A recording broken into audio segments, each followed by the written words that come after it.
The House is in the Committee of the Whole House on the State of the Union for the consideration of H.R.1, which the clerk will report the title. A bill to expand America's access to the ballot box, reduce the influence of big money in politics, and strengthen ethics rules for public servants and for other purposes. Pursuant to the rule, the bill is considered read the first time. General debate shall be confined to the bill and shall not exceed 2 hours, equally divided and controlled by the chair and the ranking minority members of the Committee on House Administration. The gentlewoman from California, Ms. Lofgren, and the gentleman from Illinois, Mr. Davis, each will control 60 minutes. The chair now recognizes the gentlewoman from California, Ms. Lofgren. Thank you, Mr. Chairman. I yield myself such time as I may consume. I rise in strong Gentlewoman from California is recognized. I rise in strong support of H.R.1. And I ask unanimous consent that all members have 5 legislative days in which to revise and extend their remarks and add extraneous material on H.R.1, the For the People Act of 2019. That particular request was granted already. All right. Continue. H.R.1 will begin the process of returning the government to the people. Many provisions of H.R.1 have been pending and ignored for years in this House. No more. H.R.1 itself has been the subject of hearings in 5 committees and 15 hours of testimony from witnesses. Throughout these hearings, we've heard our Republican friends bemoan a rushed process when in fact they've had 8 years to consider these proposals but failed to do so. Today, we deliver on our promise to the American people. H.R.1 is critically important at this point in our history. Trust in government and in many institutions has eroded because of years of putting profit before the people and letting politicians pick their voters. Dark money has been allowed to poison our system, drowning out the voices of the very people who we were sent here to represent. Access to the ballot box has been impeded by arbitrary obstacles that have made voting a privilege, not a right. Without trust, our representative system suffers. Too many Americans view themselves as shut out from our democracy. Others cannot participate because of election administration procedures that fail to account for how Americans live and work in the 21st century.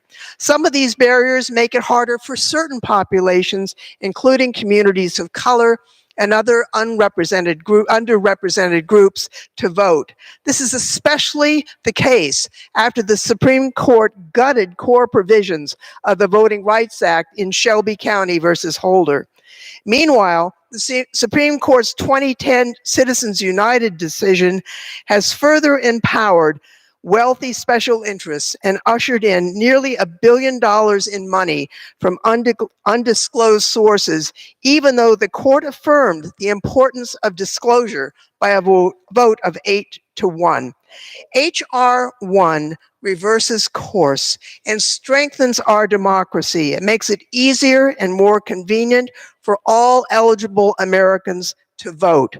It offers solutions to the dominance of big money in politics, and it ensures public officials will work in the public interest. One of the things that has been discussed is the proposal for a Freedom from Influence fund that will allow for small donors to reclaim control of candidates through $200 or less donations. I want to make it clear that no taxpayer funds are permitted to flow into this Freedom from Influence fund. Instead, as was approved in our last vote, a modest additional assessment of 2.75% on federal fines, penalties, and settlements for certain tax crimes and corporate malfeasance will be the sole source of funding for this Freedom from Influence fund. In fact, the bad guys will be funding the clean system.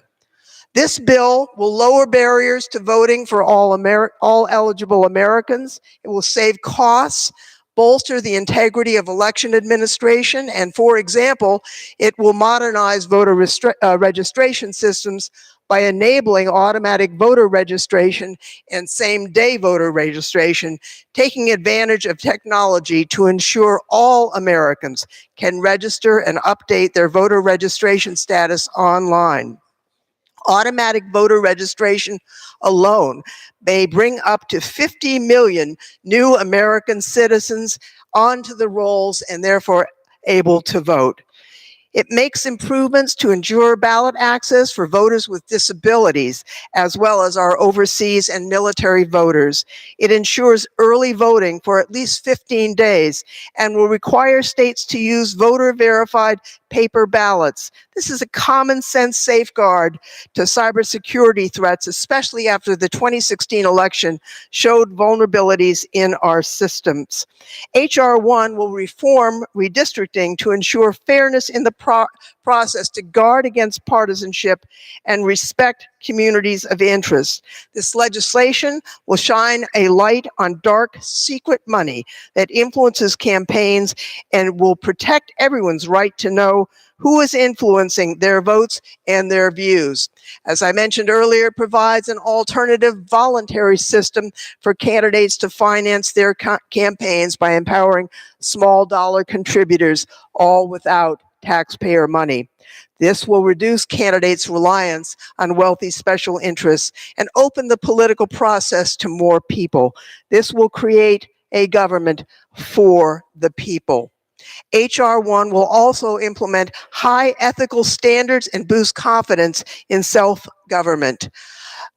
It has been said that we should not take these steps, but Article 1, Section 4 of the United States Constitution provides that Congress may, by law, regulate votes in federal elections. It is time that we take this step.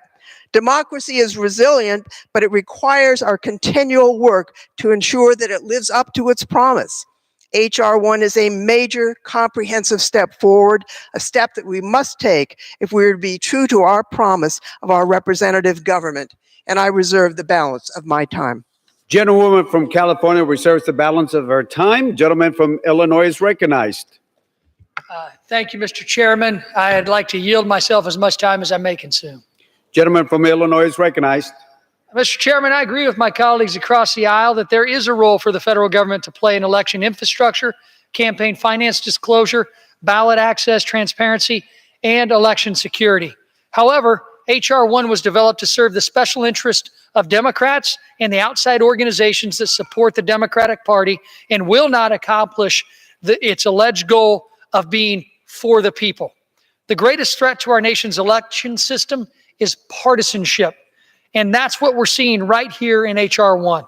It misuses taxpayer dollars, takes power away from states to administer their own elections, and threatens to limit Americans' constitutional rights. H.R.1 proposes all groups limit free speech and imposes vague standards that disadvantage citizens who wish to advocate on behalf of any public policy issue. Every American has a right to support causes they believe in, and that's exactly why the American Civil Liberties Union echo my concerns. The ACLU said that there are provisions that unconstitutionally impinge on the free speech rights of American citizens and public interest organizations. When groups who have traditionally supported the Democratic Party cannot support H.R.1, it underscores why election reform legislation should not be developed in a partisan manner. H.R.1 overreaches our Constitution by taking power away from states that decide how their election should be administered. States that know their residents' election needs much better than a federal bureaucracy does. Congress should be partnering with states to support them in increasing voter registration instead of forcing a federally mandated one-size-fits-all approach that will be costly and ineffective. This bill also fails to include safeguards while implementing many new voter registration and voting practices. I cannot stress enough that Congress should absolutely be in favor of increasing access to the polls. But we do that by adding the necessary checks and balances to ensure these votes and that access are protected. We should allow states to maintain their own voter rolls in order to process voters in a timely manner on Election Day. Avoid unfunded mandates and manage voter lists to avoid voting irregularities. A few voting irregularities can change the outcome of a single election, especially when you live in a competitive district like I do. Every single vote makes a difference between winning and losing. If we pass the new voter registration practices in H.R.1 without creating safeguards to prevent voting irregularities in these practices, we risk taking away the choice of the American people. Simply another way H.R.1 is taking away the voice of each American voter.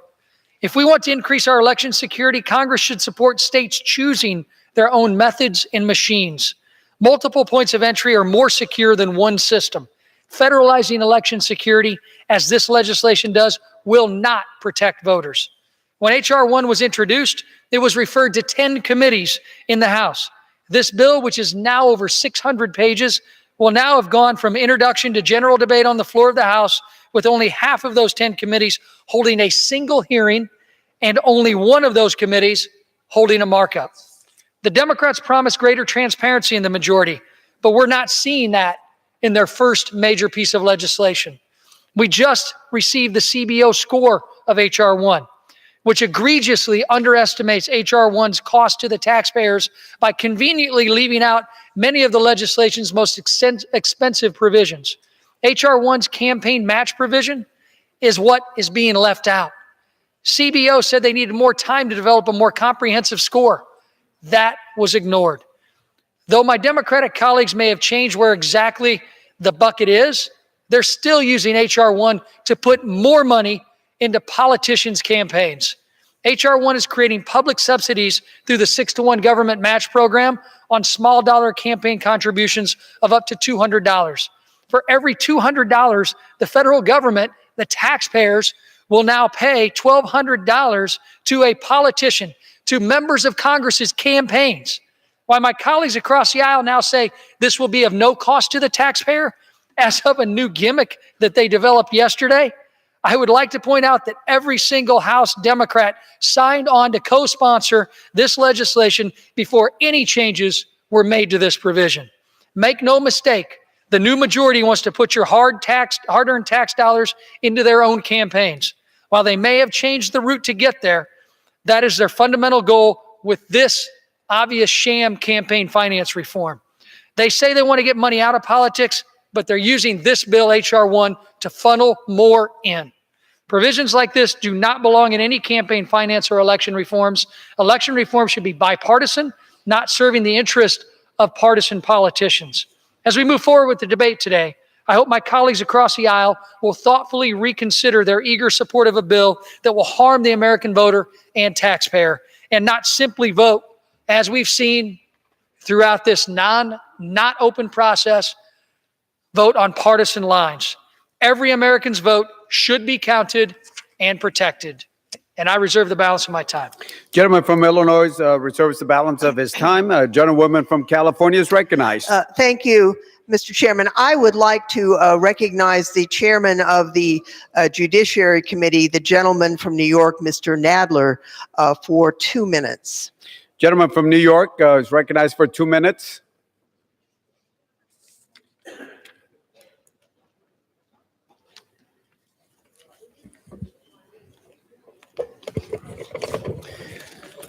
I thank the gentlelady for yielding. Mr. Speaker, the right to vote has been called protective of all other rights. Without it, you can't protect your rights. That right has been eroded in recent years. We have seen many attempts on the state and local level to limit the right to vote for minorities, to close polling places, to limit the hours of voting, to put in phony requirements that prevent people from voting. We must restore, as this bill will do, the protections of the 1965 Voting Rights Act that guarantee the right to vote, that stop local politicians from choosing their own electorates. We must eliminate the poison of large campaign contributions, contributions of hidden money. The dominance in our politics of large campaign contributions, when someone anonymously can give $20,000, $30,000 or millions of dollars to various PACs, which then funnel the money into politicians, is subversive of our democracy. It is a metastasized cancer on American democracy. And if we don't excise this cancer through this bill, Historians will eventually write, I fear, that the American Republic, like the Roman Republic, had a good 250-year run with democracy, but then evolved into an oligarchy, which is the direction we're headed in. We must ban those huge campaign contributions, substitute a system of small contributions by ordinary people that will be matched so that the public, not the plutocrats, will dominate our politics and control our legislation. We should restore our right to vote for people who committed crimes long ago and have long since paid their debts to society. These restrictions on ex-felons voting were put in specifically to guarantee white supremacy. Read the debates in the various state conventions in 1900 and 1910. This bill will help strengthen Americans' faith in their government institutions, ensure that everyone has the voice in determining how our country is governed. I urge all of my colleagues to support this landmark legislation, and I yield back the balance of my time. Gentleman yields balance of time. Gentleman from California reserves. Gentleman from Illinois is recognized. Mr. Chairman, at this time, I'd like to yield 3 minutes to my colleague on the House Administration Committee and good friend, Mr. Walker from North Carolina. Gentleman from North Carolina is recognized. Thank you, and thank you for the ranking member to his work.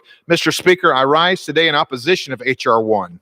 While my colleagues on the other side of the aisle have deemed this bill to be for the people, a more proper characterization would be for the politicians. Voting is a foundational right for all Americans, and the egregious provisions of this bill would jeopardize our freedoms. In particular, this legislation fails to address the issue of ballot harvesting.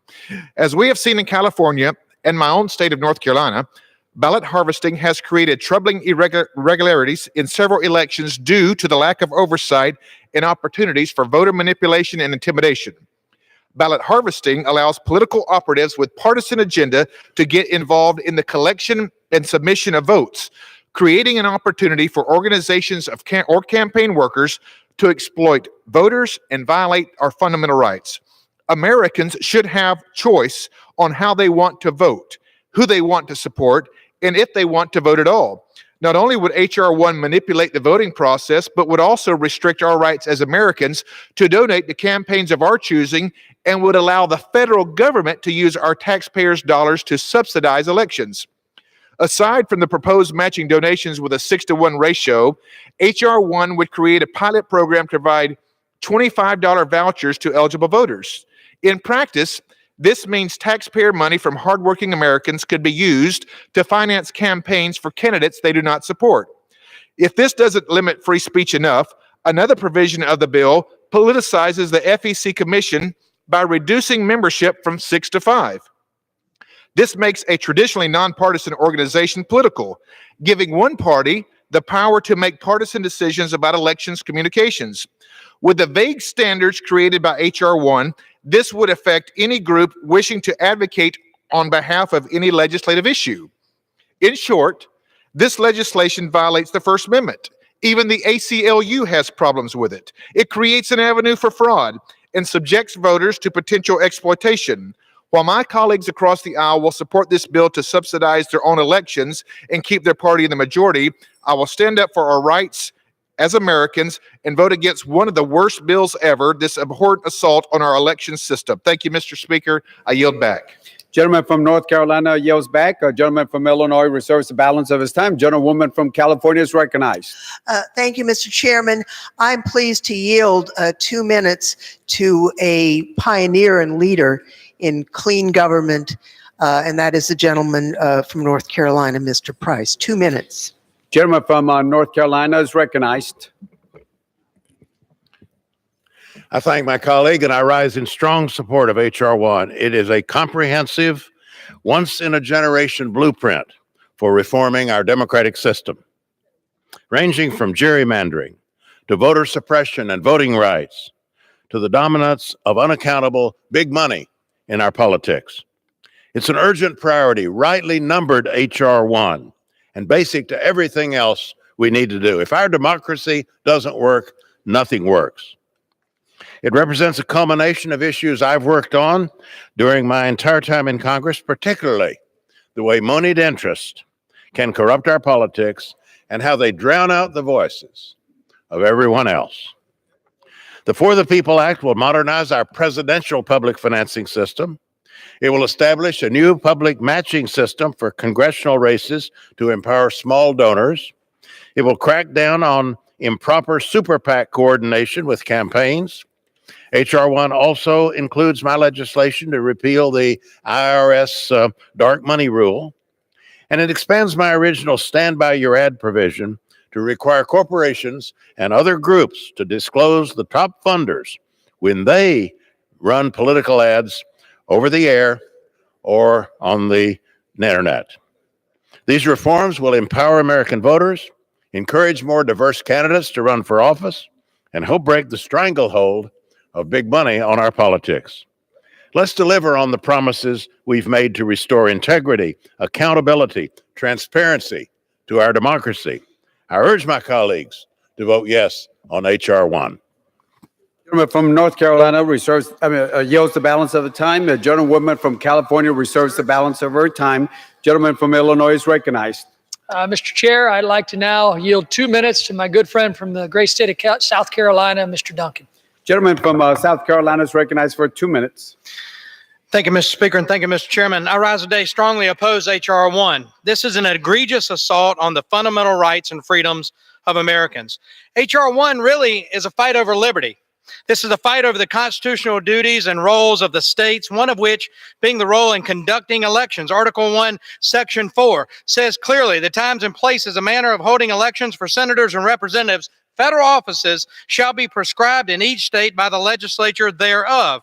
Having individual states conduct elections has been vital to preserving the integrity and security of elections across the country.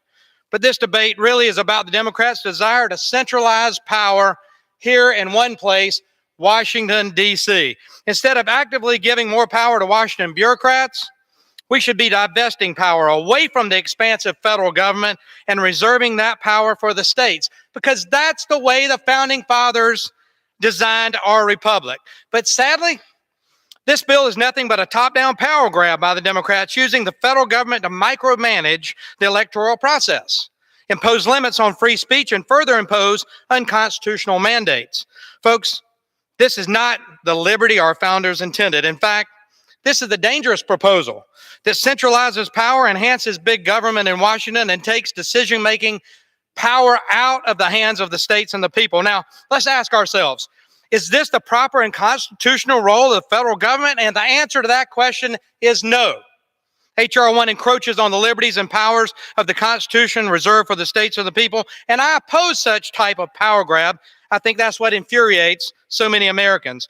We take an oath here, folks, to uphold and defend the Constitution of the United States. We shouldn't be passing bills like H.R. 1. We should be passing bills that preserve the liberty and freedom enshrined in the Constitution.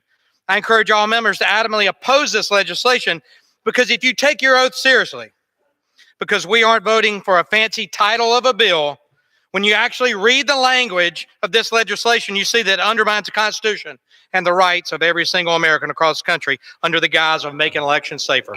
And with that, I yield back. Gentleman from South Carolina yields the balance of his time. Gentleman from Illinois reserves the balance of his time. Gentlewoman from California is recognized. Mr. Chairman, I have to note that the last speaker failed to read the entire section. Article 1, Section 4 says the time, place, and manner of holding elections for senators and representatives shall be prescribed in each state by the legislature thereof, as was mentioned, and then goes on to say, but the Congress may at any time by law make or alter such regulations, and that's what we're doing here. Why? Because we've seen in states throughout the country efforts to prevent people from voting in federal elections. And so a voter in one state is treated differently than in another state, and that's what we're going to change with H.R. 1. I would now like to yield to the gentleman from Illinois, Mr. Krishnamurthy, 1 minute. Gentleman from Illinois is recognized for 1 minute. Mr. Speaker, I rise today in support of the For the People Act, which includes language from my legislation with Senator Cory Booker, the Help Students Vote Act. Young Americans vote at the lowest rates of any age group, and a key factor in that are the challenges of voting on a new college campus far away from home. My legislation has 3 provisions to address this challenge. First, it requires every college and university to email timely voter registration information to all of its students. Second, it requires every school to designate a campus vote coordinator to answer students' questions about voting. And third, it authorizes grants to colleges and universities that take exemplary action to promote civic engagement. I want to thank the many organizations supporting the legislation, including Young Invincibles and the Students Learn, Students Vote Coalition. By helping students register and vote, we can ensure our government better responds to the people it serves while encouraging our next generation of leaders. I strongly urge my colleagues to support this measure, and I yield back. Gentleman from Illinois yields the balance of his time. Gentlewoman from California reserves her balance of her time. Gentleman from Illinois is recognized. Well, thank you, Mr. Chairman. I'm very privileged to stand here with somebody who grew up in the same rural county as I did in Christian County, Illinois, and yield 2 minutes to now the gentleman from Indiana, my good friend, Mr. Bouchon. Gentleman from Indiana is recognized for 2 minutes. Mr. Chairman, I rise today in opposition of H.R.1, the Democrat Politician Protection Act. This legislation is a radical attempt to hijack our free and fair election system and limit the voices of the American people. For example, in H.R.1, Democrats are proposing the public financing of elections, which would force Americans' hard-earned tax dollars to be subsidizing political campaigns they do not support, limiting constitutionally guaranteed freedoms of speech and association. Furthermore, this one-size-fits-all federal takeover of the election process will open the door for voting irregularities through federal mandates on voter registration and voting practices that will be forced on the states. A massive federal power grab. Last time I checked, voting happens at the state level and are the right and responsibility of the state and local governments. They say this only affects federal elections, but does anyone really believe that the states will have 2 separate systems? And I'm in full support in increasing voter registration participation in our election process. Unfortunately, this legislation goes far beyond increasing voter participation and instead is a misguided attempt to rig our nation's electoral systems for the benefit of the Democrat Party by telling Americans once again that the federal government and Washington bureaucrats know best. I urge my colleagues to oppose this liberty and freedom limiting legislation, and I yield back. Gentleman from Indiana yields back the balance of time. Gentleman from Georgia reserves his balance of the time. Gentlewoman from California is recognized. Mr. Chairman, I am pleased to yield 1 minute to a valued member of the House Administration Committee, the gentlelady from California, Representative Susan Davis. Gentlewoman from California, Ms. Davis, is recognized. Thank you. Thank you, Mr. Chair. Mr. Chair, this bill was not rushed. It is long overdue. I recently joined our colleague and civil rights icon, Congressman John Lewis, on the Edmund Pettus Bridge in Selma, commemorating the march and the fight for the right to vote. We can never forget how many people have risked and lost their lives for that right. 54 years later, our election system is still stacked against many Americans. Some eligible voters are still prohibited from voting by mail and can't make it to the polls. Some eligible voters have still been unfairly purged from the rolls. And some communities still do not have enough polling locations, leading to long lines. We need justice. We need to expand the fixes that have been proven to work in so many of our states. And that's exactly what H.R.1 does. If we are for the people, not just the ones we think will vote for us, then we should be for this bill. I yield back, Mr. Chair. Gentlewoman from California yields back a balance of her time. Gentlewoman from California, Ms. Laughlin, reserves the balance of her time. Gentleman from Georgia is recognized. Thank you, Mr. Speaker. Mr. Speaker, I love this country. I love this country for what it is. I love this country for the principles and the ideas of which it was founded. I mean, America is not a place. It's not a government. It's not a people. It's an idea. And one of the ideas of our founders is that the government is most effective when it is local, the closest to the people. Now, I want to correct something that I think my colleagues on the other side may not understand or just not presenting to the American people. Yes, the Constitution gives Congress the ability at times to come in and modify election law. But this bill is so sweeping, it strips the states of their constitutional authority that was given to them by the Constitution by eliminating their influence in elections altogether. The true intention of the founders when it came to this provision in the Constitution was predominantly to ensure that the states could not render the Congress ineffective by refusing to hold elections, so they would ensure that we always have a quorum here. That was the purpose of that. We need to go back to the original intent of the founders when they added this in the Constitution. Mr. Speaker, if you read the writings of the Founding Fathers, this is ultimately clear. I want to read to you something that James Madison said regarding the state's authority, especially when it comes to elections. He said, "The powers delegated by the Constitution to the federal government are few and defined. Those which are to remain in the state governments are numerous and indefinite. The powers reserved to several states will extend to all objects which, in the ordinary course of affairs, concern the lives, liberties, and properties of the people, and the internal order, improvement, and prosperity of the state." They could not be clearer that the states should be the ones setting the laws regarding elections. This would totally undermine that. At this time, Mr. Speaker, I yield 2 minutes to my good friend and colleague from Georgia, Mr. Woodall. Gentleman from Georgia is recognized for 2 minutes. Thank you, Mr. Chairman, and I thank my friend from Georgia for yielding the time. It's tough to get up and speak after the Federalist Papers have been referenced, because they do go to the core of who we are. So does election integrity. I look around, I see my friends from the other side of the aisle, along with friends on my side of the aisle. And election integrity is a shared value. And so you would think that the solution to election integrity challenges would be a shared solution.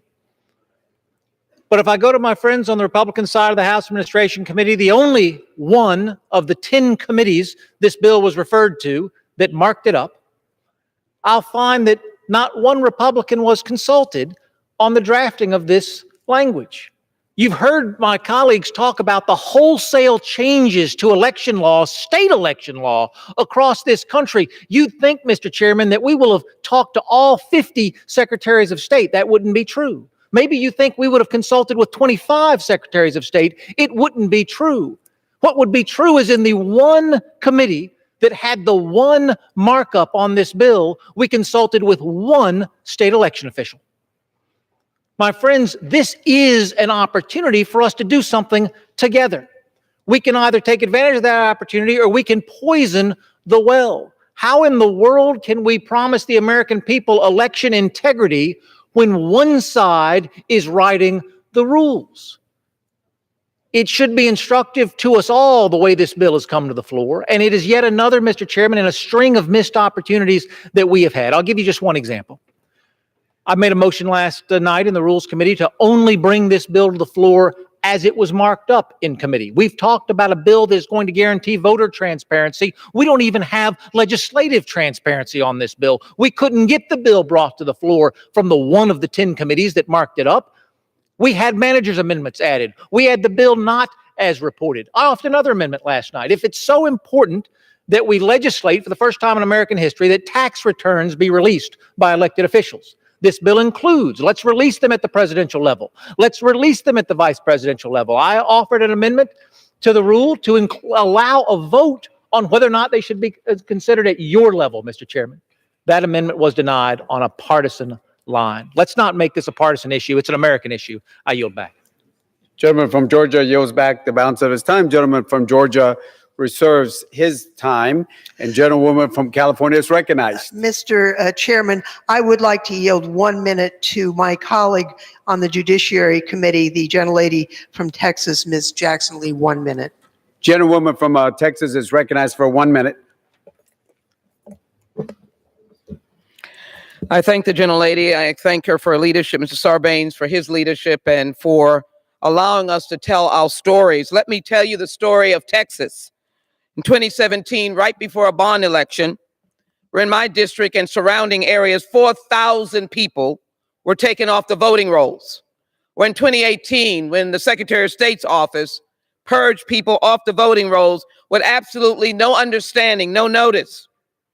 H.R. 1 expands the access to the ballot box by creating voluntary automatic voter registration access across the country, ensuring that the rights of individuals that have completed felony sentences, family members, your neighbors who've done their time have the ability to register as well. And expanding early voting. Be reminded of the 2000 election when those who had done their time were citizens and they went to the voting poll and they were told, oh, you cannot vote. It ends partisan gerrymandering, but in particular, it focuses on opportunities for voting. And so I am here to say those provisions are crucial to providing the American public its constitutional right to vote, and we should support that right. And I yield back. Gentlewoman from Texas yields the balance of her time. Gentlewoman from California reserves the balance of her time. Gentleman from Georgia is recognized. Thank you, Mr. Speaker, and I appreciate what the gentlelady from Texas just brought up. But part of the responsibilities of the state is to ensure that those who have been given the right to vote are the ones voting. That's why the states, and the Supreme Court has upheld this, have not only the right but the responsibility to ensure that the voters' rolls are purged of those who have moved, who have passed away, or have been shown as ineligible to vote.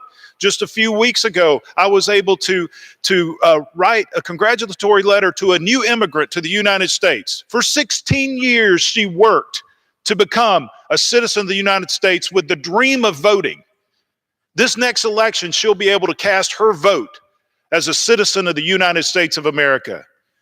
Part of our responsibility is to ensure that her vote matters and it isn't discredited by someone who is not eligible to vote, casting a vote, diluting her voice in this government.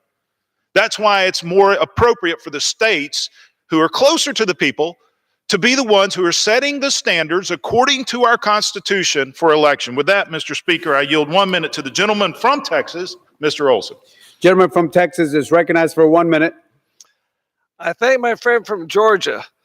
Back home, all Texans agree the 10 most terrifying and the biggest lie people can hear is, quote, I'm from the federal government and I'm here to help, end quote. Under that viewpoint, H.R. 1 should be called it's called the For the People Act. It should be called, quote, For the Big Government Act, or more accurately, the Big Lie Act. Texas 22 does not want to have $6 of federal tax money given to subsidized small donors and match every dollar they raise. They prefer that $6 of their money be used for new roads, deeper ports, border control, safe schools, and hurricane prevention. Texas being swarmed by Californians. They're coming for jobs, low state income tax, zero, and a friendly environment for businesses. Just like we don't want a tax on plastic straws, Texans sure as heck don't want a tax on or to follow California same-day registration. I ask my colleagues, respect the Constitution, respect the 10th Amendment, respect states' rights, and vote against this terrible bill. I yield back. Gentleman from Texas yields back the balance of her time. Gentleman from Georgia reserves the balance of his time. Gentlewoman from California is recognized. Mr. Chairman, it is my honor to recognize the Democratic leader, Mr. Steny Hoyer, the gentleman from Maryland, for 1 minute. Gentleman from Maryland is recognized for 1 minute. Thank her for leadership on this bill, H.R. 1. I thank Mr. Sarbanes for being the principal sponsor and proponent of H.R. 1. And I rise as the sponsor of I forget the number, but the Help America Vote Act in 2002, which responded to the lack of performance on our voting system in the 2000 election, hanging chads and all. This bill expands upon that. But let me at the outset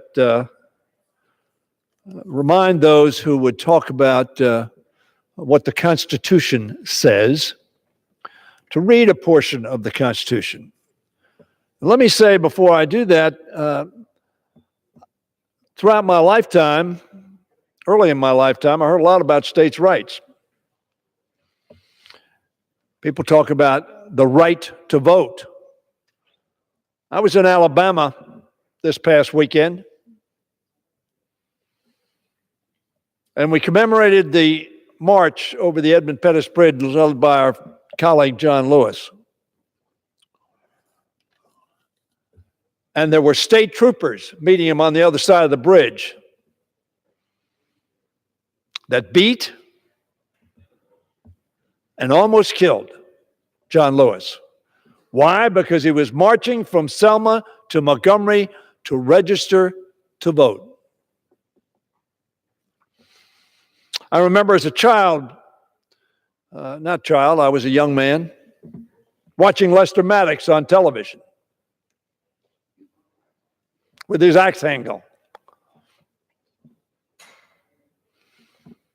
saying nobody was going to integrate his premises. I've heard a lot about states' rights through the years. Now, what did our founders say about states' rights as it relates to members of Congress? The times, places, and manner of holding elections for senators and representatives shall be prescribed in each state by the legislature thereof. But, and apparently we didn't get to this phrase, Congress may at any time, by law, make or alter such regulations. Why did our founders do that? Because they wanted one nation. Now, that was not our pledge at that point in time, but they wanted the colonies to come together as a nation. They had been a federation, and it didn't work so well. So they wanted one nation to come together.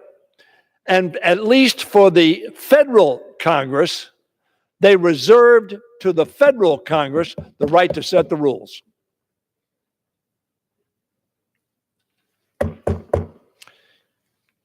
In the Constitution. Mr. Speaker, last December, I delivered a speech outlining House Democrats' plan to renew faith in government by enacting a series of reforms to increase transparency, accountability, and ethics reform. This week, after extensive hearings,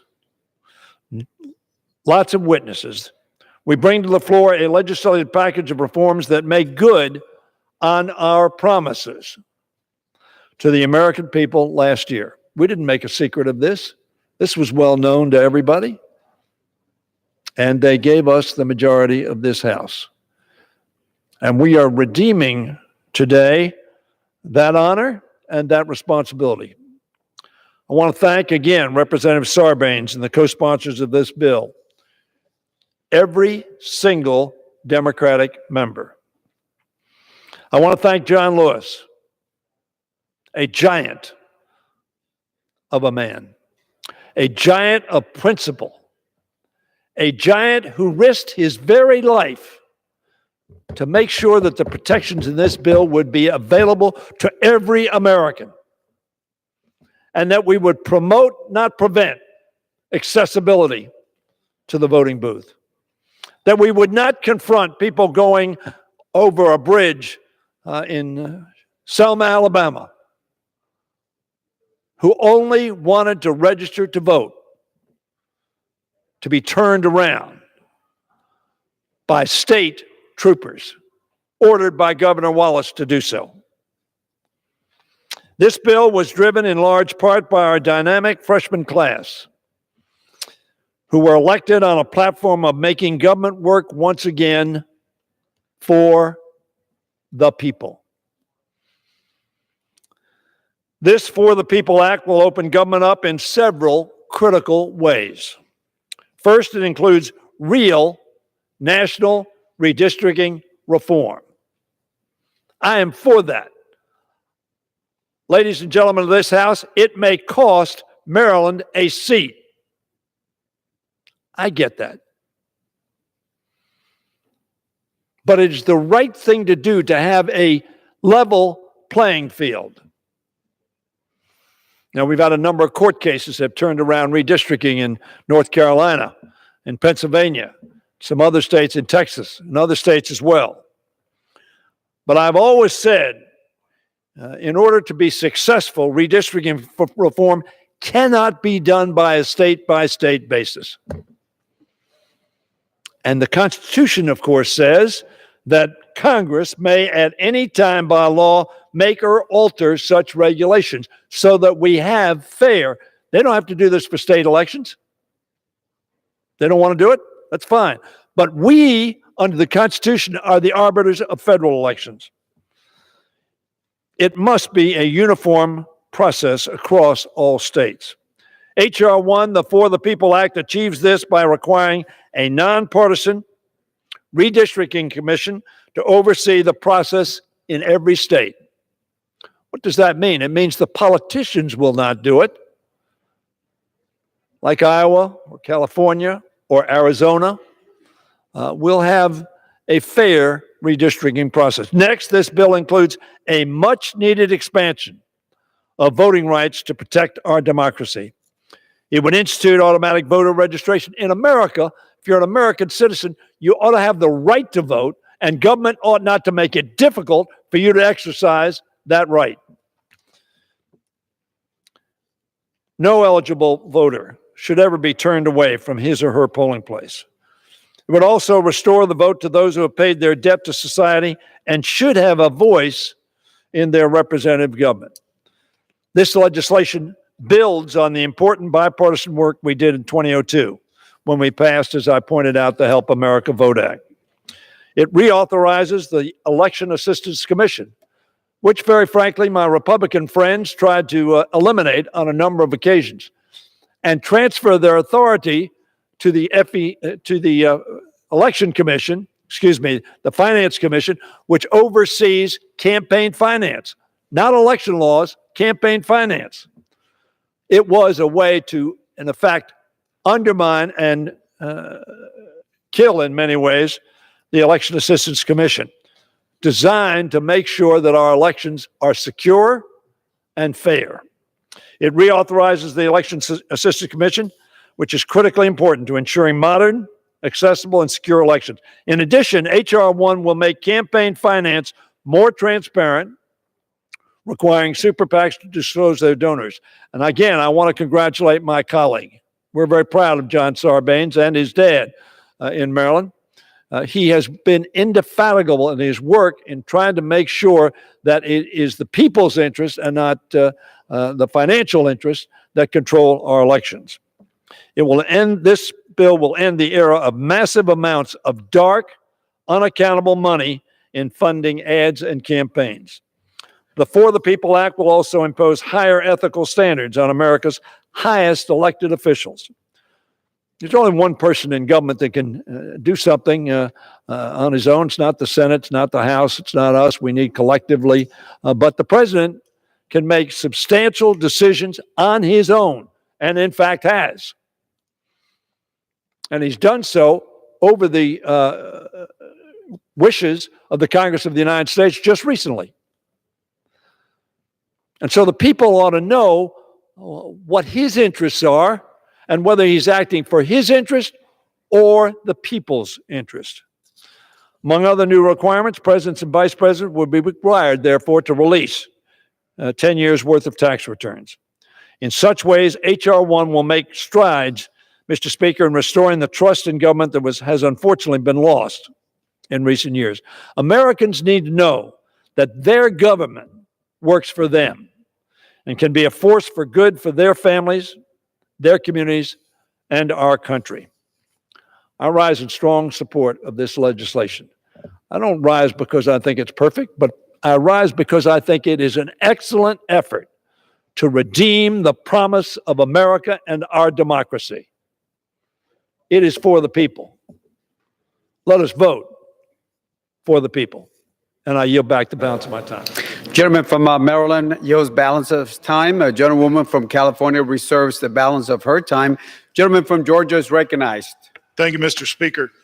And also thank my esteemed colleague, the majority leader, of whom I have an immense amount of respect, and I appreciate the words that he said, and especially his participation in the commemoration of the March in Selma, of whom my family has also participated.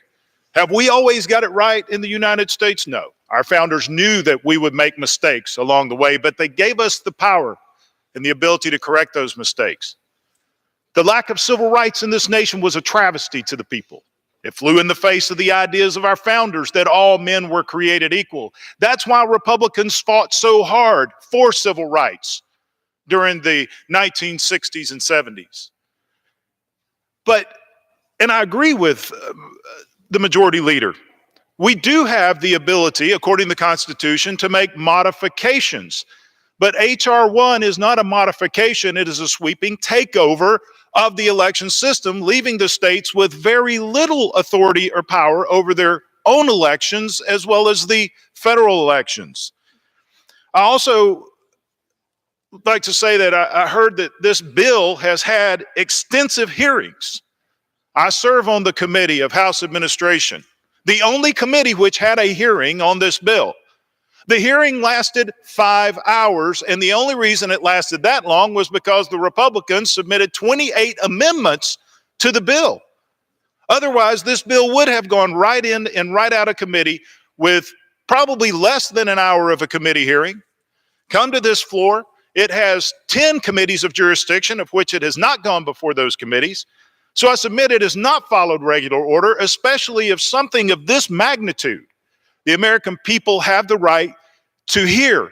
They have the right to understand what is in this bill, and they have not been afforded that opportunity. Also, Mr. Speaker, we have 50 states. We have 50 state governors. We have 50 secretaries of state, whom I know my governor and secretary of state have not been involved in this process, and it has a drastic impact not only upon the voting rights of the people in Georgia, but also on the budget of Georgia, the fiscal cost. Mr. Speaker, I'd like to yield 2 minutes to my good friend and gentleman from Pennsylvania, Mr. Perry. Gentleman from Pennsylvania is recognized for 2 minutes. Thank you, Mr. Speaker, and I thank the gentleman, Mr. Loudermilk, for the time. And I, too, thank the majority leader for his comments, but I don't think it should be removed from history that the governor of Alabama at that time ran on segregation multiple times, ran on segregation, and it was the Republicans in this House, the majority percentage of Republicans, that carried the day for the Voting Rights Act. Mr. Speaker, this bill, among other things, forces states to count votes cast outside a voter's assigned precinct. Just think about that. I'm going to vote for you over here, even though I don't live there. That's going to be great. That's what we all want, people that don't live in our neighborhoods voting for the people that decide our fates and our policies. Mr. Speaker, the For the People Act, that's what it's called, but I wonder which people. Is it the people here or the people out there? It seems like it's for the people here when powerful voices on the left and the right oppose this bill. Voices like the ACLU, voices like the NRA and Planned Parenthood, because, Mr. Speaker, while you might want to contribute to one of those organizations because you believe in their cause, you don't want the protest to show up on your doorstep. It's bad enough that it shows up, the protest at Planned Parenthood or the NRA or the gun show or whatever, but now the protest is going to show up at your door. At your door, because the people that are opposed to the things you believe in are going to find out you sent your $5 in. And they're going to come to your door and say, well, I don't agree with you. I don't like you. And I don't think you should be spending your money on those things. Is that what we want in America? That's what this bill does, Mr. Speaker. Essentially, it's going to empower the Federal Elections Commission to carry out the actions of Lois Lerner and the IRS during the last administration in an attempt to silence opposition to the politicians in the swamp, in this place, regardless of which side you're on. I urge a no vote for this bill, Mr. Speaker. Gentleman from Pennsylvania yields the balance of his time. Gentleman from Georgia reserves the balance of his time. Gentlewoman from California is now recognized. Mr. Chairman, I would like to yield to the gentleman from Rhode Island who has served so faithfully on the House Homeland Security Committee, Mr. Langevin, 1 minute. Gentleman from Rhode Island is recognized for 1 minute.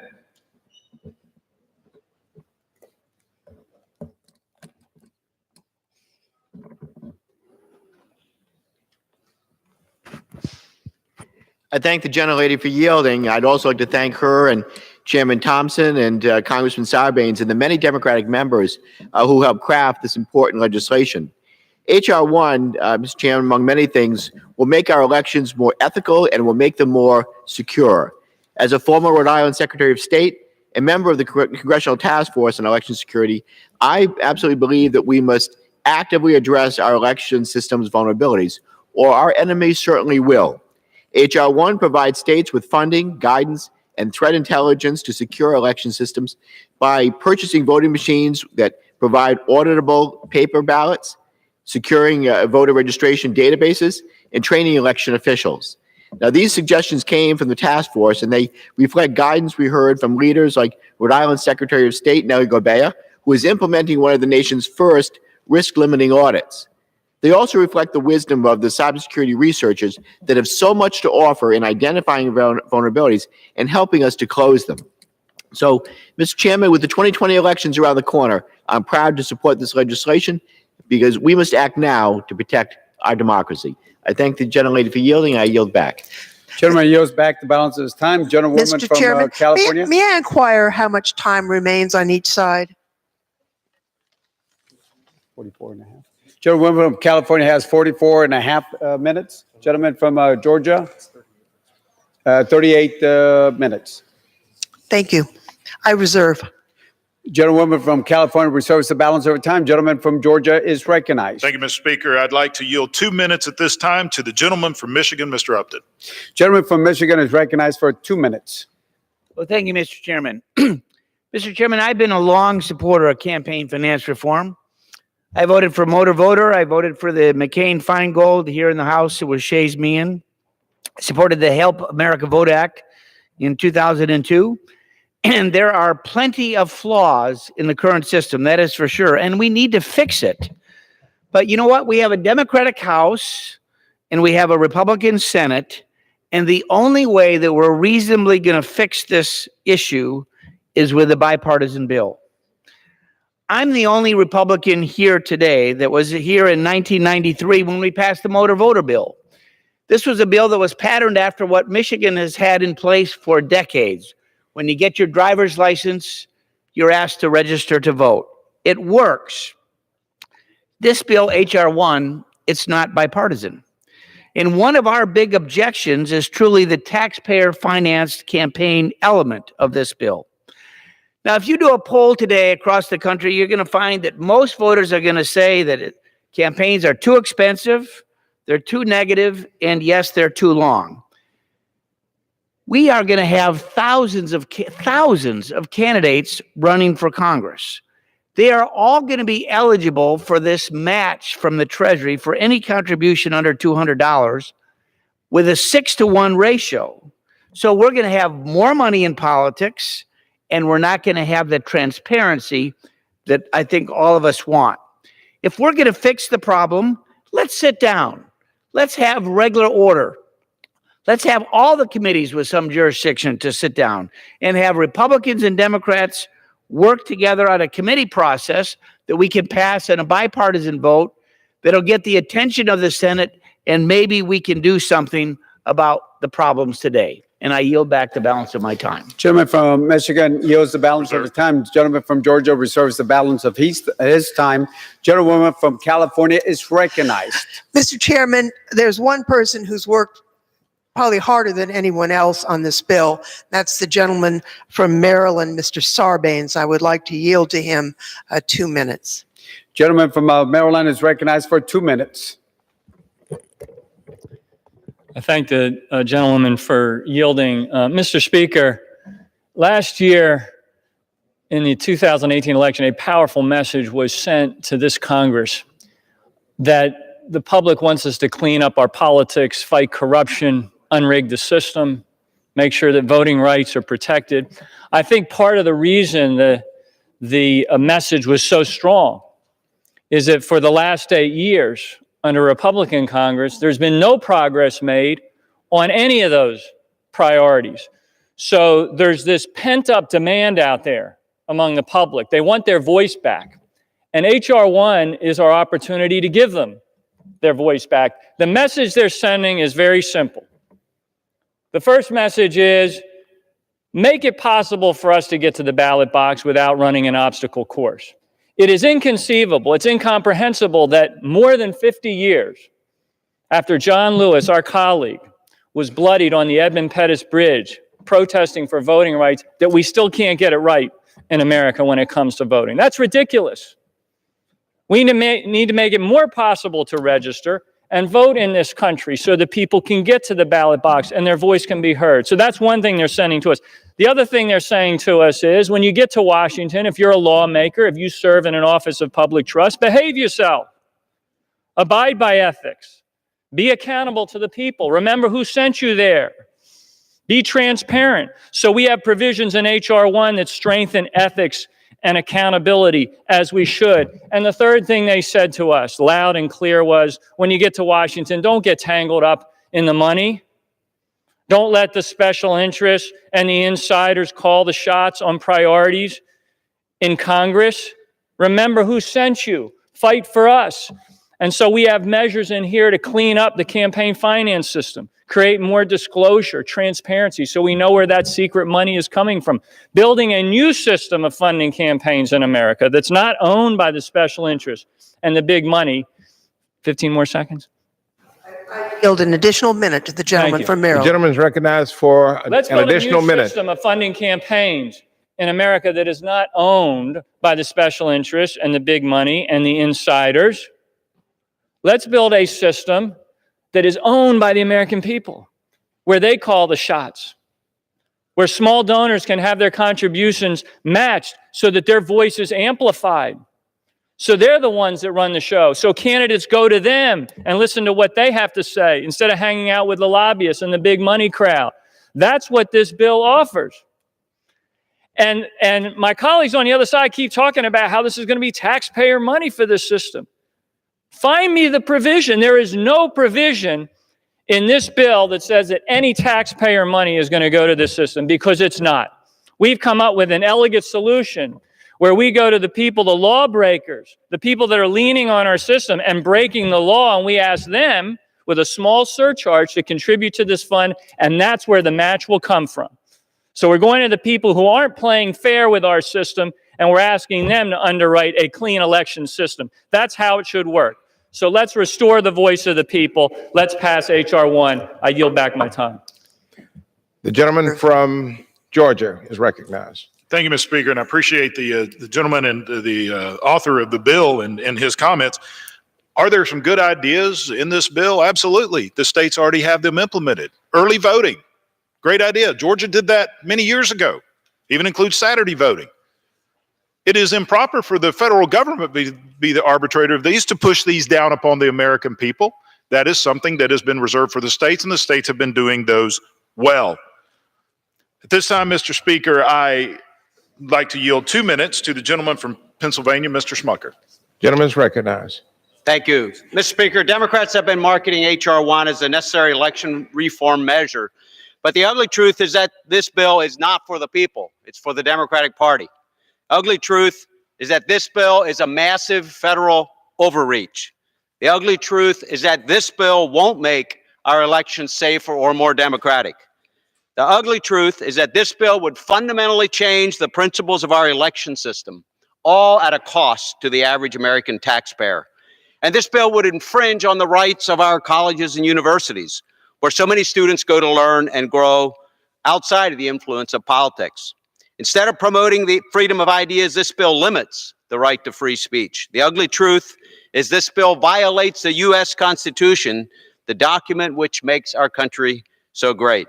Instead of calling this bill the For the People Act, it should be called the Democrat Politician Protection Act. This bill is nothing but a top-down power grab to take our election system, reverse it, and send it completely off course. Beyond that, this bill contains numerous provisions attempting to weaponize our institutions of higher learning, where people go to learn. H.R.1 forces our colleges and universities to divert resources to election-related tasks, including provisions for colleges and universities to automatically register students to vote. Students could also establish a second residency which is essentially another way of weakening the voting system and giving them potentially the right to vote not once, but twice. You heard that right. There are no other people in our country who get to be registered to vote in 2 locations. Under H.R. 1, this could be allowed. Article 1, Section 4 of our Constitution gives states the right to determine their own registration and voting practices, not our federal government. This bill blatantly violates our own constitutional rights as well as the rights of our higher education institutions. 30 more seconds. I'd like to yield 30 more seconds. Gentleman is allowed 30 additional seconds.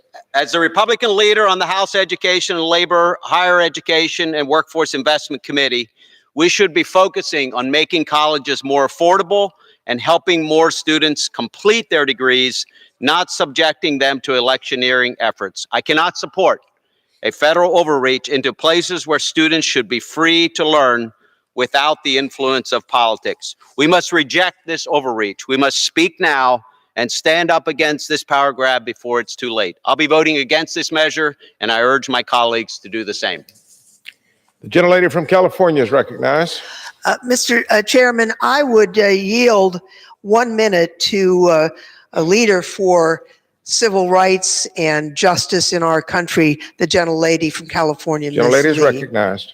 1 minute. Thank you very much. I want to thank Chairwoman Lofgren for yielding, but also for your tireless leadership on so many issues that confront our country today. I rise in strong support of H.R. 1 For the People Act. It's a historic bill to restore the promise of our nation's democracy and repair our democratic institutions. H.R. 1 represents a coordinated effort to protect and promote the voting rights of all Americans. H.R. 1 would also end the culture of corruption in Washington, reduce the role of big money in politics, and make it easier, not harder, to vote. Mr. Chairman, let me be clear. The right to vote is a sacred civil right in our nation, but we know that there are those who want to turn the clock back on voting rights and suppress minority voters. There are those who want to undercut the power and representation of communities of color and really lock us out of the political process. With this historic bill before us, we say enough is enough. Instead, H.R. 1 will ensure that every eligible voter has the chance to participate in our democracy. This bill also includes important provisions to ensure clean and fair elections. I urge my colleagues to vote yes on this bill and vote yes to restoring our democracy once and for all. The gentleman from Georgia is recognized. Thank you, Mr. Speaker. I do want to commend my colleagues on the other side of the aisle for something that they have accomplished with H.R. 1, and that's unity. Because this bill has brought the American Civil Liberties Union, the National Right to Life, Heritage Foundation, and U.S. Chamber in unity in opposition to this bill, something that I thought I would never see happen here in Washington, D.C. With that, Mr. Speaker, I'd like to yield 4 minutes to my good friend, colleague from the state of Georgia, Mr. Collins. The gentleman from Georgia is recognized. Thank you, Mr. Speaker. I do appreciate that because I'm very concerned after 2 straight weeks of Democrat bills, I'm going to have a 100% voting record with the ACLU. That's something new as we go forward here, although I think they do good work. I just didn't know we were going to agree so soon on this. Mr. Speaker, I'm going to describe the terrible policies behind the provisions of H.R. 1 in the jurisdiction of the Judiciary Committee. It is amazing also that we just did this without going through because we didn't want to mark this up in areas because we didn't want to see what's in it. Because here's what's going to happen. The bill creates a private cause of action for lawsuits related to the Help America Vote Act of 2002. That means the bill allows anyone to sue anybody if they don't like the way an election was conducted in a locality, state, or nationwide. Do you all remember the lawsuit, Bush v. Gore? In 2000, Democratic presidential candidate Al Gore didn't like the results in the vote in Florida. If he could get the Florida results overturned, he'd have enough to win the presidency. So he sued to get Florida results overturned by a court. The case went all the way up to the Supreme Court, which finally stopped the recount, a month of legal wrangling that made America look like its elections were determined by lawyers, not voters. Well, guess what? We're bringing them back. Here they come again, because under this bill today, you won't see more. We won't just see more cases like Gore versus Florida. You'll see all sorts of lawsuits. Everybody versus everybody. Does a candidate need 1,000 more votes to win? Then a candidate can sue in 2 or 3 counties and see if a judge will order those votes into their vote column. Does a candidate need a few more votes? Then under this bill, they could sue in 12 counties. Need 1 million votes? This bill after it allows a losing candidate and disgruntled activists to sue in all 50 states, Gore v. Georgia, Gore v. Oklahoma, Gore v. any state that it takes to gather enough judicial rulings to cobble together an election victory. Taking time and money away from state and local election officials who desperately need that money to administer free and fair elections, not pay bogus legal fees. The Help America Vote Act of 2002 was enacted to precisely avoid future lawsuits like Gore v. Florida. Now, this bill will undo all of that and make matters worse in the process.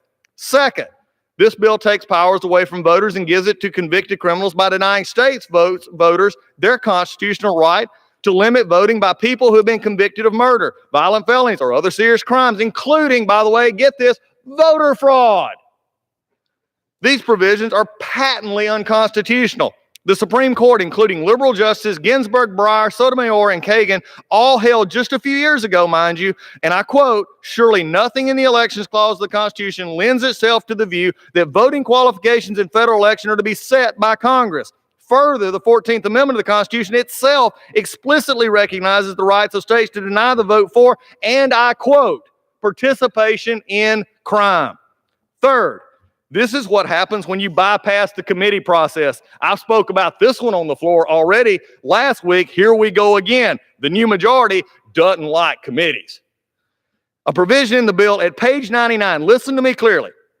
Lines 7 through 12 of committee print states, quote, "No person, whether acting under the color of law or otherwise, shall intentionally hinder, interfere with, or prevent another from voting, registering to vote, or aiding another person to vote in an election." That text, if read strictly, says and makes it illegal to prevent a 4-year-old from voting, to prevent an illegal alien from voting, and to prevent any other non-qualified person from voting. The same provision appears in pages 102 and 103 and adds a criminal penalty up to 5 years in prison and a $100,000 fine. Now, here's the problem. The problem is that provision, as I just quoted, doesn't refer to a person's exercising the right to vote. That is, voting when they have a legal right to vote. The standard term when used in the statutory provision is aimed at protecting legitimate voters from voters referred to or the denial or abridgment of the right to vote.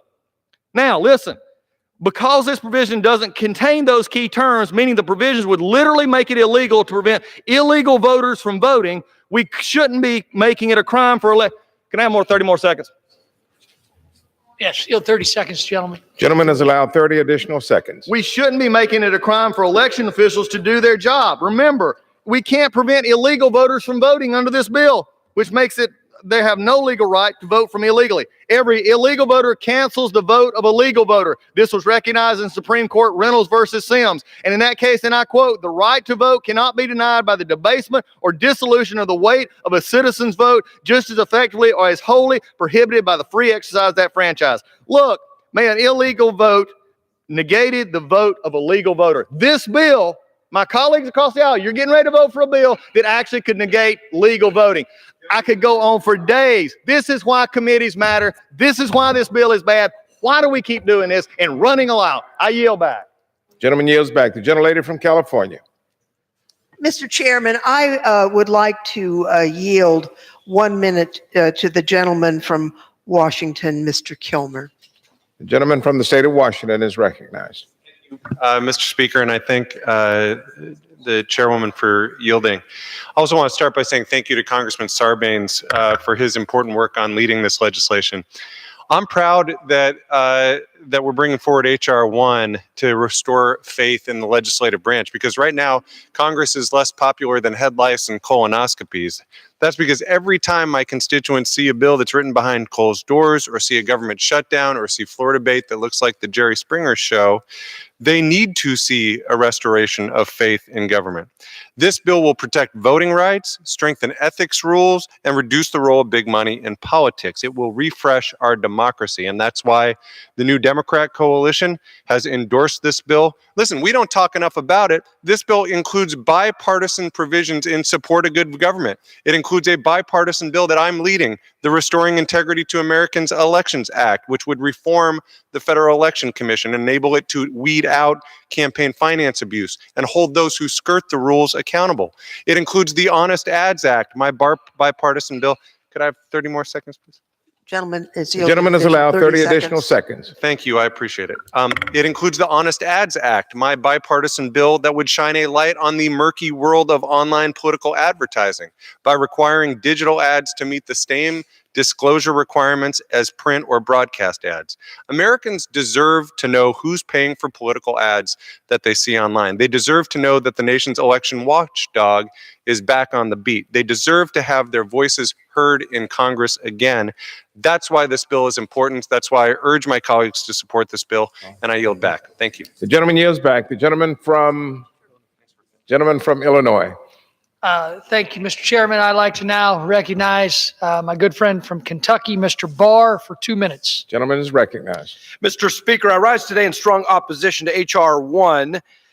This is my fourth term in the U.S. House of Representatives, and I can say without reservation or equivocation, H.R.1 is the single worst, most unsound, unconstitutional legislation that I've seen in my 6.5 years in Congress. The bill federalizes elections in violation of basic constitutional principles, usurping states' primary authority over the conduct of elections, including federal elections.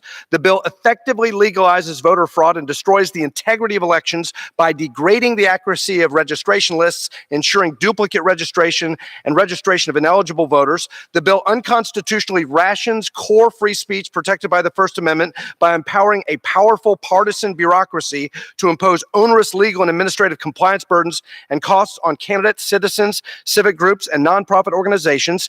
These provisions violate the First Amendment, they protect incumbents, and they diminish the accountability of politicians to the public. And finally, worst of all, the bill gives welfare to politicians, coercing Americans to support candidates with whom they fundamentally disagree. This doesn't enhance democracy. The idea that we, the people, establish a government based on the consent of the government, it corrupts democracy by taking away the fundamental right of the people to choose their own representatives and giving it to a partisan election bureaucracy in Washington, D.C. Mr. Speaker, Soviet dictator Joseph Stalin once famously said, "The people who cast the votes don't decide an election. The people who count the votes do." H.R.1 would Stalinize American elections by legalizing voter fraud, giving partisan election bureaucrats the power to ration free speech, and by coercing Americans to support candidates and causes with whom they fundamentally disagree. I urge everyone, for the sake of the First Amendment and for our Constitution, vote no. The gentleman yields back. The gentlelady from California. Thank you, Mr. Chairman. I just, before yielding to the gentlelady from Michigan, I just like to quote one of the most conservative justices who said that the public has an interest in knowing who is speaking about a candidate shortly before an election. That was in the Citizens United decision. Now, I didn't agree with that decision, but the court posited that the solution to the dark money that they were unleashing on the country was disclosure. And that's what this bill does. I would like to yield to the gentlelady from Michigan, Ms. Tlaib, 1 minute. The gentlelady from Michigan is recognized. Thank you so much, Mr. Speaker. Today I rise in support of H.R.1 for the People Act. H.R.1 will restore our democracy. We need a comprehensive bill, Mr. Chairman, that takes action on what the people sent us to Congress to do, to work on their behalf, to ensure that government is truly for, by, and of the people. And we must demand it immediately. We know that today many people, especially those at home in my congressional district in the 13th, various communities of color across this country continue to face voter disenfranchisement while trying to exercise their right to vote and make their voices heard. We must acknowledge this injustice and remedy it immediately. We need to have stricter rules, Mr. Speaker, rules of conflict of interest when it comes to the offices of the president, the vice president, and the appointees, including the reaffirmation of the requirement to divest in business interest. We do that with H.R.1, and I commend my colleagues for the additional language requiring both that language for the executive branch, trading individual stocks, and so forth. The gentlelady's time has expired. Just a few seconds. And yield an additional 15 seconds. Thank you so Gentlelady is much. allowed an additional 15 seconds. Yep. We can't allow our democracy to be tainted, Mr. Speaker, and we must demand that our government is stronger, more transparent, and more accessible for all of our Americans. Thank you so much. Gentlelady reserves. The gentleman from Illinois. Thank you, Mr. Chair. I'd now like to yield 2 minutes to my good friend, the gentleman from North Carolina, Mr. Meadows. Gentleman is recognized. Thank you, Mr. Speaker, and I thank the gentleman for yielding. Let's be clear. H.R.1 takes money from hardworking American taxpayer and puts it straight in the pockets of politicians. Let me be abundantly clear that this bill that the Democrats have proposed provides taxpayer funding for federal campaigns, Mr. Speaker. And by voting for this bill, the Democrats are voting to take the American hardworking taxpayers' money and actually give it back to be used for their own campaigns. By voting for this bill, the Democrats are saying we deserve to stay elected. This is a money grab for politicians. This unfairly benefits elected incumbents. It protects career politicians under the guise of campaign finance reform and dark money reform. This 600-page bill does nothing but fill the campaign coffers of people who have already been elected. Not only that, this bill now includes a tax stuck in last night as a manager's amendment in rules. Yes, they are wanting to tax American citizens to make sure that they get reelected and put money back in their own campaign. Mr. Speaker, if this is how the majority party believes that we're going to get transparency in Congress, it's not doing it. It is not living up to that. I find it even interesting because it seems to trample on our First Amendment rights to speak freely and voluntarily participate in the process that we hold as a privilege of electing our elected leaders. And to top it off, Mr. Speaker, they want you and every hardworking American taxpayer to pay for it. Now, I can see it coming up because it's going to come very soon. And they may say about all the wonderful virtues of this particular bill. But when they vote for it, they're actually voting to send taxpayer monies to get me reelected. So I look for that end game when we say Democrats vote to give $3.5 million to reelect the Freedom Caucus chairman. I don't think that that's what America's all about. Now yield back. California is recognized. The gentleman is recognized. Before I reserve, may I inquire as to how much time is remaining? You may. The gentleman from Illinois has 24 minutes. From California has 37 1/4 minutes. The gentlelady from California is recognized. Thank you, Mr. Chairman. Before yielding to the chairman of the Homeland Security Committee, I would just like to say that saying it's tax money does not make it so. We've prohibited appropriations into the Freedom from Influence Fund. The total source of funding is a 2.75% assessment on people who've committed tax crimes or corporate malfeasance. I would now yield 2 minutes to the gentleman from Mississippi, the chairman of the Homeland Security The Committee. gentleman from Mississippi, Mr. Thompson, is recognized for 2 minutes. Thank you, Mr. Speaker. I thank the gentlelady from California for giving me the time. Mr. Speaker, I rise today in strong support of H.R.1. Last Congress, House Democrats sought to address Russia's meddling in the presidential election. Unfortunately, the then majority would not prioritize the issue, so Democrats formed a congressional task force on election security, which I co-chaired. In February 2018, after a series of public meetings with experts in national security, cybersecurity, and election administration, the task force released a report charting a course for how we could better protect our election infrastructure. I'm pleased that H.R.1 includes the Election Security Act, legislation I introduced to implement the task force's recommendation. Under the Election Security Act, states are provided surge funding to replace decades-old, outdated election equipment with more modern, secure technologies. Additionally, to move the nation off the crisis to crisis model we've been on, it provides grants, ongoing maintenance, and security.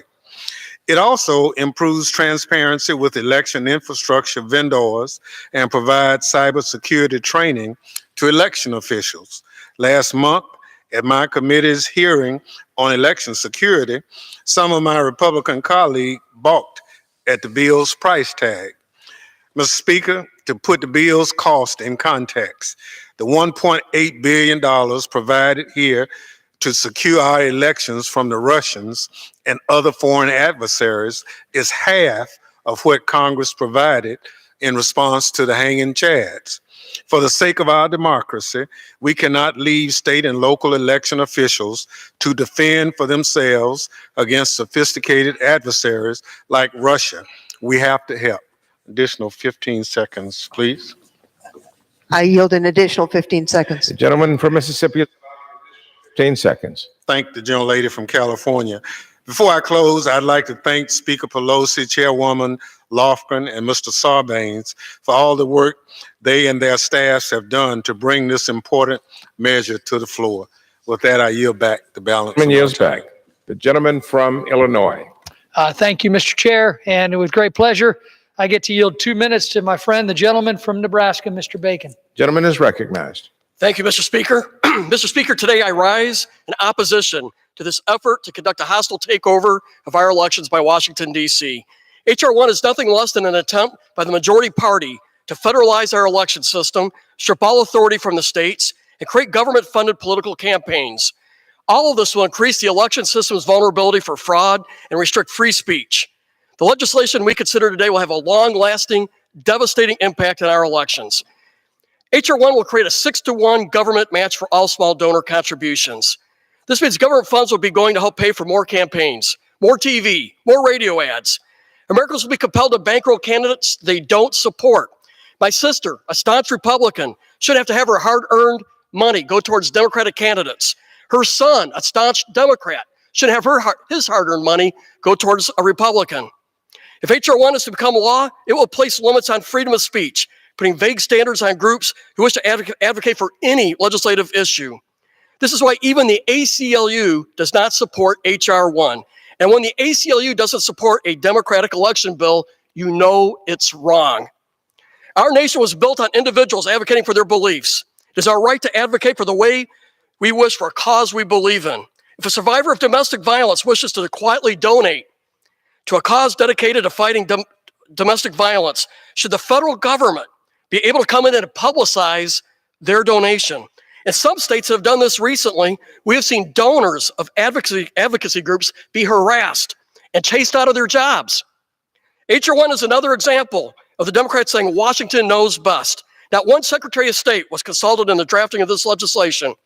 In the Constitution, our founding fathers gives the authority to the states to regulate their own elections. Simply put, this is a power grab by Democrats. For these reasons, I urge my colleagues to not support this legislation. I yield back. The gentleman yields back. The gentlelady from California. Before yielding to the gentleman from New Jersey, I would like to just address a couple of simple points. The Disclose Act really pivots off the Supreme Court decision in Citizens United. And as they said in that decision, disclaimer and disclosure requirements impose no ceiling on campaign-related activities and do not prevent anyone from speaking. Concern has been expressed about the ability to remain private. That is provided for in this bill. It's simple. If you don't want to be disclosed, note that your donation is not for campaign purposes and you will not be disclosed. Further, there's an express protection provided for any donor who fears that they may face a threat of harassment or reprisal. So we've thought of this, and this was dealt with in our market. I would now like to turn to Mr. Pasquale from New Jersey and recognize him for 2 minutes. The gentleman from New Jersey is recognized for 2 minutes. Thank you, Mr. Chairman. The legislation on the floor today contains within it the Presidential Tax Transparency Act, a bill that I lead with our prime sponsor, Representative Anna Eshoo from California. This legislation requires sitting presidents, as well as future presidential and vice presidential candidates, to release 10 years of their tax returns.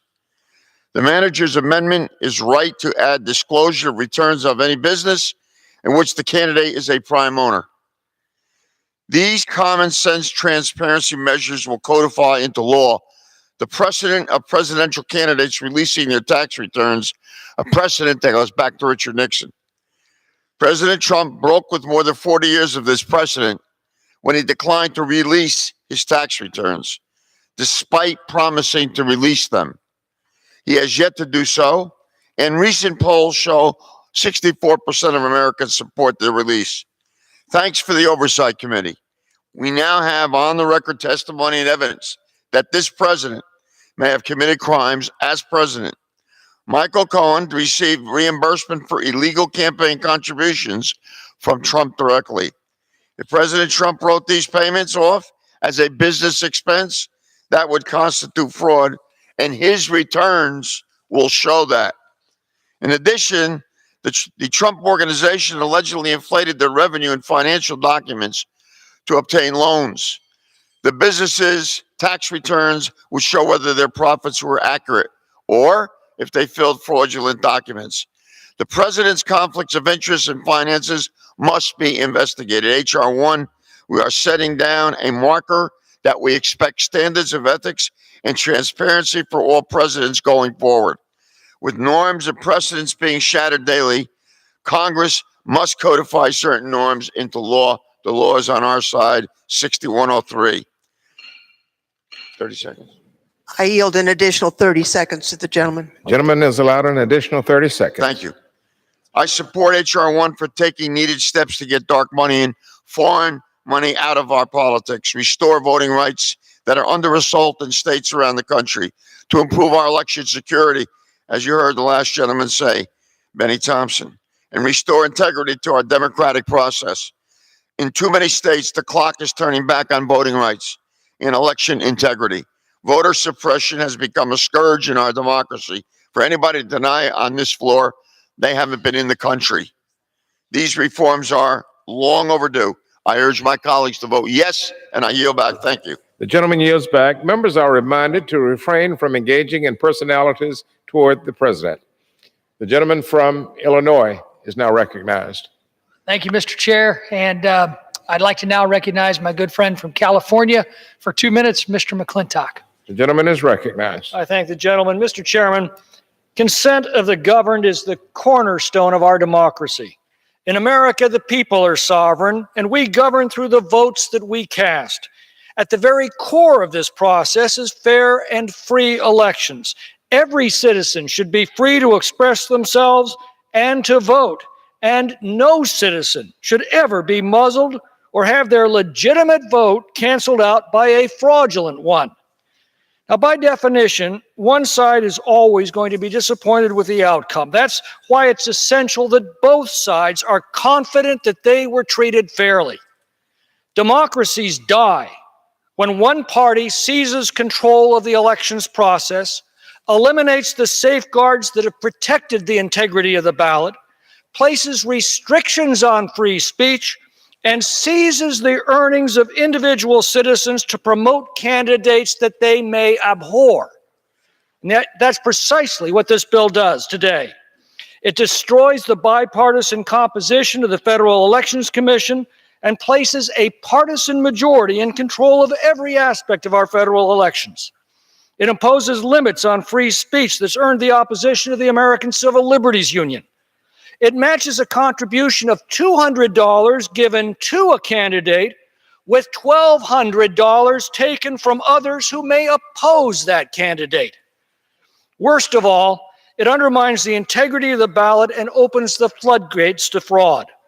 The purpose of registration periods is to allow parties to canvass the rolls, challenge improper registrations while assuring that candidates know exactly who's going to be voting. The reason we require Election Day voting at a polling place is to assure that voters cast their ballots in secret after they have heard the entire debate and after verifying their identity to their neighbors. This bill sweeps away these few remaining vestiges of ballot integrity. Democracies die by suicide, and we are now face to face with such an instrument. I yield back. Gentleman yields back. The gentlelady from California. Mr. Chairman, I am honored to yield to the gentlewoman from New Jersey. 1 minute to Ms. Watson Coleman. The gentlelady from New Jersey, Ms. Watson Coleman, is recognized at this time. I wish to thank the gentlelady for yielding to me. I rise today in support of H.R.1, the For the People Act. America is not a democracy if we don't protect the right to vote. We should be expanding voter rolls and making every single American voice heard at the ballot box.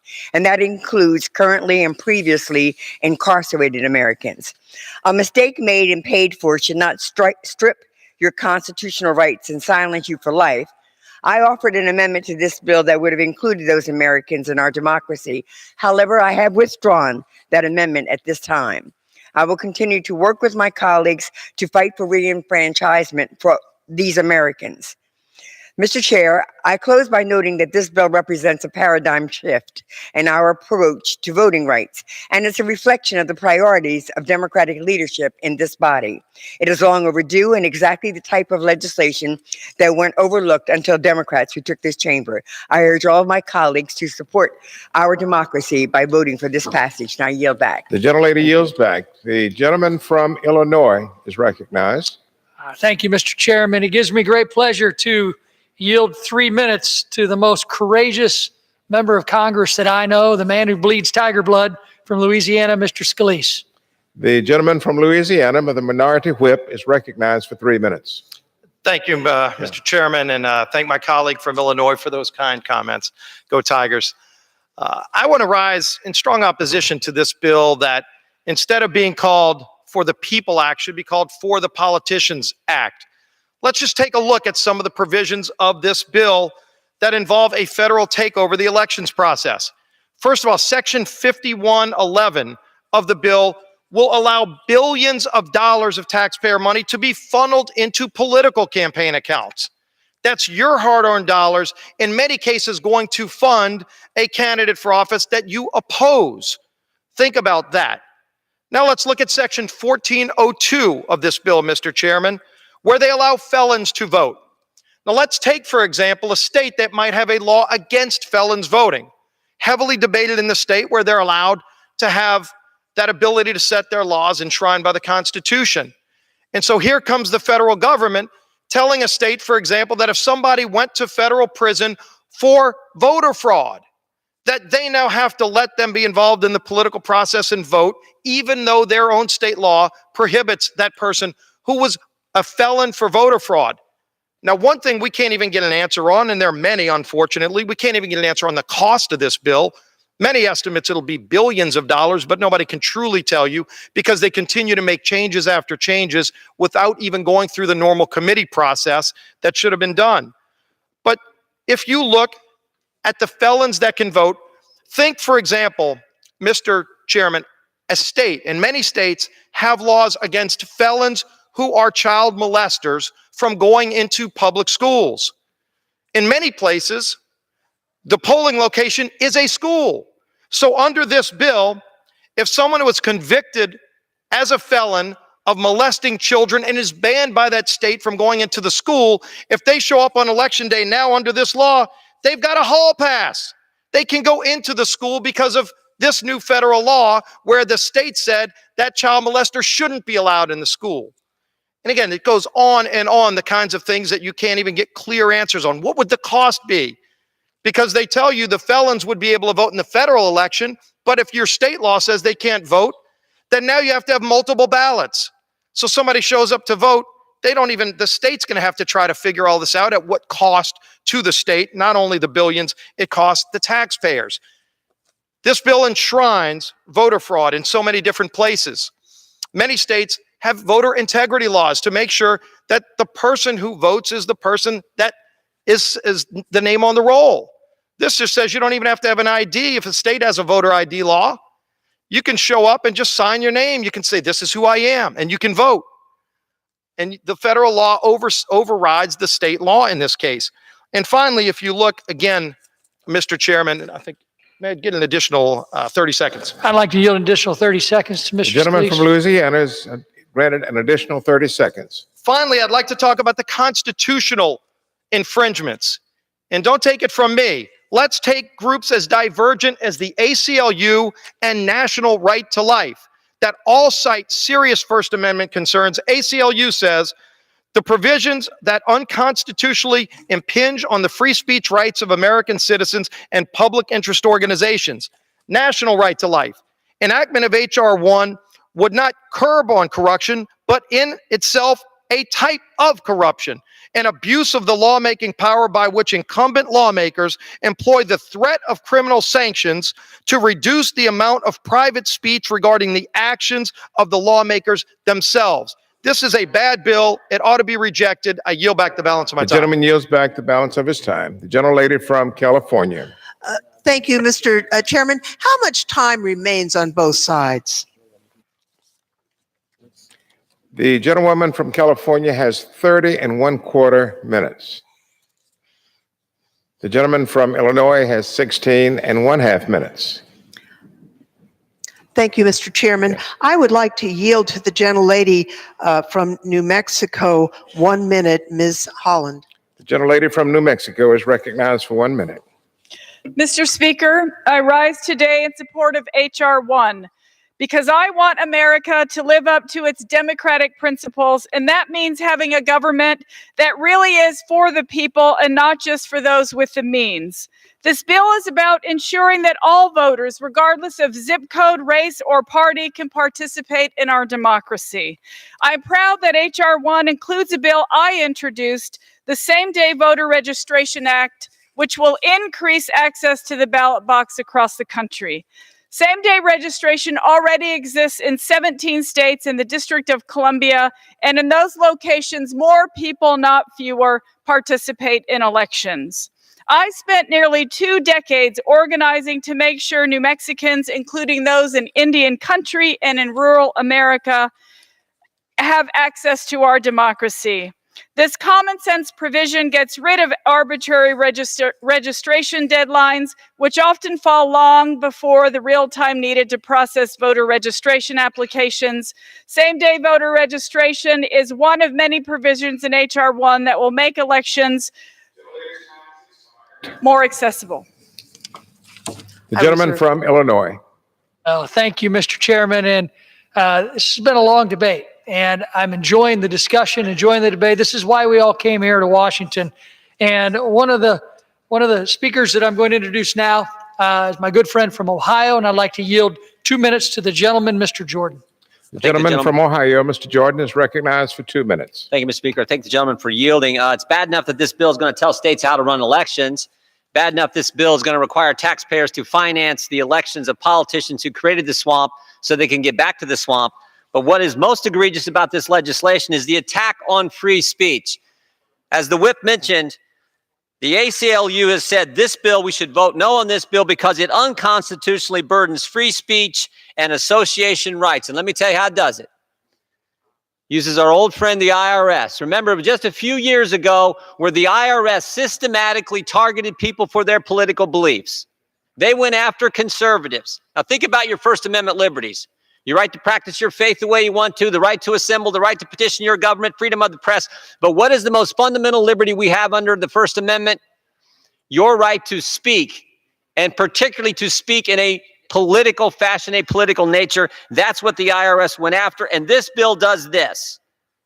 It gets rid of the Schedule B protections that are currently in law. It says the reason the protection of Schedule B information is important has nothing to do with vast conspiracies on the right or the left related to so-called dark money. Rather, it dates back to the Supreme Court's 1958 decision, NAACP versus Alabama. The Supreme Court formally recognized First Amendment protection of the freedom of association that prevented the NAACP from being compelled to turn over information about its members. This bill, what it will do today, is when this information has been leaked, as it has already, everyday Americans will continue to receive death threats, mail containing white powder, all because someone disagrees with what they believe. This bill should be defeated for one simple reason. It attacks our First Amendment liberties, our most sacred rights. This bill goes after it, and that's why we should vote it down, and that's why I urge a no vote. Mr. Chairman, I yield back. The gentleman yields back. The gentlelady from California. Mr. Chairman, it is my honor to recognize for 5 minutes the chairman of the House Oversight Committee, the gentleman from Maryland, Mr. Cummings. The gentleman from Maryland, Mr. Cummings, is recognized. Thank you very much. I rise in strong support of H.R.1, the For the People Act. I want to thank my friend, Congressman John Sarbanes, for his vision and for his tenacity introducing this bold and historic reform package. He has given his blood, his sweat, and his tears, and we thank him. This sweeping legislation would clean up corruption in government, fight secret money in politics, and make it easier for American citizens across our great country to vote. I've heard this bill dismissed as a, quote, power grab, unquote. In fact, it is a power restoration. H.R.1 would restore power to the American people and break the hold of special interests. For example, Title VIII includes a bill that I introduced, the Executive Branch Ethics Reform Act, which would ban senior officials from accepting bonuses and other payments from private sector employers in exchange for their government service. H.R.1 would have prevented Gary Cohn, President Trump's former economic advisor, from receiving more than $100 million in accelerated payments from Goldman Sachs when he left to lead the Trump administration's effort to slash corporate taxes. Title VIII also includes another bill that I introduced, the Transition Team Ethics Improvement Act. This legislation would require presidential transition teams to disclose to Congress the team members they submit to receive security clearances and which team members receive security clearances. This legislation also would require transition teams to have ethics plans in place and to publicly disclose those plans. H.R.1 gives people the power to freely exercise the right to vote. I've said quite often that when my mother died at 92 years old, her last words were not, "Elijah, I love you." Her last words, this former sharecropper, her last words were, "Elijah, don't let them take away our right to vote." I believe that we should be doing everything in our power to make it easier, not harder, for American citizens to exercise their constitutional right. Unfortunately, some oppose our efforts. They think we should make voting more difficult by cutting back on early voting, eliminating polling places, and taking other steps to reduce the number of people who do vote. In some cases, they've even engaged in illegal efforts to suppress the vote and target minority communities. Just look at what happened in North Carolina. In 2013, state legislators requested data broken down by race on how residents engaged in a number of voting practices. They then used that data to enact legislation that restricted voting and voter registration in 5 different ways that disproportionately affected African Americans. You do not have to take my word. The Fourth Circuit of Appeals found that this legislation was enacted with discriminatory intent. In fact, the Fourth Circuit said that in North Carolina, legislation targeted African Americans with they said this, I quote, almost surgical precision. We are better than that. In Georgia, we saw actions just last year by officials to remove people from the voter rolls and prevent them from registering in the first place. H.R.1 would establish procedures to automatically register people to vote, expand early voting, absentee voting, and give additional funding to states to maintain enough polling sites so that they can do their job. The This legislation would help make it easier for hardworking Americans to find the time to vote by making Election Day a federal holiday and encouraging the private sector to follow suit. A federal court after federal court after federal court that are ongoing efforts to stop people from voting. And so I will fight until my death to make sure that every citizen, whether they be Republican, Democrat, Independent, Green Party, or whatever, has the right to vote. The American people gave this Congress a mandate to restore our democracy, and we will clean it up. And with that, I yield back. The gentleman yields back. The gentleman from Illinois is now recognized. Thank you, Mr. Chairman. It gives me great pleasure to yield 2 minutes to my good friend, the gentleman from Florida, Mr. Posey. The gentleman from Florida is recognized. Thank you, Mr. Chairman. I thank the gentleman for yielding the opportunity to speak about House Bill 1. You've heard it called the Welfare for Politicians Act. You've heard it called the Democrat Politician Protection Act. And you've heard it called a very partisan proposal to hijack elections. I think it may be all those things. Historically, elections are based on three principles. Number one is fairness to everybody who votes. Number two is that every vote counts. And number three is that every voter should have the assurance or the confidence that their vote was counted equally and was not compromised in one way or another. Now, this bill does none of those things. If it did, and if it was at all fair, it would have bipartisan support. In 2000, after the contentious election between Bush and Gore, I was chairman of the Elections Committee in the Florida Senate and charged with reforming the election laws. Working with the minority leader at the time, Steve Geller, we did some historic things. We pioneered the provisional ballot. We pioneered early voting. We got rid of punch cards and went to precinct-based optical scanners that they said would cost Republicans 100,000 votes statewide. Seemed like the Republicans knew how to vote and the other side didn't. We did those things because it was fair and it was the right thing to do. And as a result, for the past 19 years, our elections have worked very well down there, except for two counties, very highly partisan counties who didn't follow the rules. The measure of credibility for election bills is whether or not you have bipartisan support. You know, our legislation passed nearly unanimously, if not unanimously. Here, this is very one-sided. It's not fair. If it was fair, you'd have a lot of support from this side. So I implore the other side to try and consider fairness a little bit in this process so we don't go from one regime to another, back and forth with the election law that's not stable. It's not good for the voters. It's not good for the United States of America.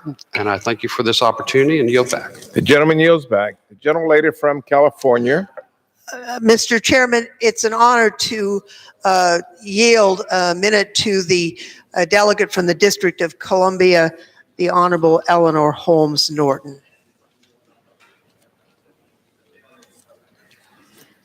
The gentlelady from the District of Columbia is recognized for 1 minute.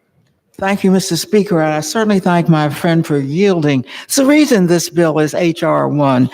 It shows that we are not there yet in building a more perfect democracy. Nothing illustrates that better than H.R.1's findings on D.C. statehood. These findings document the district's long adherence to all the qualifications for statehood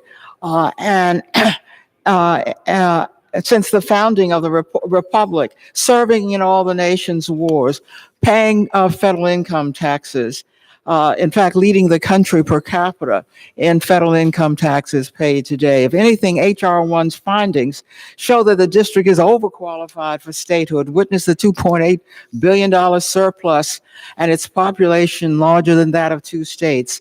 Yesterday marked 200 co-sponsors for our D.C. statehood bill. Today, passage of H.R.1 will set a historic milestone, marking the first vote for the necessity for D.C. statehood in the 218 years the district has been the capital of the nation. Thank you for yielding. The gentlelady yields back. The gentleman from Illinois. Well, thank you, Mr. Chair, and it's with great pleasure I get a chance to introduce my good friend who I've known for a very long time from Illinois, Mr. Bost, and I'd like to yield 2 minutes to him, and I'd like to ask him to throw his papers in the air and hit them when he's done with his speech, too. The gentleman from Illinois is recognized for 2 minutes. Thank you, Mr. Speaker, and I thank the gentleman for yielding. I think the papers will remain on the table.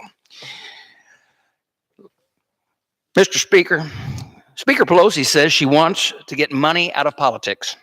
She says she wants free speech.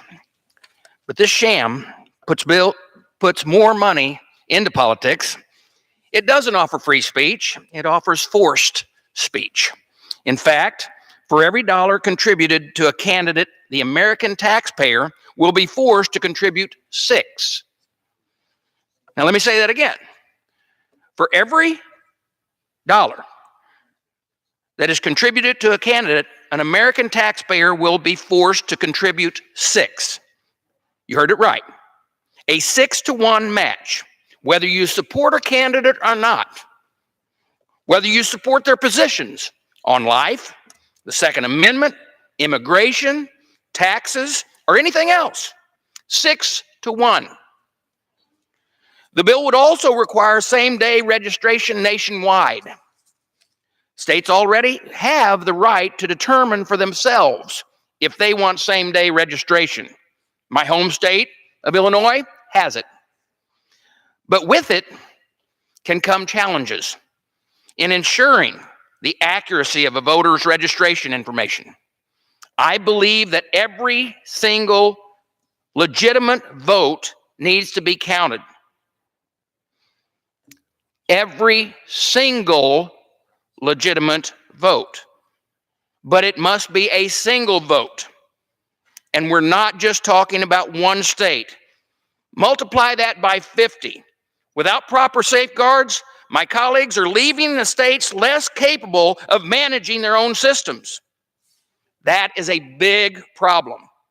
This is a bad bill. I urge the House to vote no. And with that, I yield back. The gentleman yields back. The gentlelady from California.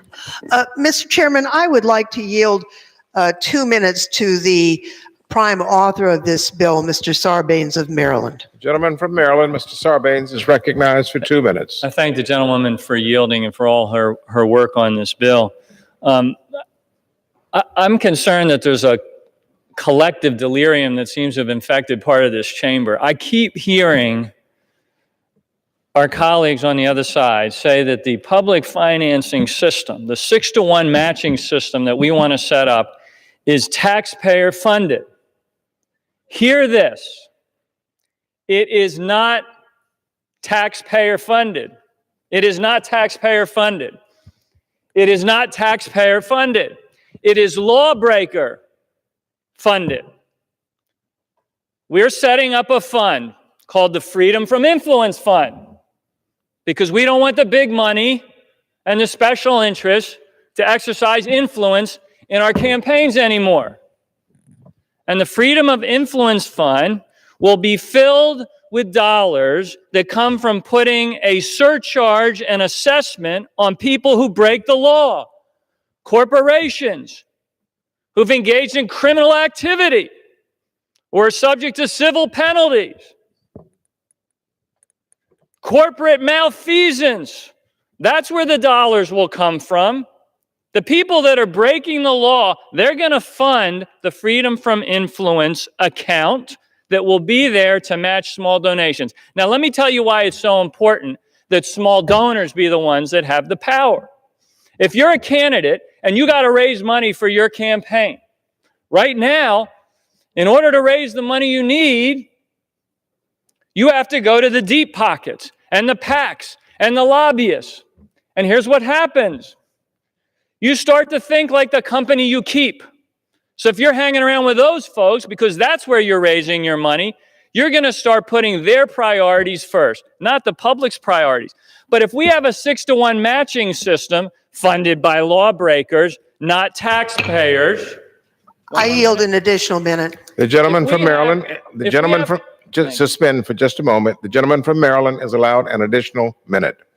If we have a matching system that gives power to small donors, now the candidate's going to say, if I want to raise money for my campaign and power my campaign, I'm going to go spend time with real people in my district.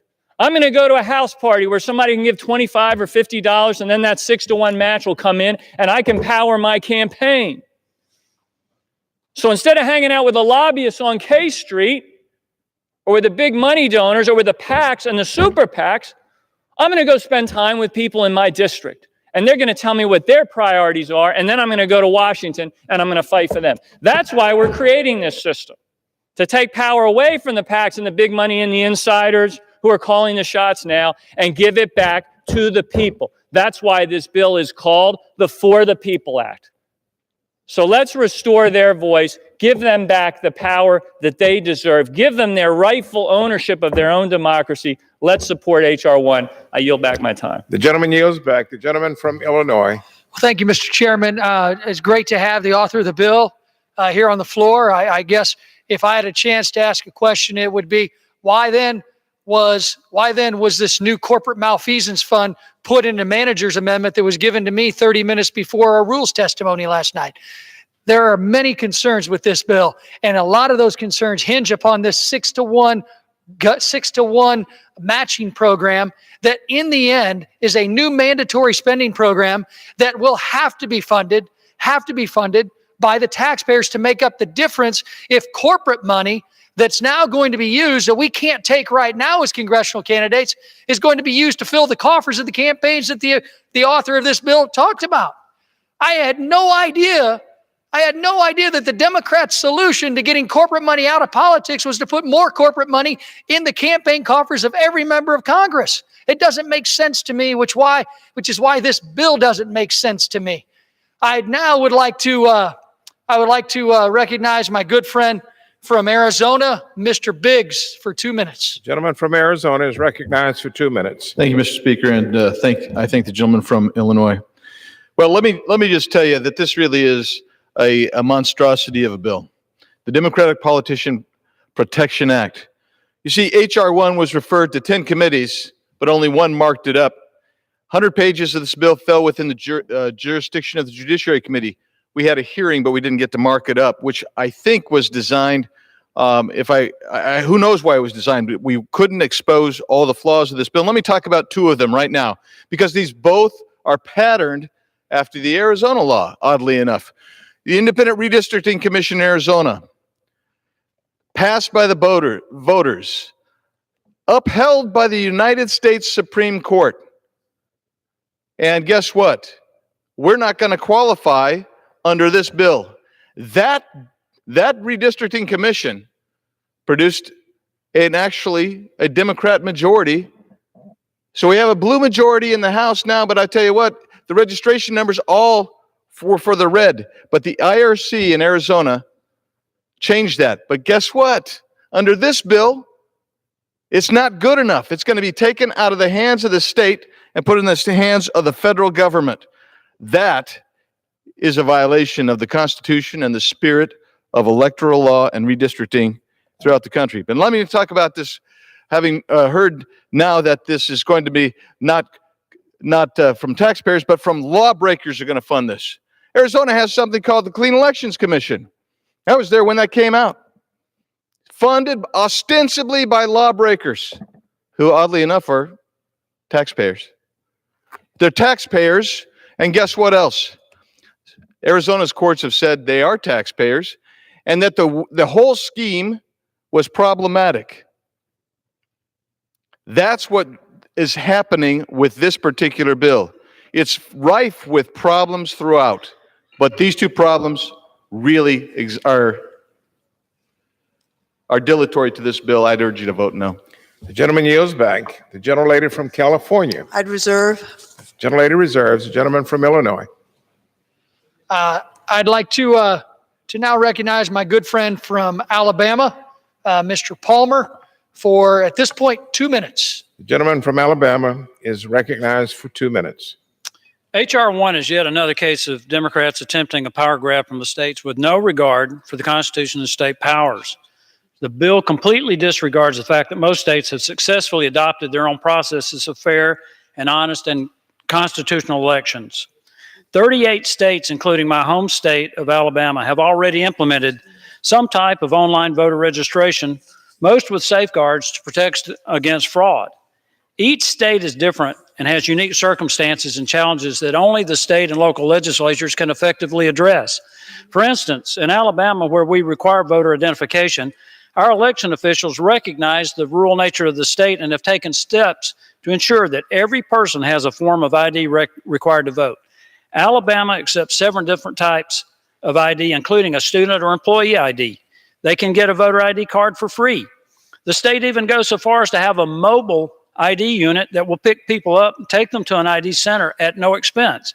That's why a federal judge recently threw out a lawsuit against the ID law because, in the judge's word, there is no person who is qualified to register to vote who cannot get a photo ID. One of the most important requirements for eligibility to vote is citizenship. H.R.1 requires states to maintain online voter registration with no safeguards. They can simply upload an electronic signature without any validation through a DMV database. Many officials from states have implemented online voter registration will tell you that a huge obstacle is cybersecurity. Anytime parts of the process are connected to the internet, it opens it up to hacking attempts. My Democrat colleagues have spent the better part of 2 years alleging there was Russian influence on the 2016 election. Now they want to invite China to the party? What about Iran and North Korea? Just this week, FBI Director Wray was asked if China's digital threat was overblown. He responded, "There is nothing like it." Voter fraud and registration fraud are real threats to elections. For instance, the Texas Attorney General recently indicted, 30 more seconds? Yield an extra 30 seconds. The gentleman from Alabama is granted an additional 30 seconds. The Texas Attorney General recently indicted 4 people as part of a voter fraud ring funded by the Texas Democrat Party. Under the new automatic registration scheme in California, they admitted to registering 25,000 ineligible voters, including non-citizens. We even allow felons to register to vote who are felons for voter fraud. Each state is unique and with their own circumstances and challenges. Elections are a state matter, not a federal matter. We should continue to allow the states to act on their own and implement policies that work best for their state, rather than cede the fundamental base of our liberty, our right to choose our leaders in honest and fair elections. Gentleman's time has expired. Gentlelady from California. Mr. Chairman, I just wanted to make a couple of observations and perhaps corrections. It's been alleged that somehow the assessment on tax crimes and corporate malfeasance has been transformed into taxpayer money. I think that's clearly incorrect, but that if the money is insufficient, then the taxpayers would be on the hook. When we marked up the bill in the House Administration Committee, we outlined how the money would be reduced if there was not enough money in the fund. And in section 5101F3, it talks about mandatory reductions of payments in the voucher program, 541D2, mandatory reductions in the congressional program and the presidential and on, if there are insufficient funds. So there's no way under the terms of this bill that the taxpayers could ever be on the hook for these funds. And I think it's important to know that. I wanted to talk a little bit about the concern about free speech. You know, I am an advocate of free speech. I think we all are. We all are and honor our Constitution here in the House of Representatives. But the ACLU has a storied history of litigating constitutional issues. They've done good work, but we have differed on our approach to campaign finance law, particularly on how to shine a light on secret dark money in elections. The ACLU has opposed applying disclosure laws to organizations spending money on electioneering communications, which are paid ads that mention candidates in the days leading up to the election. As we have mentioned earlier, the court in Citizens United said the public has an interest in knowing who is speaking about a candidate before an election, and pointed out that disclosure does not prevent speech. I think that's one of the reasons why we've gotten a marvelous letter from the National Association for the Advancement of Colored People, the NAACP, which I would ask unanimous consent to put into the record. Without objection. I will not read the entire record, but it does say this: dear representatives, on behalf of the NAACP, our nation's oldest, largest, and most widely recognized grassroots-based civil rights organization, I would like to urge you in the strongest terms possible to support through passage of H.R.1 and oppose any weakening amendments. It goes on to say that the legislation will expand America's access to the ballot box, reduce the discriminatory influence of big money in politics, prevent voter fraud, strengthen ethics rules and accountability for public servants. H.R.1 is supported and celebrated by the NAACP. I would urge us to support this bill and listen to the advice that we have received from the NAACP on this, and I would reserve the balance of my time. The gentlelady reserves. The gentleman from Illinois. Well, thank you, Mr. Chairman. And it's interesting. My colleague, Chairperson Lofgren, mentioned the NAACP because the next gentleman that I'm going to introduce, he and I both share Springfield, Illinois, which is known after the 1908 race riots to be somewhat of the birthplace of the NAACP.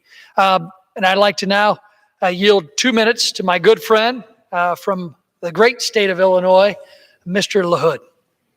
Mr. LaHood from Illinois is recognized for 2 minutes. Well, thank you. And I want to thank my colleague, Congressman Rodney Davis, my good friend, for his strong leadership on this bill and his strong leadership on the Committee on House Administration for leading the way on this. Mr. Speaker, I rise today strongly opposed to H.R.1.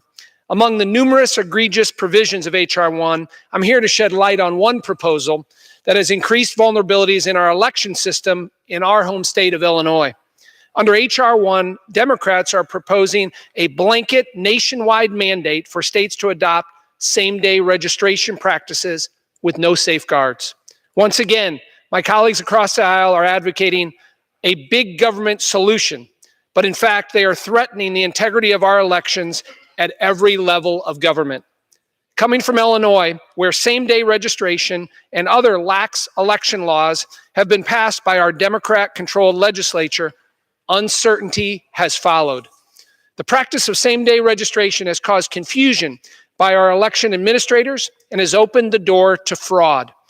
Under same-day registration in Illinois, an individual can arrive at their polling place with a copy of their utility bill and cast a full ballot without being fully verified thanks to same-day registration. Election officials are having difficulty verifying residents in a timely manner, particularly on college campuses, where students have been told that they can use a receipt from Jimmy John's sub shop to confirm their voting domicile. Under H.R.1, these vulnerabilities and problems will be seen across the country and exacerbated by provisions that will allow individuals to use sworn statements in place of government IDs when registering to vote. H.R.1 fails to address issues our states and others have seen with same-day registration. We need stricter standards for same-day registration, but H.R.1 fails to provide any sufficient enforcement mechanisms to verify voter registration. Furthermore, I would ask for an additional 30 seconds. I'd like to yield an additional 30 The seconds. gentleman is allowed 30 additional seconds. Furthermore, H.R.1 fails to deter bad actors from taking advantage of the system by not criminalizing fraudulent registrations. Mr. Speaker, Republicans want more registered voters. We want more Americans to fulfill their civic duty, but we can't simply push legislation that jeopardizes the integrity of our election process and potentially undermines our democracy. H.R.1 unconstitutionally mandates a one-size-fits-all federal approach to voter registration, fails to adequately address vulnerabilities in our registration system, weaponizes the Federal Election Commission, and as the left-leaning ACLU says, infringes on our American The gentleman's time has expired. I strongly urge a no vote and yield back the The balance. gentleman yields back. The gentlelady from California, Ms. Lawford. Mr. Chairman, I would like to yield 1 minute to the Speaker of the House, the gentlelady from San Francisco, Nancy Pelosi. Gentlelady from California, the Speaker of the House is recognized. some very tall person was here before. Thank you, Mr. Speaker. I thank you, the gentlelady, for yielding. I commend her and congratulate her on her success in bringing this important legislation to the floor of the House. And I want to salute our colleague from Maryland, Congressman John Sarbanes, for being a relentless and persistent advocate for honoring the Constitution of the United States and giving people confidence their voice and their vote count as much as anyone's in this country.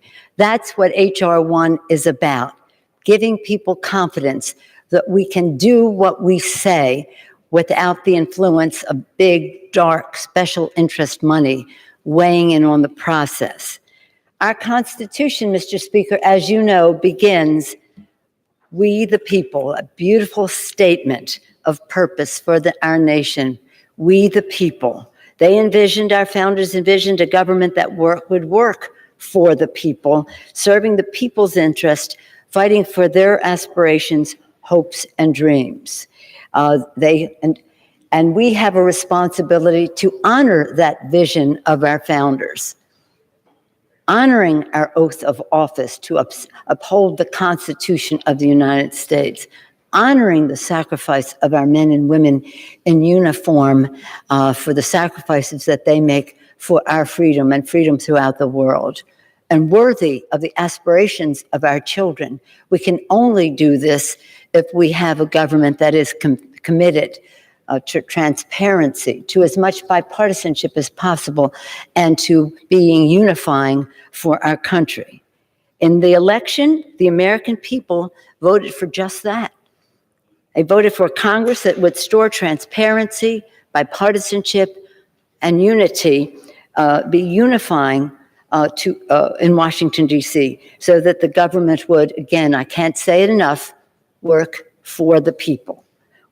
On day one, reflecting the priorities of our outstanding freshman class, our new Democratic majority honored the people's trust by introducing H.R.1, the For the People Act. Again, let me salute John Sarbanes, the chair of our Democracy Reform Task Force, who is the godfather of this bill. Today, we are proud to be bringing this transformative legislation to the floor of the House. H.R.1, and it is H.R.1 because it is of primary importance, restores the people's faith that government will work for the people and not the special interest.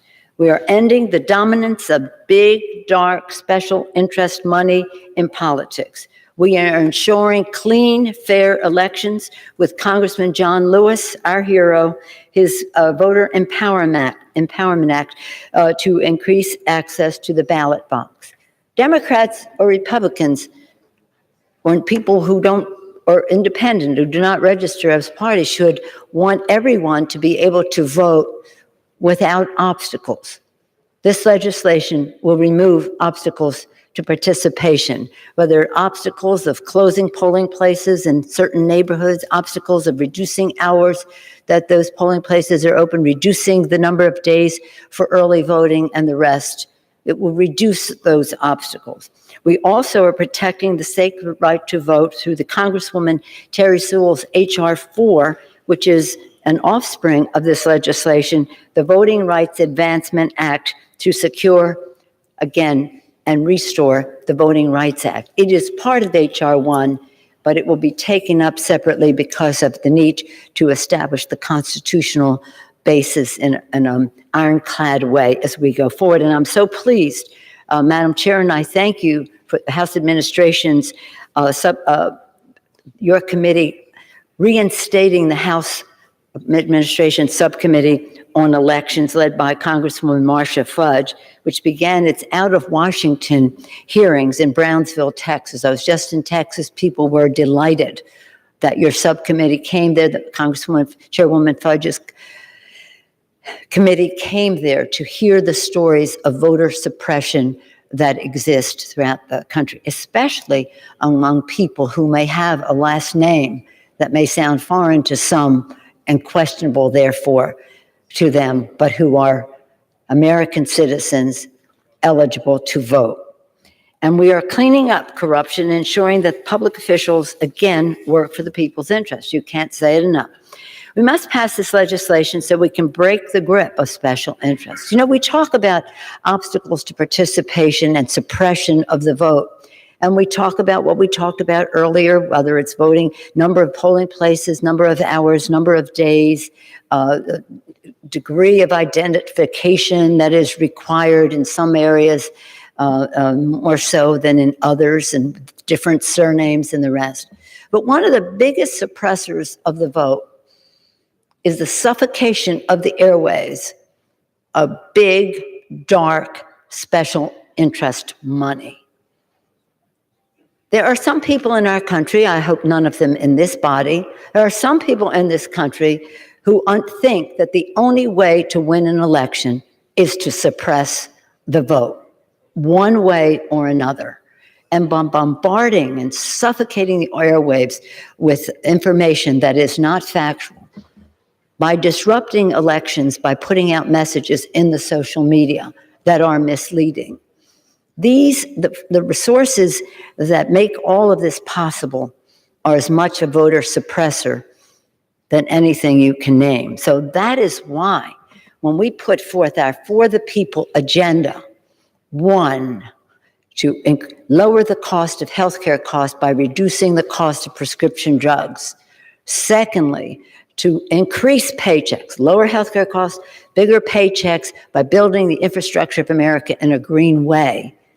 People had confidence that we could do that because H.R.1, which was essential to our For the People agenda, would again diminish the role of big special interest money and increase the voice of every person in our country, including increase the impact of small donor participation in elections. When we put power back in the hands of the American people, as this legislation does, we can make much more progress on hard issues facing our nation. And the American people know that. It removes a great deal of skepticism that they have in politics and government. It instills confidence that their voice will be heard, that their cause will be addressed, and that their interest will be served.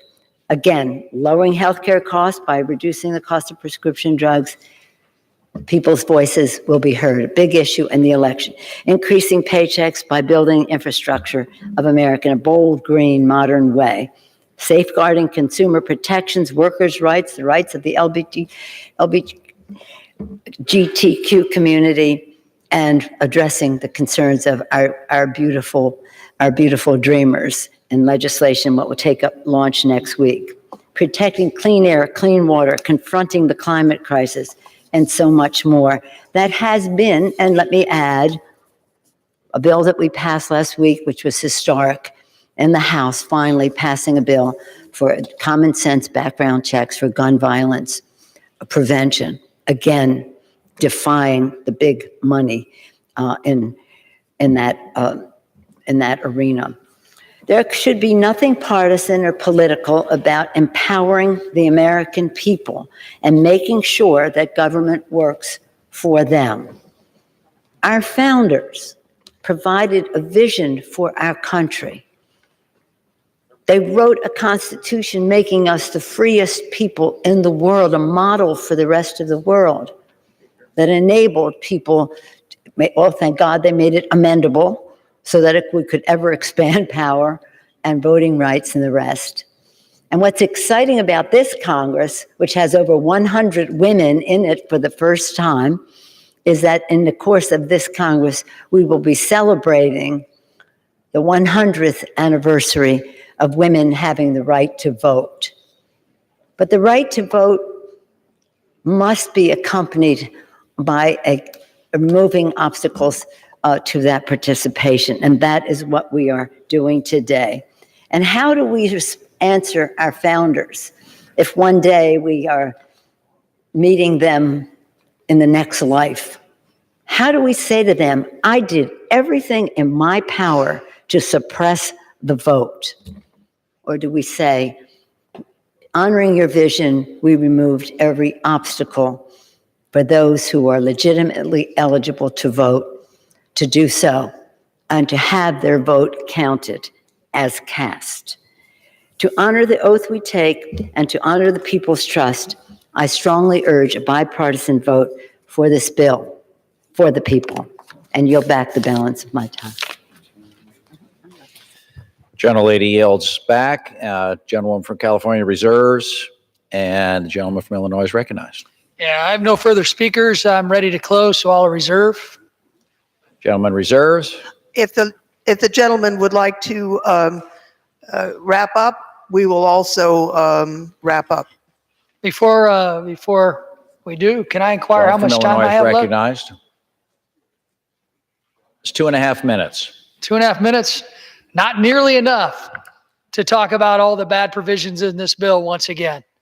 I'll yield myself as much time as I consume, but there are so many provisions in this bill that many of our colleagues graciously came down to the floor to talk about. As a matter of fact, I have with me a file of letters from groups like the U.S. Chamber of Commerce, the ACLU, the National Right to Life, and all others that have been outspoken in their opposition to this behemoth partisan piece of legislation. Let me remind everybody once again, we Republicans, there are only 3 of us on the House Administration Committee. We were not consulted at all by anyone who wrote this bill, nor by any of the groups who were pointed out at the press conference announcing this piece of legislation that they helped write this bill. And make no bones about it. Make no bones about it. This shell game, this nebulous freedom from influence or whatever fund you want to call it, the CBO estimates they don't even have enough information on it. They are estimating that taxpayers will be on the hook for at least $1 billion. That goes in addition to the over $2 billion that the rest of the bill is going to cost the taxpayers of this country. Now, it's interesting. I just read a tweet. I never met the gentleman, Dan McLaughlin, but it's pretty good explanation of what I think this bill is. This tweet says, professional politicians do unethical things that they've written the rules to allow. This bill has written the rules to allow members of Congress to enrich their own campaign coffers that will eventually be on the backs of government and the taxpayers. This is not why we should be here. I'm for the American voter. I support that every eligible voter having easier ways to register to vote and get easier access to the polls. What I'm not for is for Washington, D.C. taking over elections and enriching the campaign coffers of the people who sit in this room.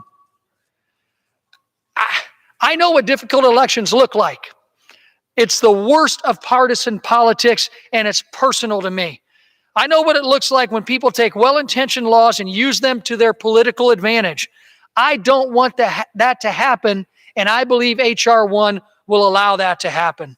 We've had disagreements. I respect the fact that my colleagues have come here to debate this bill, but this is furthest thing from a bipartisan bill, Mr. Chairman, and I will yield back, and I can't say it enough how opposed to this bill I am. Gentleman yields back. His time has expired. Gentlewoman from California is recognized. I would yield myself such time as I may consume. Gentlewoman is recognized. This is an important bill for many reasons. We have seen all over the United States efforts to prevent Americans from being able to vote, from moving polling places out of a jurisdiction without any public transportation so voters can't get there, to reducing early voting, to voter ID requirements that have a disparate result and disadvantage young people. For example, in Texas, you can show your hunting license, but not your University of Texas ID. I think there's a rationale behind that. We've had enough. We believe that American citizens ought to be able to vote, and that we should do everything in federal elections, as the Constitution provides, to allow those American citizens to vote. And that's why this bill provides for at least 15 days of early voting for federal elections, no excuse absentee ballots, that provisional ballots are treated uniformly. So a voter in one state is treated the same way as a voter in another state when they're voting for the House of Representatives. We want to improve access for voters with disabilities and for overseas and military voters. We know that we are vulnerable to hacking. We have voting machines that are using software that is no longer even updated. They are vulnerable to hacking. We've got to have paper ballots that are subject to a recount. Now, much has been said about elements of this, but one of the things that I think is very important is the federal congressional redistricting provisions. If there's one thing that makes Americans upset, it's politicians manipulating the districts so that even if they don't get the votes, they get to win the seats. That's gerrymandering. This bill does away with it for the House of Representatives. It requires all states to establish independent redistricting commissions for the purpose of developing and enacting congressional redistricting plans. It exempts states that meet the minimum requirements, including the state of Arizona, contrary to one of the comments made earlier today. There's been a lot of discussion about money, but I would like to ask unanimous consent that we put into the record the preliminary report we have received from the Joint Committee on Taxation. That request will be considered under general leave. The estimate of the proposed 2.75% special assessment on criminal penalties and civil penalties is that it would raise 1.948 billion between 2019 and 2029, and that it would reduce the deficit by $83 million because people would be deterred by the additional penalty. That's from the Joint Committee on Taxation. I didn't make that up. So this bill has a lot of sound provisions in it. It discloses big money so that there's transparency, as the court in Citizens United suggested that we do. It empowers small donors so the big money guys don't own the government. It reforms the process, the ethics process for the president, for the Congress, and for the judiciary. You know, I'm sorry to say that some candidates win only when they suppress the vote. And we've seen that happen across the United States. We're not going to allow that to happen. Every American has a right to vote, to have their vote counted, and let the chips fall where they may. That's what H.R.1 will do, and I urge its passage, and I yield back the balance of my time. Gentlelady yields back. All time for general debate has expired. Pursuant to the rule, the bill should be considered for amendment under the 5-minute rule. In lieu of the amendment in the nature of a substitute recommended by the Committee on House Administration, printed in the bill, the amendment in the nature of substitute consisting of the text of Rules Committee Print 116-7, modified by the amendment printed in Part A of House Report 116-16, shall be considered as adopted. The bill as amended shall be considered as an original bill for purpose of further amendment under the 5-minute rule and should be considered as read. No further amendment to the bill as amended shall be in order except those printed in Part B of House Report 116-16 and amendments en bloc described in Section 3 of the House Resolution 172. Each further amendment printed in Part B of the report may be offered only in the order printed in the report by a member designated in the report, shall be considered as read, shall be debatable for a time specified in the report, equally divided and controlled by the proponent and opponent, shall not be subject to amendment, shall not be subject to a demand for division of the question. It shall be in order at any time for the chair of the Committee on House Administration or her designee to offer amendments en bloc consisting of amendments printed in Part B of the report, not earlier disposed of. Amendments en bloc shall be considered as read, shall be debatable for 20 minutes, equally divided and controlled by the chair and ranking minority member of the Committee on House Administration or their designees. Shall not be subject to amendment, shall not be subject to a demand for a division of the question.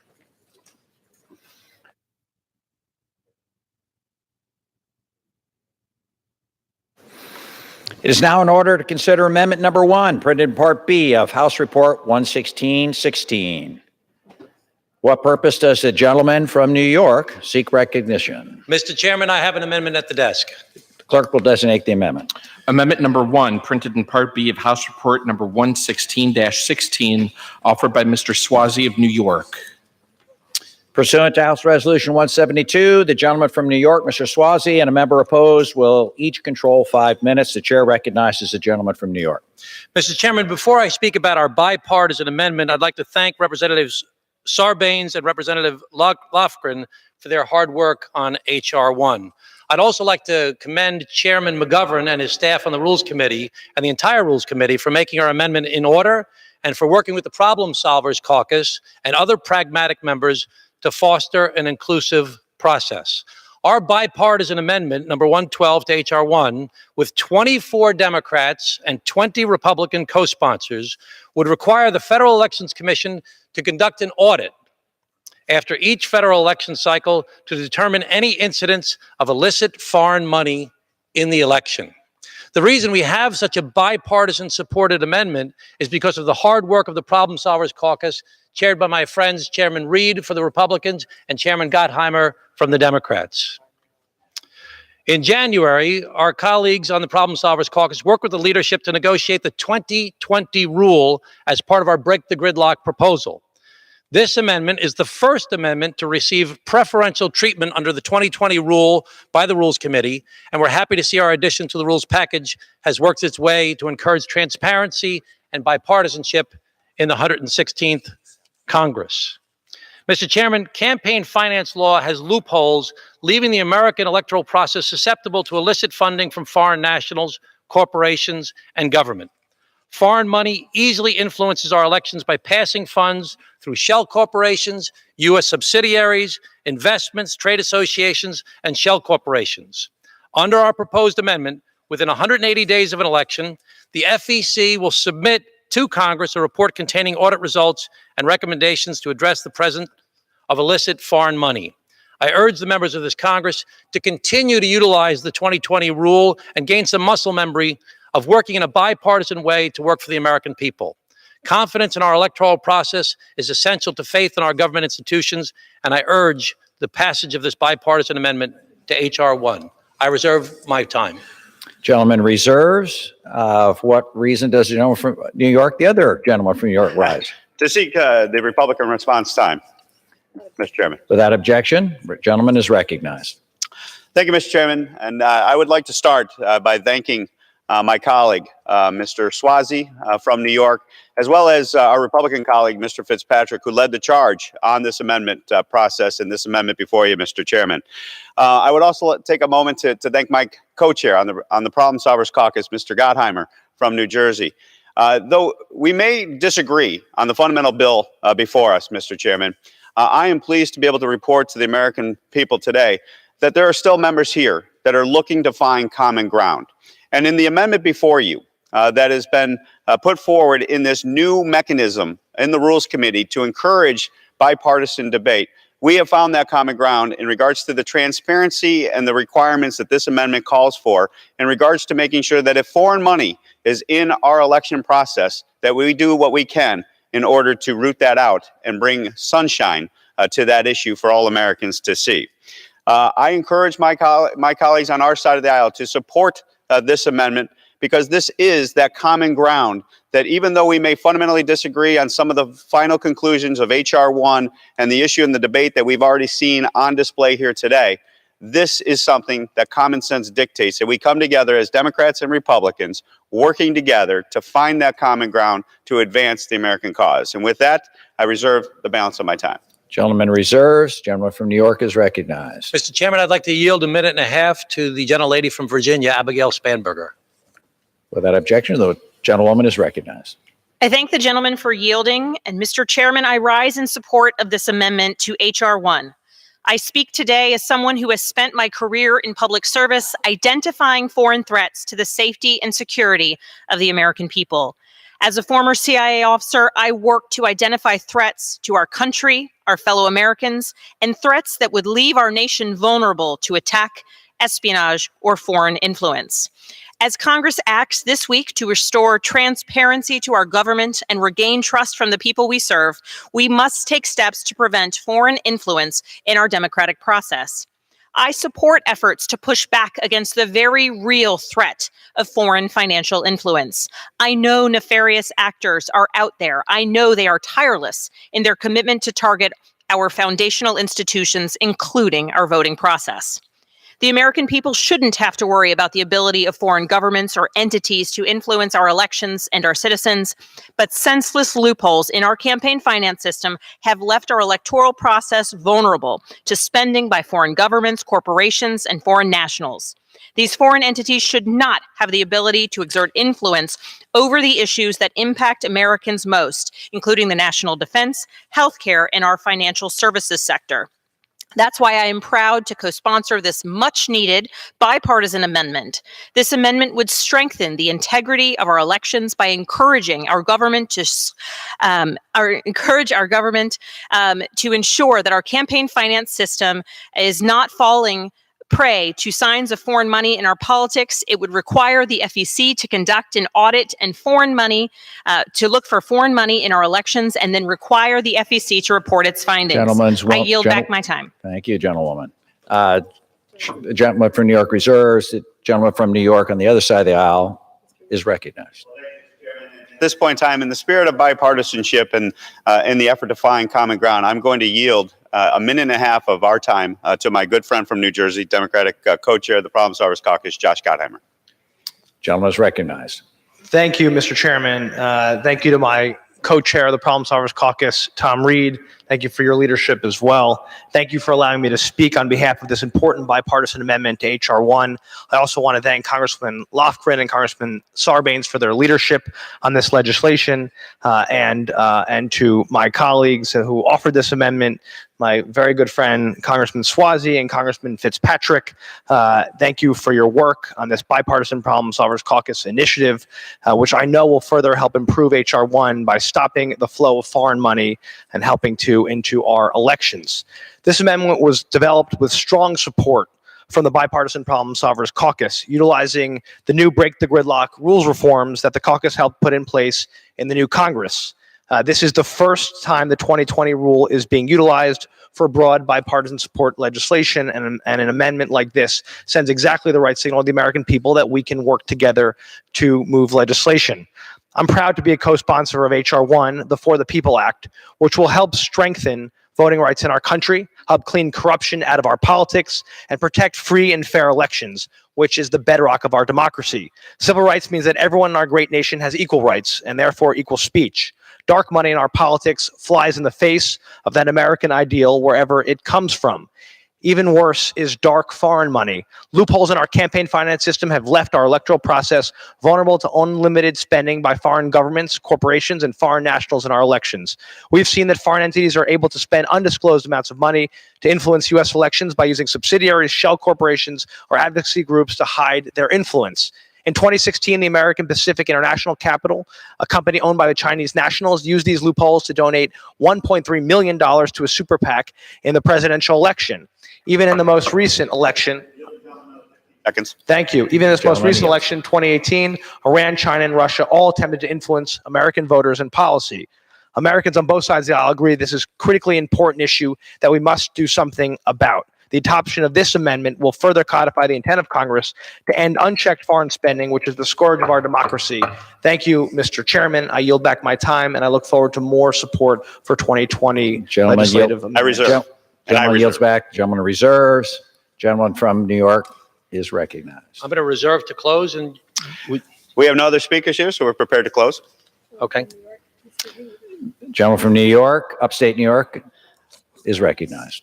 Mr. Chairman, as we wrap up the debate on this amendment, I hope we've demonstrated that there is common ground to be found in this chamber. And I would like to take a moment to thank, again, my colleagues, but also the Rules Committee, Mr. McGovern and his staff, for working with us in regards to this new reform of the rules process that will reward and encourage bipartisan behavior and bipartisan common ground finding efforts.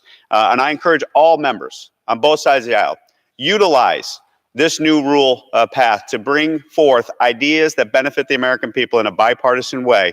And in the end of the day, this amendment is something we should all support for the reasons articulated by my colleagues on the other side and as articulated hopefully by myself today in regards to supporting this reform that goes at the issue of foreign money in our elections. And with that, I encourage our members to support this amendment and yield back the balance of my time.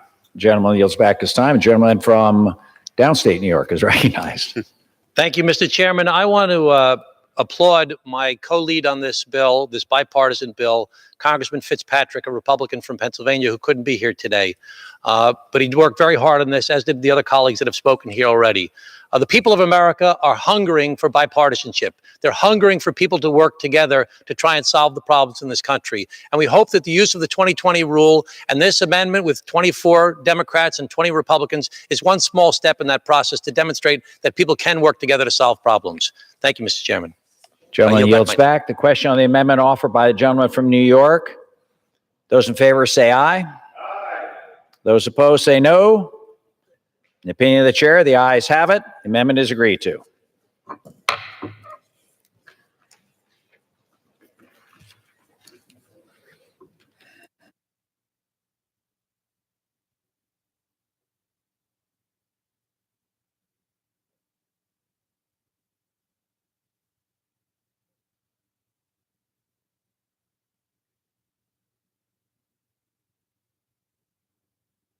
It is now in order to consider Amendment Number 2, printed in Part B of House Report 116-16.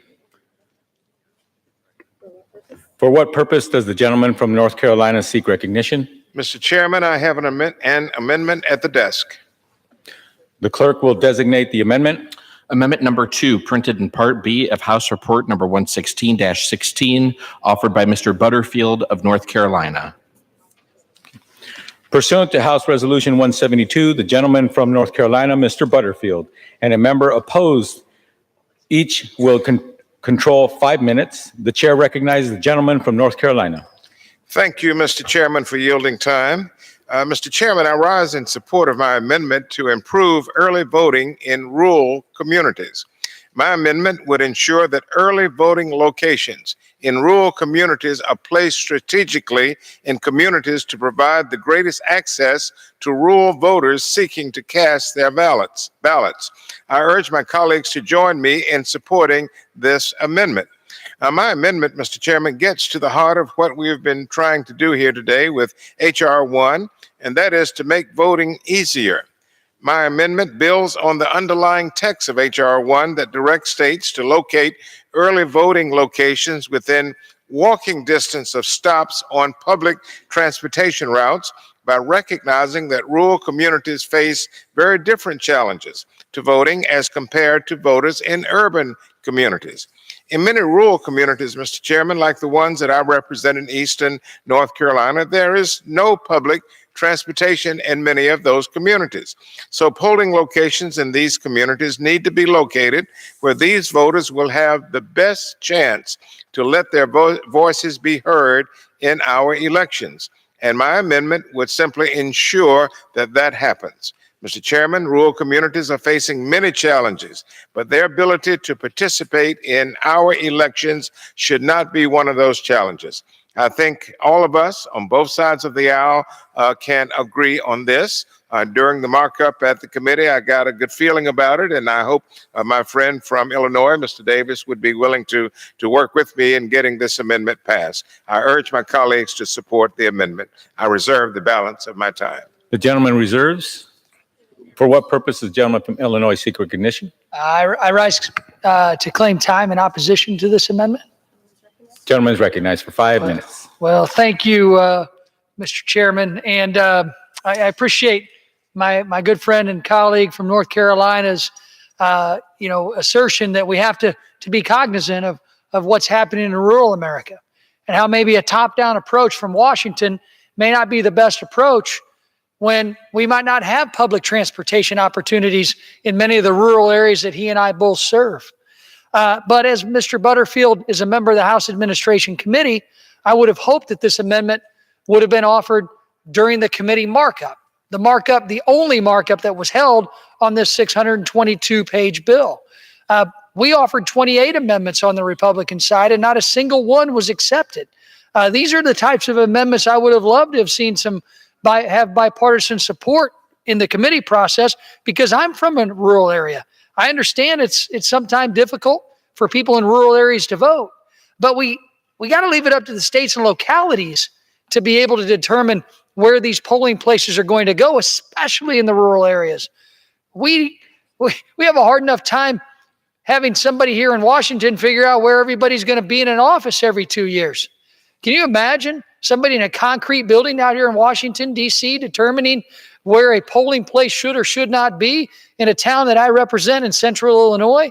That's my problem with this bill. It's a top-down approach that takes away the ability for locals to really, truly get polling places and act in areas that are accessible for every voter to be able to cast their vote. Mr. Chairman, I want every single American to be able to vote. Every vote, every single vote, and every American vote deserves to be counted and protected. And I'll reserve. Gentleman reserves. Gentleman from North Carolina is recognized. Thank you, Mr. Chairman. The gentleman from Illinois would remember that at the subcommittee markup, or the full committee markup, we did have a very healthy conversation about this topic. I acknowledge that no amendment was offered at the committee, but I felt a consensus, Mr. Davis, when we discussed it at the committee, and I thought that it would be accepted by the other side. But suffice it to say that rural communities deserve to have polling locations that are convenient to all of its citizens. We're talking about federal elections, not local elections. So I would ask my colleagues to reconsider and support this amendment. At this time, I would like to yield to the gentleman from Maryland, Mr. Sarbanes, such time as he may consume. Gentleman is recognized.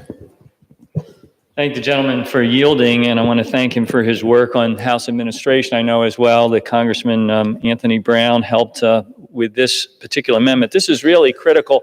This is all about, and H.R.1 in large part is about the journey to the ballot box.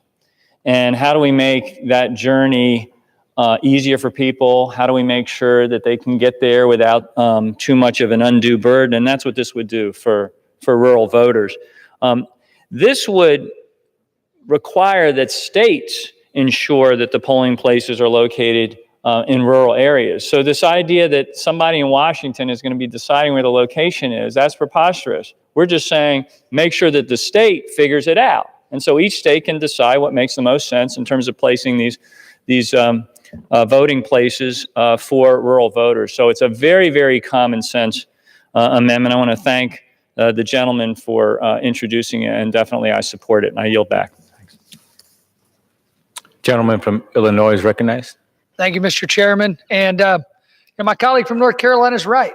We had a good, healthy discussion on how rural voters could be adversely impacted by the original language that was in the bill that would have required polling places to be next to areas of mass transit. Well, as we both know, there are many areas we serve that don't have access to mass transit. My problem's not with what this amendment does. My problem, again, is with the process.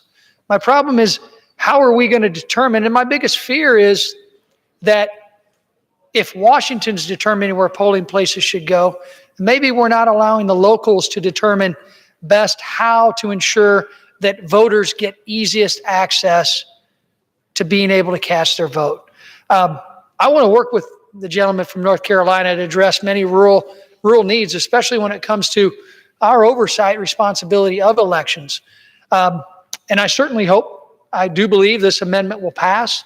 And I certainly hope if it becomes law, which I don't believe H.R.1 will become law, but I would really encourage us to be able to work together after this is done and maybe work in a separate fashion to address rural voting communities' needs. And I look forward to working with you. And I'll at this time, Mr. Chairman, I know we have a lot of amendments, so I'll go ahead and yield back the balance of my time.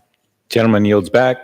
Gentleman from North Carolina is recognized. Let me thank the gentleman for his comments and thank you for your friendship. And you're right, we do serve on the House Administration Committee together. You are the ranking member of the committee, and Ms. Lawford is the chair. And we will have many opportunities to work together. And I look forward to working with you and all of the committee on very important issues as we go forward. So thank you so very much. With that, Mr. Chairman, I yield back. The gentleman yields back.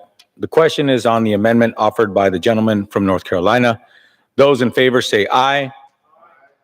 Those opposed say no. In the opinion of the chair, the ayes have it.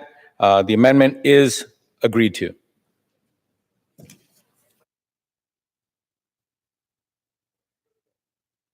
It is now in order to consider amendment number 3, printed in Part B of House Report 116-16. For what purpose does the gentleman from Maryland seek recognition? Mr. Chair, I have an amendment at the desk. The clerk will designate the amendment. Amendment number 3, printed in Part B of House Report number 116-16, offered by Mr. Raskin of Maryland. Pursuant to House Resolution 172, the gentleman from Maryland, Mr. Raskin, and a member opposed, each will control 5 minutes. The chair recognizes the gentleman from Maryland. Thank you, Mr. Chair. I yield myself such time as I may consume, and I rise to offer this amendment to H.R.1. For decades, the law prevented business corporations from engaging in campaign spending, but the Supreme Court destroyed that prohibition with its watershed decision in 2010 in the Citizen United case, which for the first time defined for-profit business corporations as political membership associations and thereby unleashed billions of dollars in corporate treasury money into the political system. Since then, corporations have taken advantage of this newfound constitutional identity and political freedom by investing hundreds of millions of dollars, perhaps billions, in campaign expenditures and the torrent of dark money now coursing through the political system. But who are these corporations speaking for? Well, according to the court, they're speaking for the shareholders. Writing for the majority, Justice Kennedy took the position that corporate political campaigning is on behalf of the shareholders, an association of individuals who have taken on the corporate form. But in reality, we know that CEOs engage in political spending without the knowledge, much less the consent, of the shareholders whose First Amendment rights are allegedly being exercised. Anyone who has a retirement fund with money invested in corporate equities will know that they have never been asked whether they want a portion of their retirement money invested in Republican or Democratic or other campaigns. The CEOs just do it without their participation.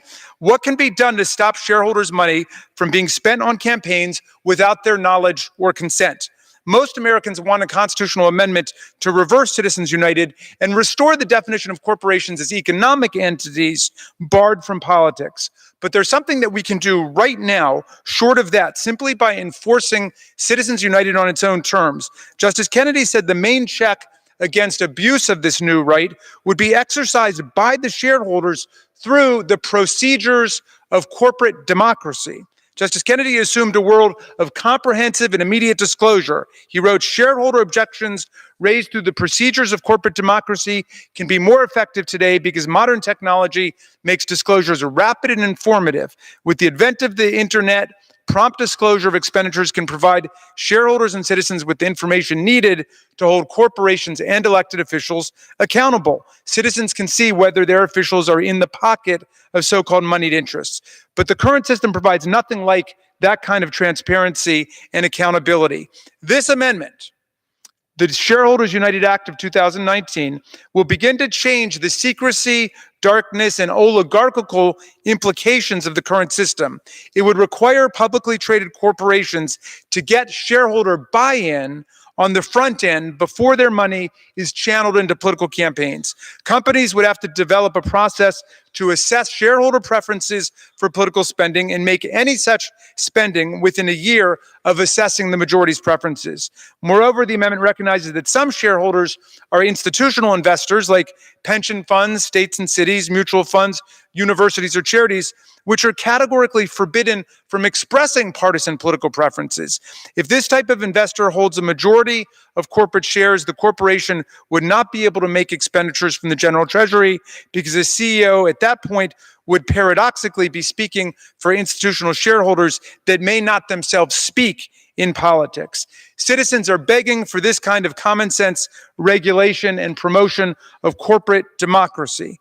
People invest in the stock market to save for retirement or to send their kids to college, not to support their favored political candidates, much less their most disfavored ones. I know that I would be mad as hell to learn that my retirement money were being given away to Donald Trump and the RNC, just as I assume my GOP friends don't want their pension dollars going to the DNC or to help Elizabeth Warren's presidential campaign.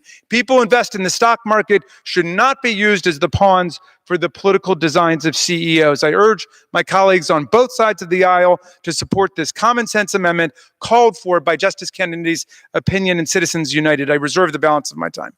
The gentleman reserves. For what purpose does the gentleman from Illinois seek recognition? Thank you, Mr. Chairman. I rise to claim time in opposition. The gentleman is recognized. Thank you, Mr. Chairman. Again, as I mentioned earlier, I would have liked to have seen these amendments offered during our House Administration markup, as my good friend from Maryland is also a member of the House Administration Committee. There was some discussion on issues like this, and I was under the impression during that markup process that provisions like my opponent put into this amendment were already part of the bill. But let me add, this amendment would turn businesses and corporations into partisan political entities, and shareholder meetings and votes into political conventions. It would require corporations to poll their shareholders on whether the corporation's political spending should be made in support of, in opposition to, Republican, Democratic, Independent, or other political party candidates and political committees. Business decisions drive corporations' political spending. This would inject partisan political considerations into corporate political spending. And let me remind the American people, corporations are banned by law currently to be able to give directly to candidates or to organizations that will directly support or oppose candidates during an election cycle. This is going to further polarize our political environment. This amendment also relies on unconstitutionally vague and intent-based standards for what corporate spending is covered by the shareholder preference assessment requirement. It's going to encourage the current practice of activists taking hold of proxy advisory firms to socially engineer public policies through proxy shareholder votes. There is no transparency to proxy advisory firms. I'm opposed to this amendment because it's vague and impractical, would again infringe upon free speech. It's not clear what speech is covered under this amendment, and that's perhaps the worst part. The practical effect of this amendment would be that the companies would not have shareholder elections under this new standard. Many would probably stop paying dues to trade associations because the language might be construed to cover that. That would be a bomb on many of the largest and most important trade groups. No similar requirement for other organizations is part of this bill, of course. So I'll reserve the balance of my time. The gentleman reserves. Gentleman from Maryland is recognized. Thank you, Mr. Chair, and thank you for those thoughtful comments. The ranking member of the House Administration Committee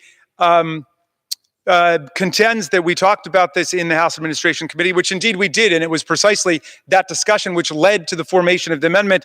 I'm afraid there he's just protesting against the character of the legislative process. We have a discussion, we learn things, we develop new amendments, and for a moment there it sounded like he wanted to vote for it, but then he turns to say that the problem with this amendment is that it would politicize the corporation, which is a quite astounding argument to make against it, when the entire purpose of our amendment is to prevent corporations from engaging in political expenditures and dark money spending without the consent and the knowledge of the shareholders.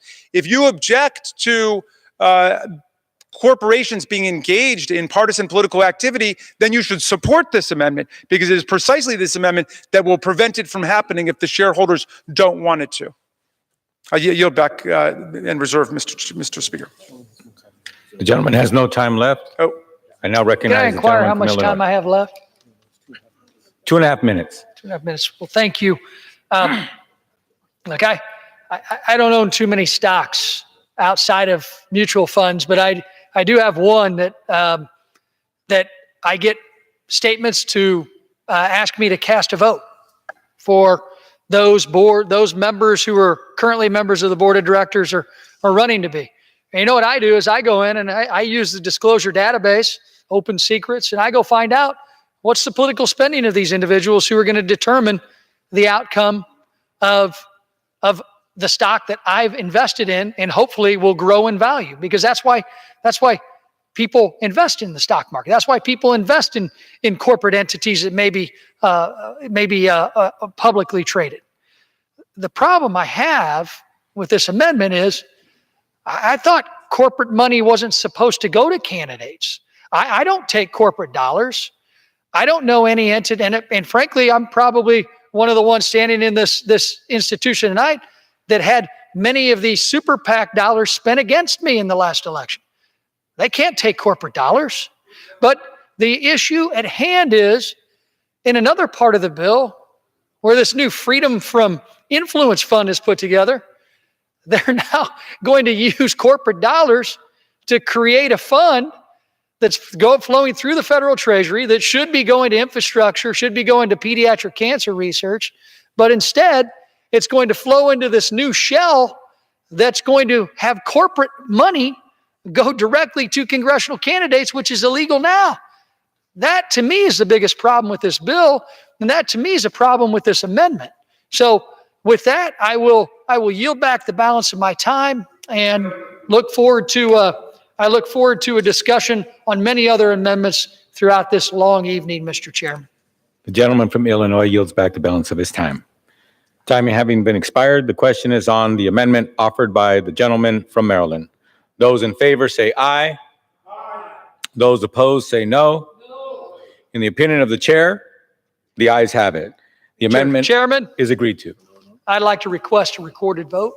Gentleman is recognized. The gentleman asks for a recorded vote. Pursuant to Clause 6 of Rule 18, further proceedings on the amendment offered by the gentleman from Illinois will be postponed.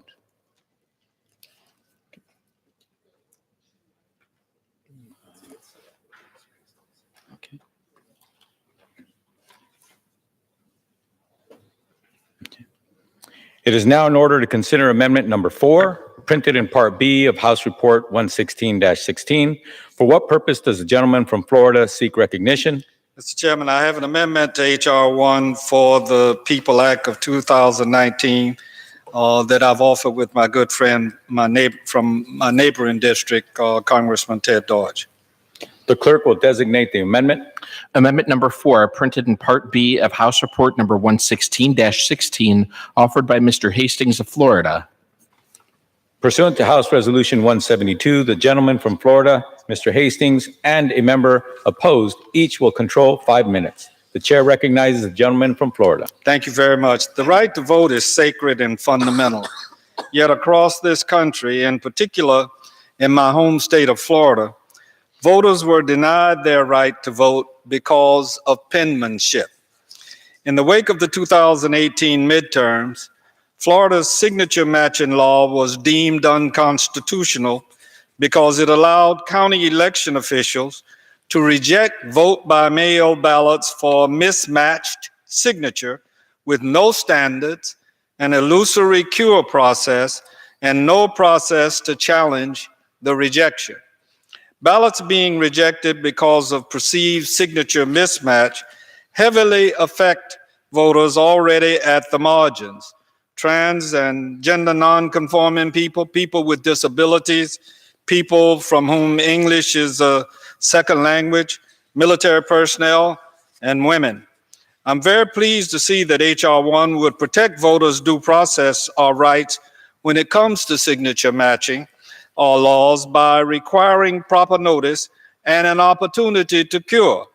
My amendment number 4, builds on that by requiring states to submit a report to Congress after the end of a federal election cycle regarding the number of ballots invalidated due to a discrepancy in a voter's signature, or the attempts to contact voters to provide notice that a discrepancy exists between the signature on the ballot and the signature on the voter rolls on the official list of registered voters, and the cure process and results.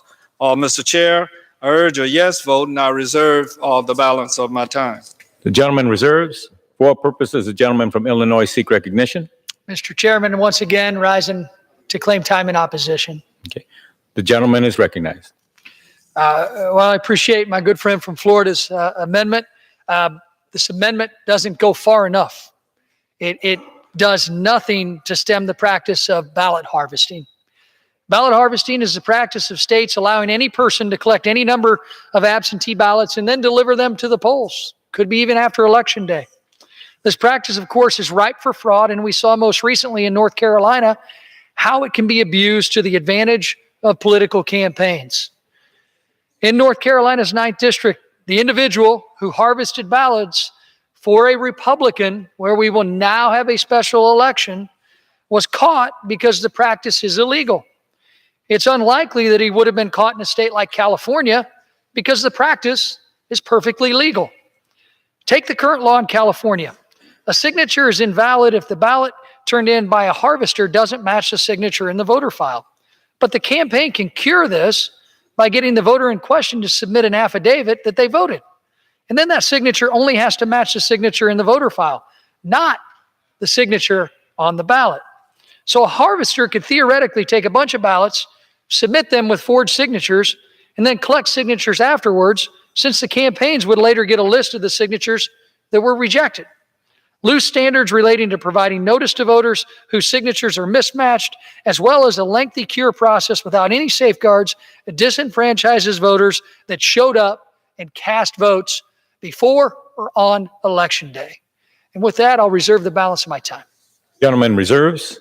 The gentleman from Florida is recognized. Mr. Chairman, I appreciate my good friend's suggestions, but this was my amendment. I didn't have anything to do with ballot harvesting, and I imagine that there are others that are going to address that particular subject. But I'll yield the balance of my time to the chairman of the committee.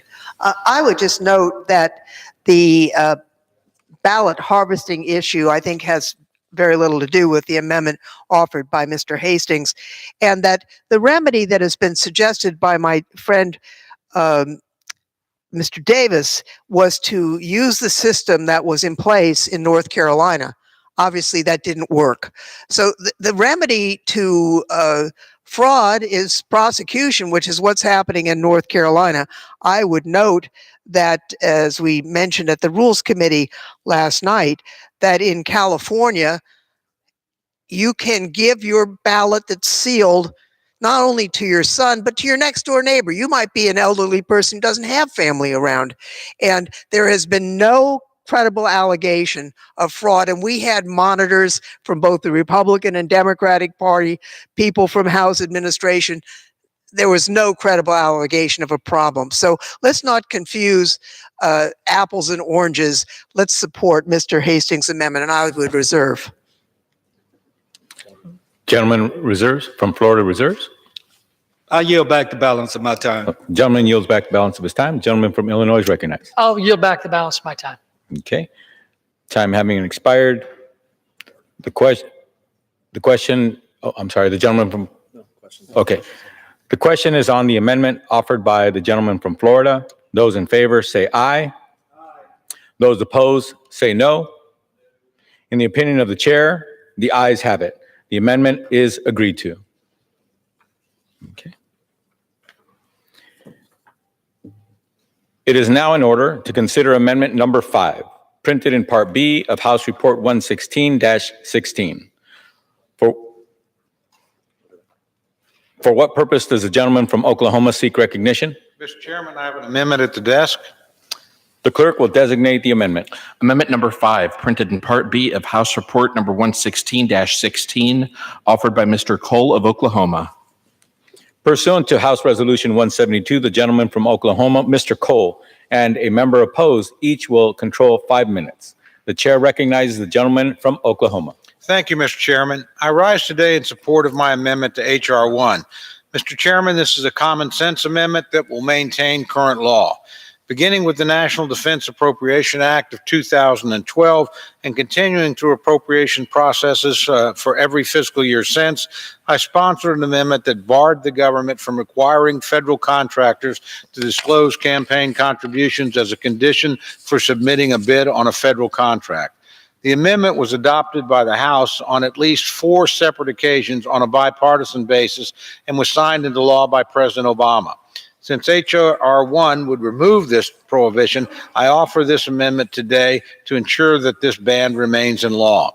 I have strong concerns that H.R.1 attempts to repeal this provision. If the federal government would require contractors to disclose campaign contributions, it is only human nature that information like that would influence decisions on federal contracts, regardless of what the law requires and what a contracting office is required to do. If we're interested in enshrining a pay-to-play culture as part of a contracting process, the Democratic proposal will do just that. Mr. Chairman, it's never been a good idea to mix politics and contracting. The danger of that is obvious. The information that could be required of contractors in the absence of this protection is not necessary to evaluate a bid made by a federal contractor. It raises legitimate fears of political retaliation. If the information isn't necessary for the bid or the evaluation of the bid, then it's not necessary for the government to have it in the first place and run the risk that it might be misused. All that I am asking, Mr. Chairman, is that we leave the law as it is, the disclosure requirements as they are, and ensure that the political contributions do not become a new litmus test to receive a government contract. For those reasons, I urge adoption of the amendment, and I reserve the balance of my time. The gentleman reserves. The gentlewoman from California is recognized. To claim the time in opposition. Gentlewoman is recognized. Mr. Speaker, I rise in opposition to the amendment offered by the gentleman from Oklahoma. Yield myself as much time as I may consume. The gentleman's amendment to H.R.1 would keep in place a provision of law which was inserted into must-pass pieces of legislation over the past few years. Makes it harder for voters to follow the money when it comes to government contractors and political spending. The amendment is anathema to the purpose of H.R.1, which is to bolster confidence and trust in American government and shine a light on secret spending in elections.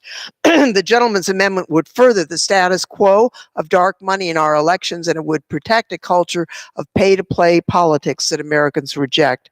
Republicans in Congress, as Mr. Cole has mentioned, first included this language in the 2012 appropriations bill, then the 2014 appropriations bill, and finally in the 215 Consolidated Appropriations Act. H.R.1 in Title 4, Subtitle G, repeals a restriction on requiring disclosure of campaign-related spending by those submitting an offer for a federal contract. Repealing this restriction will curb the appearance of corruption that can go along with campaign-related money in government contracts.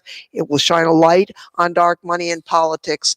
Americans have a right to know who's trying to influence them with political advertisement and campaign spending, and what big campaign spenders want from the government in return. The federal government spends hundreds of billions of dollars a year on federal contracts. Campaign-related spending should have nothing to do with influencing a contract, and disclosure will protect the integrity of the process and curb any appearance of corruption. After the Supreme Court decided Citizens United in 2010, undisclosed sources have spent more than $950 million in dark money to influence federal elections, according to the Nonpartisan Center for Responsive Politics. The money flows through a complex web of corporations, dark money nonprofit organizations, super PACs, and other groups. When money from government contractors enters this web, it poses the exact type of threat to the integrity of our democratic system that our campaign finance laws are intended to protect against. While federal law prohibits contracting entities from contributing to political candidates and parties, their directors, officers, and other affiliates could still give unlimited sums of dark money to groups that do not disclose their campaign-related donors. And that's why H.R.1 would repeal the restriction on disclosure. The court held 8-1 in Citizens United that, quote, the First Amendment protects political speech, and disclosure permits citizens and shareholders to react to the speech in a proper way. This transparency enables the electorate to make informed decisions and give proper weight to different speakers and messages, end quote. The public has a right to follow the money, including money from government contractors to dark money groups that do not disclose their spending. H.R.1 ensures disclosure and transparency, both of which are critical to open and responsive democracy that protects the public interest. And this amendment, although I'm sure well-intentioned, takes us in the wrong direction. I would urge a no vote on this amendment, and I reserve my time. Gentlewoman reserves the balance of her time. The gentleman from Oklahoma is recognized. Thank you very much, Mr. Chairman. I'd like to yield 2 minutes to my good friend from South Carolina, distinguished gentleman, Mr. Norman. Gentleman is recognized. Thank you, Mr. Speaker. I am a contractor. We do business and we build projects. And if you want to see something that's going to skyrocket cost, the fact of asking what party and where they donate money has nothing to do with transparency. It just has to do with what political affiliation you have, and it could weigh heavily in who's selected for a job, which has nothing to do with the job that you're doing. I rise in support of Congressman Cole's amendment to maintain the status quo and prevent the government from using politics as a litmus test when evaluating bids from contractors. When the government buys goods or services, the only concern should be getting the best job at the best price, not who the company did or did not donate in the last election. Companies should compete on value, not party loyalty. We've seen what happens when politics influences who receives government money. Let me give you an example. In December of 2011, the Washington Post released a bombshell report finding, quote, Obama's green technology program was infused with politics at every level, unquote. The Post found through its review of thousands of memos and emails that, quote, political considerations were raised repeatedly by company investors, Energy Department bureaucrats, and White House officials, unquote. You know what the result was? $500 million of taxpayers' money went to a solar company, Solyndra, which went bankrupt. We can't let that happen again, but that's what's requiring companies bidding on contracts to disclose their political activity as part of the bid process would lead to. Also troubling about this provision of H.R.1 is that it repeals something we all just agreed to less than 1 month ago. If this amendment isn't adopted, H.R.1 will repeal a provision of the funding bill we just passed. 213 Democrats voted for the funding bill. I know this is a town of evolving political positions and flip-flopping, but I think that might just set a new record. I can't believe this body would vote for something like this a month after to repeal it. And back home, they call it bait and switch. I yield my balance of my time. Gentlewoman from California is recognized. I would just note that when a rider is added to the appropriations bill, you have to vote for the whole package to keep the government open. I would yield the balance of my time to the gentleman from Maryland, Mr. Sarbanes. Thank the gentlewoman for yielding. As you know from the discussion today, we obviously feel very strongly that there needs to be as much disclosure as possible and transparency and accountability when it comes to how money flows into the political arena. I think the public has a particular apprehension about how insidious spending can be when it has to do with government contractors. And the public deserves to know who's spending in their politics, and particularly if contractors who are the ones who are going to get these government contracts are spending in a way that could potentially influence the contracting decisions. So in a sense, what's happening is people are leaning on the government, potentially using money and influence in a way that cuts against what the public interest might be. And that's why prohibiting the executive branch from even considering, that's what this rider does. It actually prohibits the executive branch from even like sitting down and considering whether there should be certain rules that should govern what happens in the contractor space in terms of political spending. That doesn't make any sense. That doesn't make common sense. The executive branch ought to be able to figure out some rules so that that transparency is in place. That's why we want to repeal it. That's why we have that in H.R. 1. So I oppose this amendment that would strike the repeal, and I yield back my time. It's expired. Time's been expired. Gentleman from Oklahoma, recognized. Chairman, may I inquire as to how much time I have remaining? Gentleman has 1 minute remaining. Thank you very much, Mr. Chairman. Mr. Chairman, I want to disagree very profoundly with my friend. Frankly, what this amendment does is keep politics out of contracting. My friends want to put politics back into contracting. The decisions, as my friend Mr. Norman mentioned, on contracts ought to be made on the basis of the quality of the bid, the quality of the job. There's no reason to ask for political information when you're evaluating whether or not a bridge should be built, whether or not a road should be paved, and who should do that. Frankly, what we're going to do is inject politics by requiring the list of political contributors. If you don't think that will matter, I think you're being painfully naive. So with that, I would urge support of the amendment, Mr. Chairman, and I yield back the balance of my time. Gentleman yields back the balance of his time. The question is on the amendment offered by the gentleman from Oklahoma. Those in favor, say aye. Those opposed, say no. In the opinion of the chair, the noes have it. On that, I would ask for a recorded vote. Okay. Pursuant to Clause 6 of Rule 18, further proceedings on the amendment offered by the gentleman from Oklahoma will be postponed.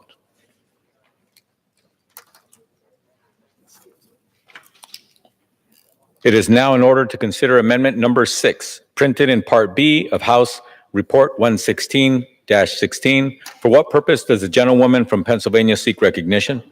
Mr. Speaker, I have an amendment at the desk. The clerk will designate the amendment.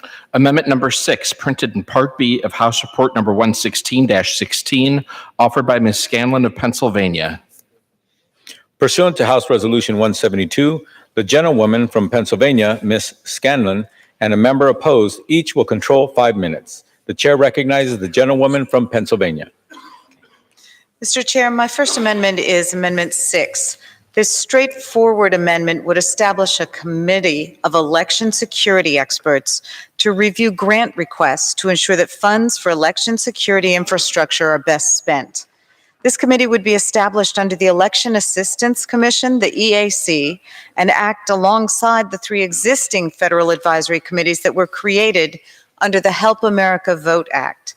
Currently, the 3 existing boards have advisory and oversight responsibilities to assist the EAC in carrying out its mission under the law and reviewing voluntary voter system guidelines. There's not, however, enough expertise within these 3 committees to properly determine how funds related to election security grants are best spent. Election security is one of the critical pillars of H.R. 1, and my amendment would help ensure that the EAC has everything it needs to properly vet grants to help improve and secure our voting systems across the United States. Thank you. I urge a yes vote, and I reserve the balance of my time. For what purposes, gentleman from Arizona seek recognition? Mr. Chairman, I rise in opposition. The gentleman is recognized for 5 minutes. Mr. Chairman, and to the gentleman from, is it Pennsylvania?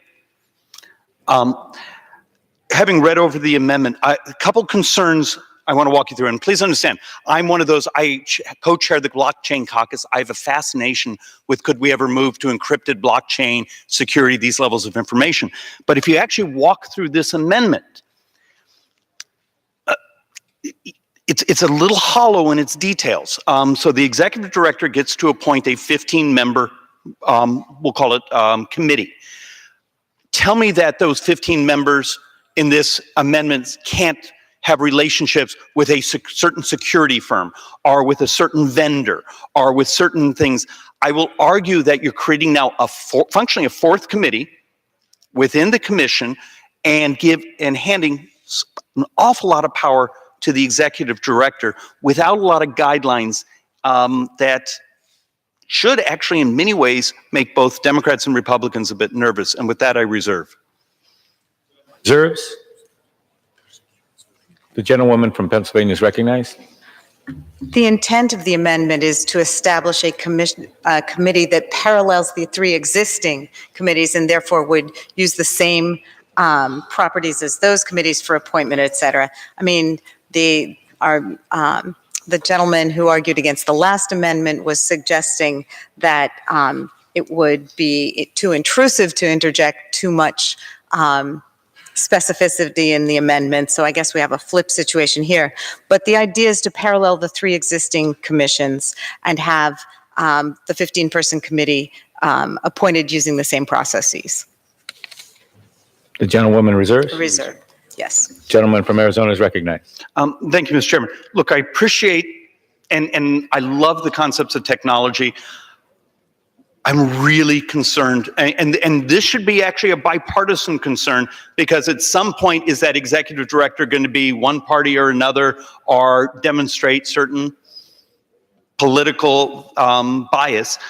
But if you hand sole authority to the executive director to appoint a 15-member commission that is going to establish saying, here's how we're going to review these grants and what sort of grants and direction, I'm sorry, but you're creating all sorts of both policy leakage here, potentially favoritism to certain either technologies or securities or firms.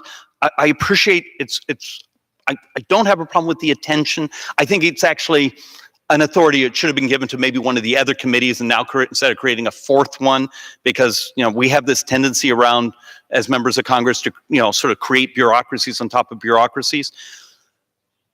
Please understand, and I'm being as genuine as I can, I fear that it may not happen now, it may not happen for a few years, but you're creating, as technology changes, as there will be a time in our future where I may be voting through a blockchain technology on my phone. Have you just created the very commission that actually said, hey, here's the security mechanics. Oh, by the way, our security mechanics favor the 7 people who actually have a relationship to this particular security encryption, who have a who have a friend who's a friend.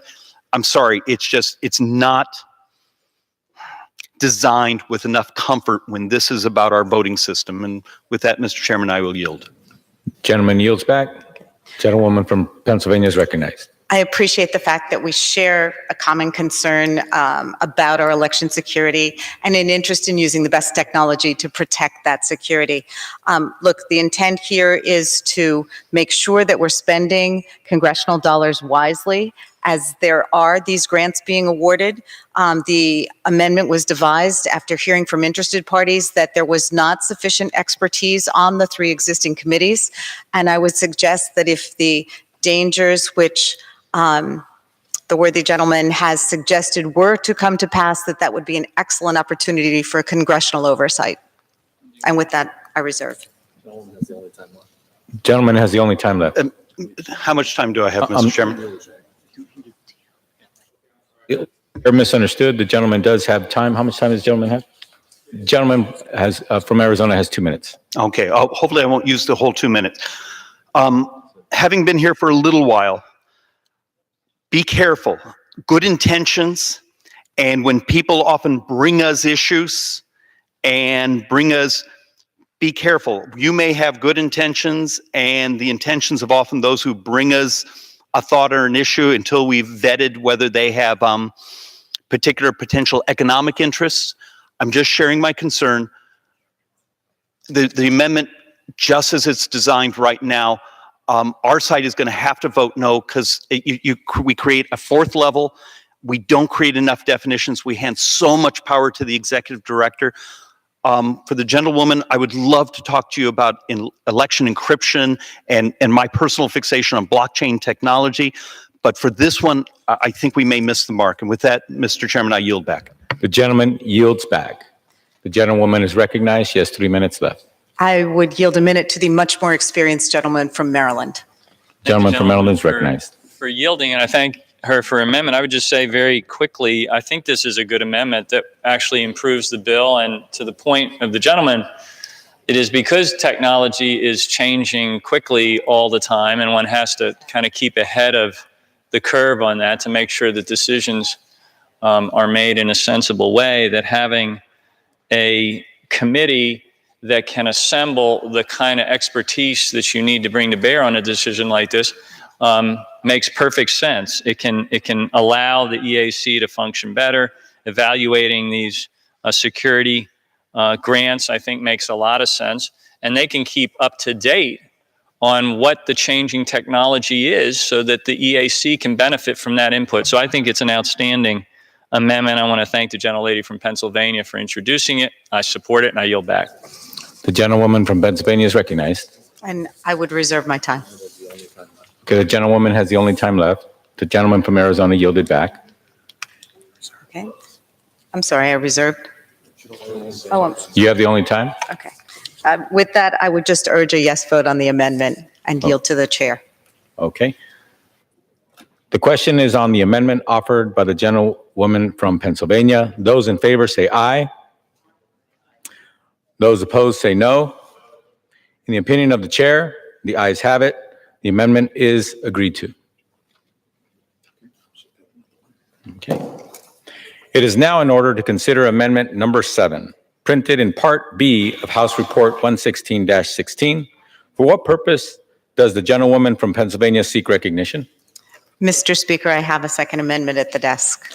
The clerk will designate the amendment. Amendment number 7, printed in Part B of House Report number 116-16, offered by Ms. Scanlon of Pennsylvania. Pursuant to House Resolution 172, the gentlewoman from Pennsylvania, Ms. Scanlon, and a member opposed, each will control 5 minutes. The chair recognizes the gentlewoman from Pennsylvania. Thank you. Mr. Chair, my next amendment is amendment number 7. This amendment would require the Federal Election Commission to conduct a study to specifically assess whether the small donor match cap and the 6-to-1 ratio contained in H.R.1 is appropriately scaled for both House and Senate elections. H.R.1 will empower everyday Americans through each of these systems by bringing more and more people into the political fold. The system of small donor campaign funding is relatively new to the federal system, but has been trialed in states and localities nationwide to great effect. New York City has had a matching funds program in place since the 1980s, and over 80% of the 2015 Connecticut state legislature was elected under their Citizens Election Public Financing Program. It's important and necessary to study these issues at the federal level, and my amendment would assure that the federal government has all of the relevant information it needs when proceeding with any future changes to these programs. Thank you. I urge a yes vote, and I reserve the balance of my time. The gentlewoman reserves. For what purpose does the gentleman from Arizona seek recognition? Mr. Chairman, I rise in opposition. The gentleman is recognized for 5 minutes. Thank you, Mr. Chairman. Hi again. Okay.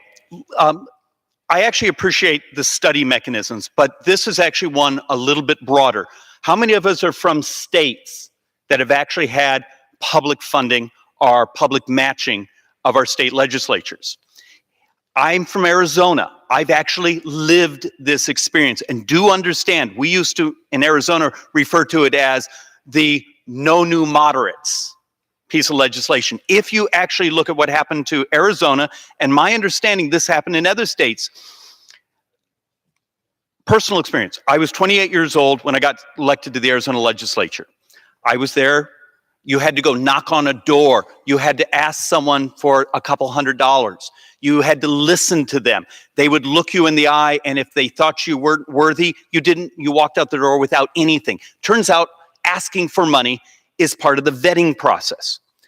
Well, a few years later, so we've had it for 25 years in Arizona. Here's what happened. You're part of the group over here on the right, or you're part of this group on the left. You get in Arizona, you get a couple hundred people to write you a $5 contribution, and you get elected. Within 2 election cycles, we wiped out the 1/3 of Republicans, 1/3 of Democrats, or excuse me, and the half of Democrats, half of Republicans, making up 1/3 of the body that were in the moderates. So when I was in that state legislature for 4 years, half the Republicans were conservative, half the Republicans were moderate, same thing on the Democrat side. After just functionally 4 years of public funding or public match, they were gone. I appreciate the study of saying, hey, we want this amendment is really about knowing, do the dollars match, do the mechanisms match? And I don't know if the FEC is the right place to go to say, are we about to try to finance the bipolar, the extremisms on both ends? In many ways, this piece of legislation, at least this mechanic right here, you've got to understand what you're doing. You're going to wipe out the middle. This is in many ways the no new moderates piece of legislation. And with that, Mr. Chairman, I reserve. Gentleman reserves. Gentlewoman from Pennsylvania is recognized. Yes, I yield 2 minutes to the gentleman from Maryland. The gentleman from Maryland is recognized. I thank the gentlewoman for yielding. The gentleman's right. There are examples of these systems across the country. Actually, Maryland has now 2 jurisdictions that have embraced public financing. You're worried about the moderates being wiped out. In fact, what is happening is the moderates are fleeing the political town square because they feel like their vote doesn't matter and their engagement doesn't matter because they support people who then go to places where laws are made, and those folks are getting taken hostage by the big money and the special interest. So the smart moderate voter out there says, what's the point?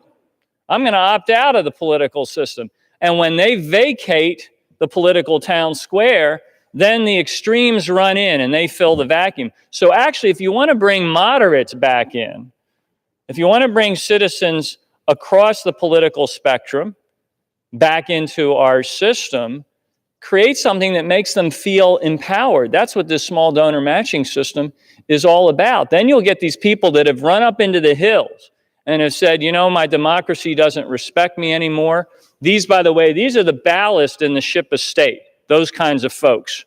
Engaged citizens who feel like the democracy should work for them.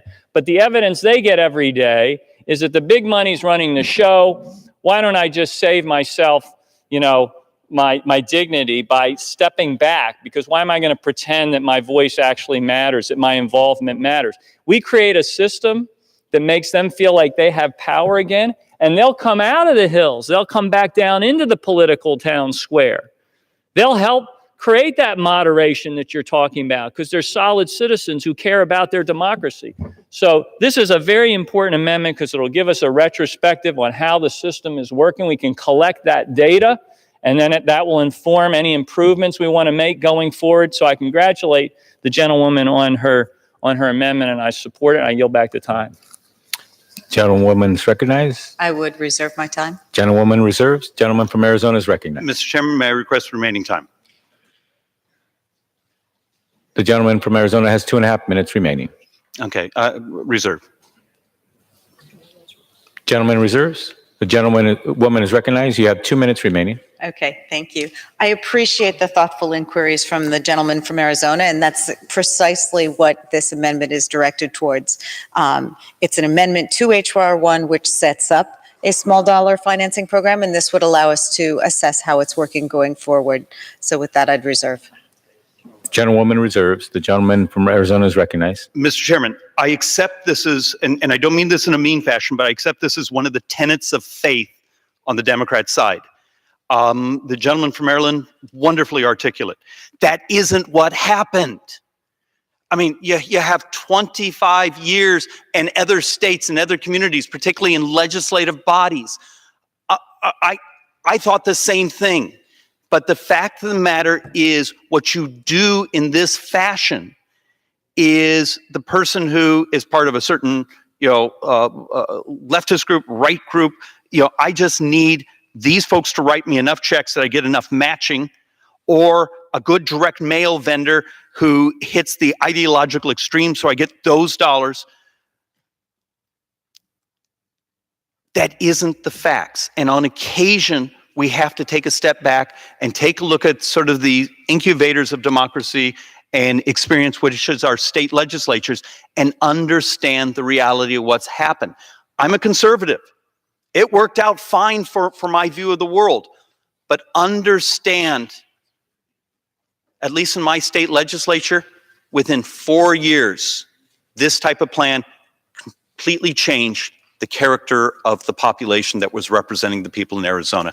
And with that, reserve. Does the gentleman reserve or yield? Reserve. Gentleman reserves. Gentlewoman from Pennsylvania is recognized. I would just close by saying, once again, the intent of this is to study and make sure we have the best possible system going forward. I know that Representative Sarbanes and others have studied the existing mechanisms out there to try to implement this kind of small donor matching system. I'm sorry it didn't work out in Arizona, but I think we've got a great great plan here going forward. And with that, I would just urge a yes vote. Gentlewoman yields. Yes, I'm sorry. I Okay, yield back. gentlewoman yields. Gentleman from Arizona is recognized. Look, wishes and hopes and optimism are not public policy. Be careful what you're asking for here. There's real live examples across our country with what this did to our democracy. Understand the damage you're about to do. And with that, I yield back, Mr. Chairman. Gentleman yields back. The question is on the amendment offered by the gentlewoman from Pennsylvania. Those in favor say aye. Those opposed say no. In the opinion of the chair, the ayes have it. The amendment is agreed to.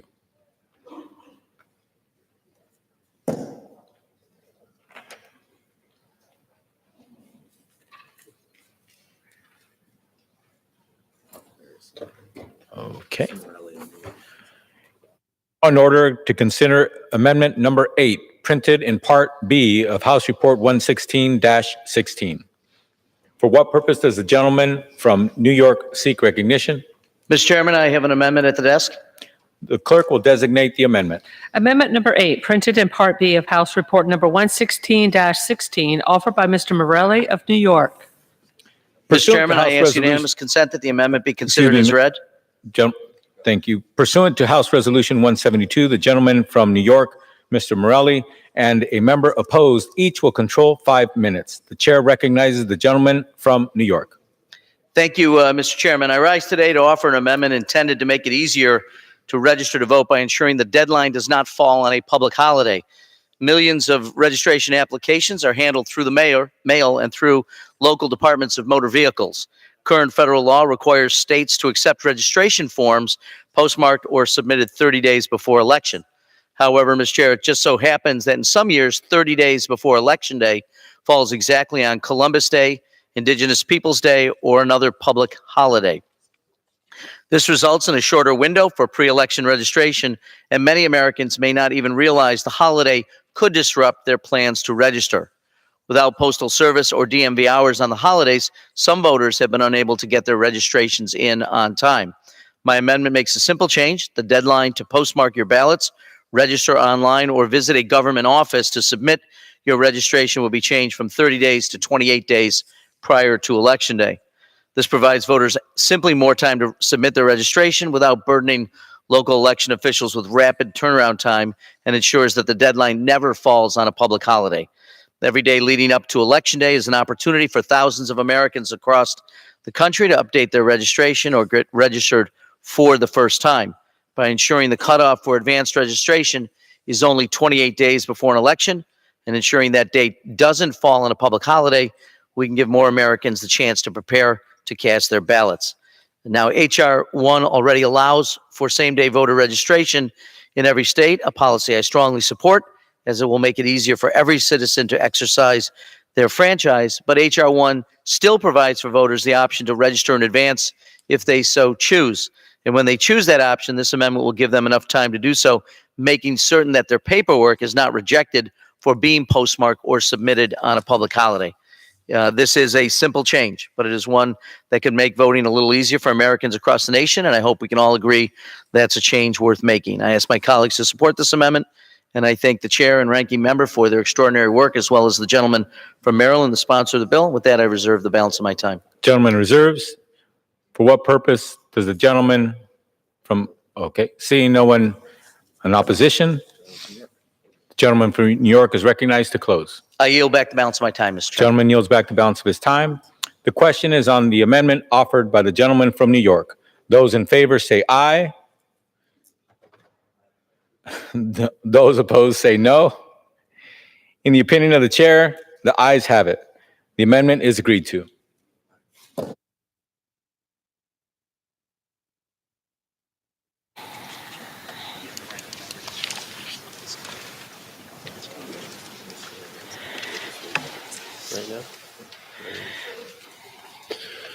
It is now in order to consider amendment number 9, printed in Part B of House Report 116-16. For what purpose does the gentlewoman from Florida seek recognition? Mr. Speaker, I have an amendment at the desk. The clerk will designate the amendment. Amendment number 9, printed in Part B of House Report number 116-16, offered by Ms. Shalala of Florida. Pursuant to House Resolution 172, the gentlewoman from Florida, Ms. Shalala, and a member opposed, each will control 5 minutes. The chair recognizes the gentlewoman from Florida. Thank you, Mr. Speaker. Last year, we learned that of the 59 EPA hires, roughly a third worked as registered lobbyists or lawyers for fossil fuel producers, chemical manufacturers, or other corporate clients.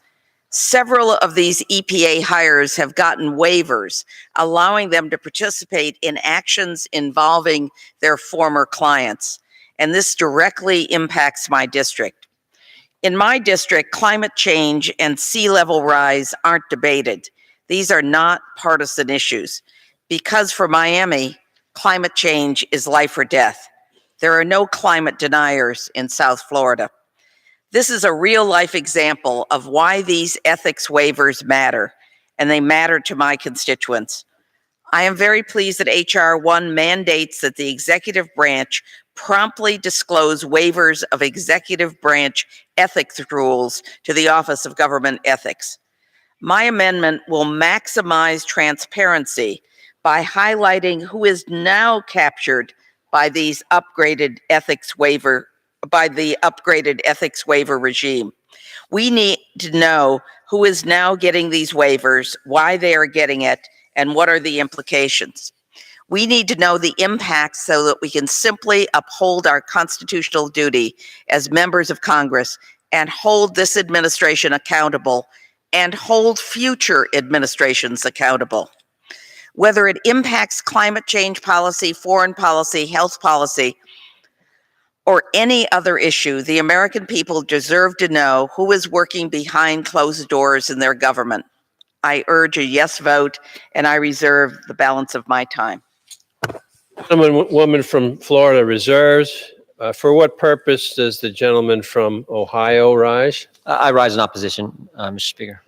The gentleman is recognized. I thank the Speaker. H.R.1 as currently drafted requires the Office of Government Ethics to make ethics waivers issued to executive branch employees publicly available. The bill goes even further to mandate ethics waivers issued prior to the enactment of this legislation must also be made publicly available. This amendment requires OGE to submit a report to Congress in 45 days of enactment regarding the implications of the retroactive applications of the ethics waiver process. H.R.1 already gives the Office of Government Ethics vast new authorities and vast new responsibilities. This amendment would just place an additional burden on OGE, and I would urge, Mr. Speaker, that all members oppose the amendment from the gentlelady from Florida. The gentleman reserves. The gentlewoman from Florida is recognized. I do not believe that this is an undue burden on the Office of Government Ethics. It is simply a request for us to apply the new waiver to see how many, what the explanation are for the number of ethics waivers that have already been given. It is simply a transparency issue, and it is perfectly appropriate for Congress to request this information. Does the gentlewoman reserve? Yes, I reserve. The gentleman from Ohio is recognized. Mr. Speaker, we yield back. I yield back our time. Gentleman yields back. The gentlewoman from Florida is recognized. I yield back. Gentlewoman from Florida yields back. The question is on the amendment offered by the gentlewoman from Florida. Those in favor say aye. Those opposed say no. In the opinion of the chair, the ayes have it. The amendment is agreed to.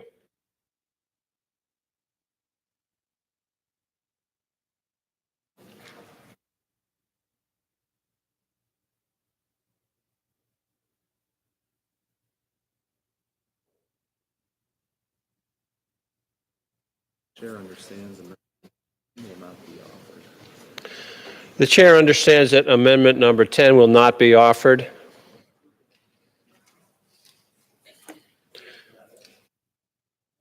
To consider amendment number 11, printed in Part B of House Report 116-16.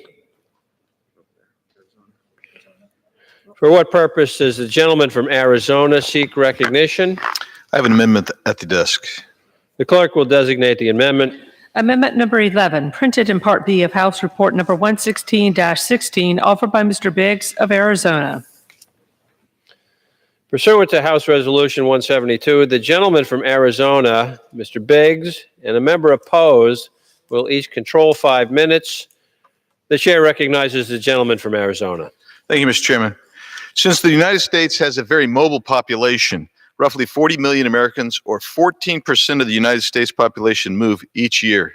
Voters rarely inform elected officials when they move, and voters can often be on the voter rolls in 2 or even more different states at one time. Unless states have an efficient way of communicating with one another, it's possible that they may not be able to identify an individual who is on the rolls in 2 different states. This bill, H.R.1, makes it more difficult for states to use systems provided for under the National Voter Registration Act and under HAVA. Under current law, states can send out cards and go through a process which was upheld by the United States in Ohio and Supreme Court of the United States in 2018. And so what my amendment does simply is require that new state residents applying for a driver's license to notify the state if they intend to use their new residency for the purpose of voting. And if so, the amendment would mandate that the new state notify the applicant's previous state of residence so its chief election official can update voter lists accordingly. And the amendment protects voters who are only making temporary moves to another state while enabling states to more efficiently manage the voter registration file for the vast majority of applicants who are making a permanent move to a new state. With that, I will reserve. The gentleman reserves. The gentlewoman from California is recognized. I'd like to ask unanimous consent to claim the time in opposition, although I do not oppose the amendment. Without objection, the gentlewoman is recognized. This amendment would require applicants for motor vehicle licenses to indicate whether they previously resided in a different state and which state the applicant intends to be their residence for the purposes of voter registration. I think it could be helpful in terms of preventing registrations in 2 states. However, it is potentially redundant with other provisions in H.R.1. If all states were when all states implement automatic voter registration, states will transmit a change of address, duplicate license information electronically and wouldn't need to collect this information from individuals. Further, states are able to use a reliable set of data for sharing information on registered voters called the Electronic Registration Information Center, established originally by the Pew nonprofit and currently utilized by 26 states, by the way, including Arizona. So it has a very high accuracy rate. Nevertheless, redundancy is our friend, and I certainly do not oppose this amendment and yield back the balance of my time.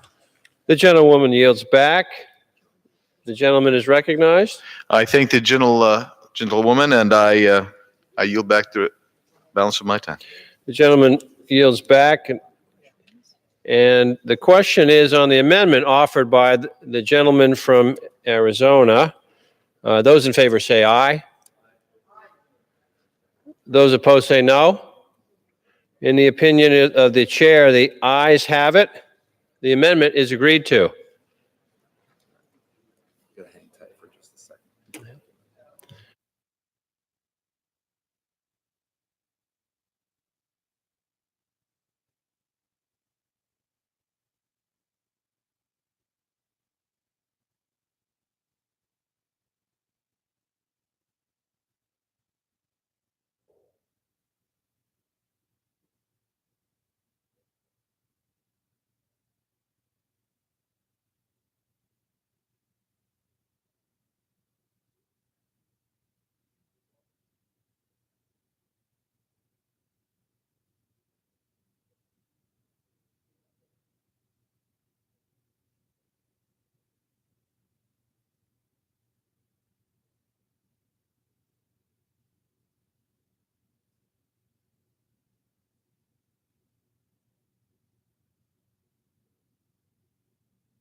Make a motion that we rise for less than 15 minutes. You now rise. The question is on the motion that the committee rise. All right, hang on one second.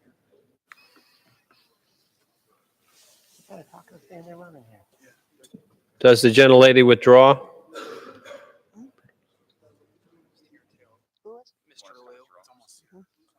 Yeah, so we do want to do it.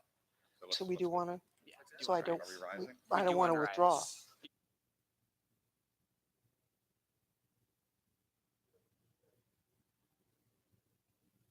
Motion's withdrawn.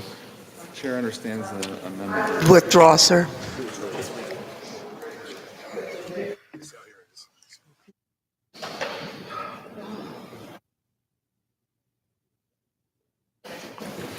It is now in order to consider amendment number 12, printed in Part B of House Report 116-16.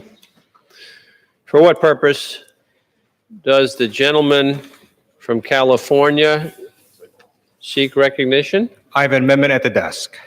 The clerk will designate the amendment. Amendment number 12, printed I in Part ask B of unanimous House consent Report that number amendment be considered as read and printed in the 116-16, record. offered by Mr. Liu of California. Pursuant to House Resolution 172, the gentleman from California, Mr. Liu, and a member opposed, each will control 5 minutes. The chair recognizes the gentleman from California. Thank you. Let me first start off by commending Representative John Sarbanes for H.R.1 and everyone who's worked on behalf of this historic bill. Today I rise in support of amendment number 12 to H.R.1. And last term I introduced what's known as a Swamp Flyers Act to make sure that government officials don't abuse taxpayer funds for their luxury travel preferences. We could not get a vote on this bill last term. Very pleased that now I'm going to be able to offer it as an amendment to H.R.1. This is a common sense amendment. It would simply prevent government officials from using taxpayer funds to travel on a private, chartered, or non-commercial flight. If your official business needs you to go on one of those really expensive flights, you might want to think twice about why you're doing it. Eliminating waste, fraud, and abuse has long been a bipartisan mission of U.S. Congress, and I can think of a few more obvious candidates than paying for private jets for cabinet officials to travel across the country. And as every member of Congress knows, you can reach any district in the U.S. just flying commercial. I think it's disturbing I even have to introduce this amendment, but let me just walk folks through some of the corruption we've seen in the last 2 years. Former HHS Secretary Tom Price spent more than $400,000 in travel on private jets.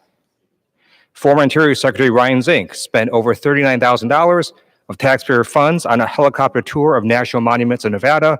He then spent an additional $12,000 of taxpayer funds on a private jet to go to Las Vegas, Nevada to speak at a hockey team owned by a major donor.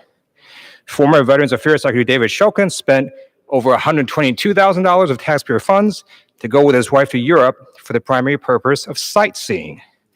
And then we've got former EPA Administrator Scott Pruitt, who spent at least $58,000 on chartered flights. And I could go on. If this had been law, they would not have been able to do this. Hardworking Americans deserve better. A vote against this amendment is really something that taxpayers would not appreciate. So I urge my colleagues to vote yes on this common sense amendment, and I reserve the balance of my time. The gentleman reserves. For what purpose does the gentleman from Ohio seek recognition? Rise in opposition. The gentleman is recognized for 5 minutes. Thank you. Thank the chair. This is duplicative of current rules. Political appointees are government employees who are held to specific travel and ethics standards already. Restrictions are there, have been there, but the Democrats seem to want more bureaucrats involved in the review. Political appointees follow these fundamentals, among others, related to federal travel. Travel must be conducted in the most efficient and effective manner, and only when necessary to accomplish the purposes of the government, and employees traveling on official business are expected to exercise the same care when incurring expenses as a prudent person would on personal business. Current federal travel guidelines for political appointees already limit travel flight expenses to common carrier commercial Affairs. The only time private company aircraft can be accepted is if no other travel arrangements are practically available or when they are offered to your spouse, but explicitly not because of the political appointee's position. Either way, all of this would be required to be run through the White House counsel's office. I would urge that we oppose the amendment and would reserve. The gentleman reserves. The gentleman from California is recognized. Thank you, Mr. Chair. I want to note that a number of these cabinet officials defended the use of luxury travel preferences by saying that their travel was approved. So clearly, there is not enough in the law to stop this abusive behavior of taxpayer funds. And again, if you just look at the abuse of travel, we know we can stop it. There's no justification for it. And I request that my colleagues vote for this amendment. I reserve the balance of my time. The gentleman reserves. The gentleman from Ohio is recognized. Gentleman from Ohio yields back. The gentleman from California is recognized. In closing, this is a common sense amendment. I appreciate, again, the historic nature of H.R.1 and preventing travel abuse by cabinet officials is something that we can all support on a bipartisan basis. And I yield back. The gentleman yields back. The question is on the amendment offered by the gentleman from California. Those in favor say aye. Those opposed say no. In the opinion of the chair, the ayes have it. The amendment is agreed to.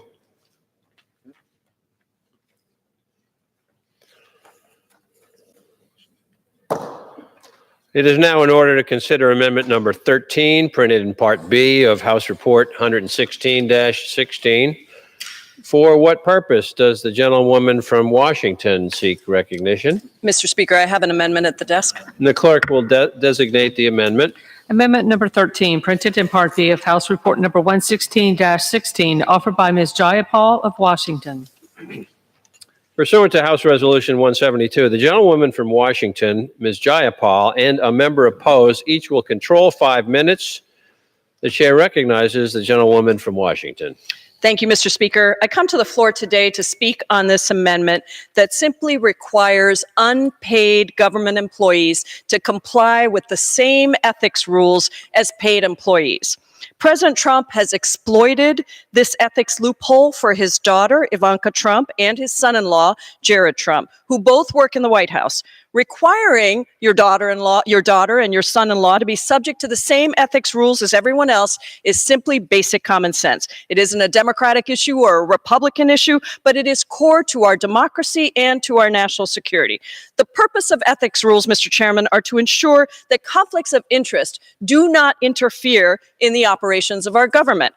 This is critical so that the American people trust that the people guiding our country's laws and policies are acting with the best interests of our country and the American people at heart, and not foreign or business interests.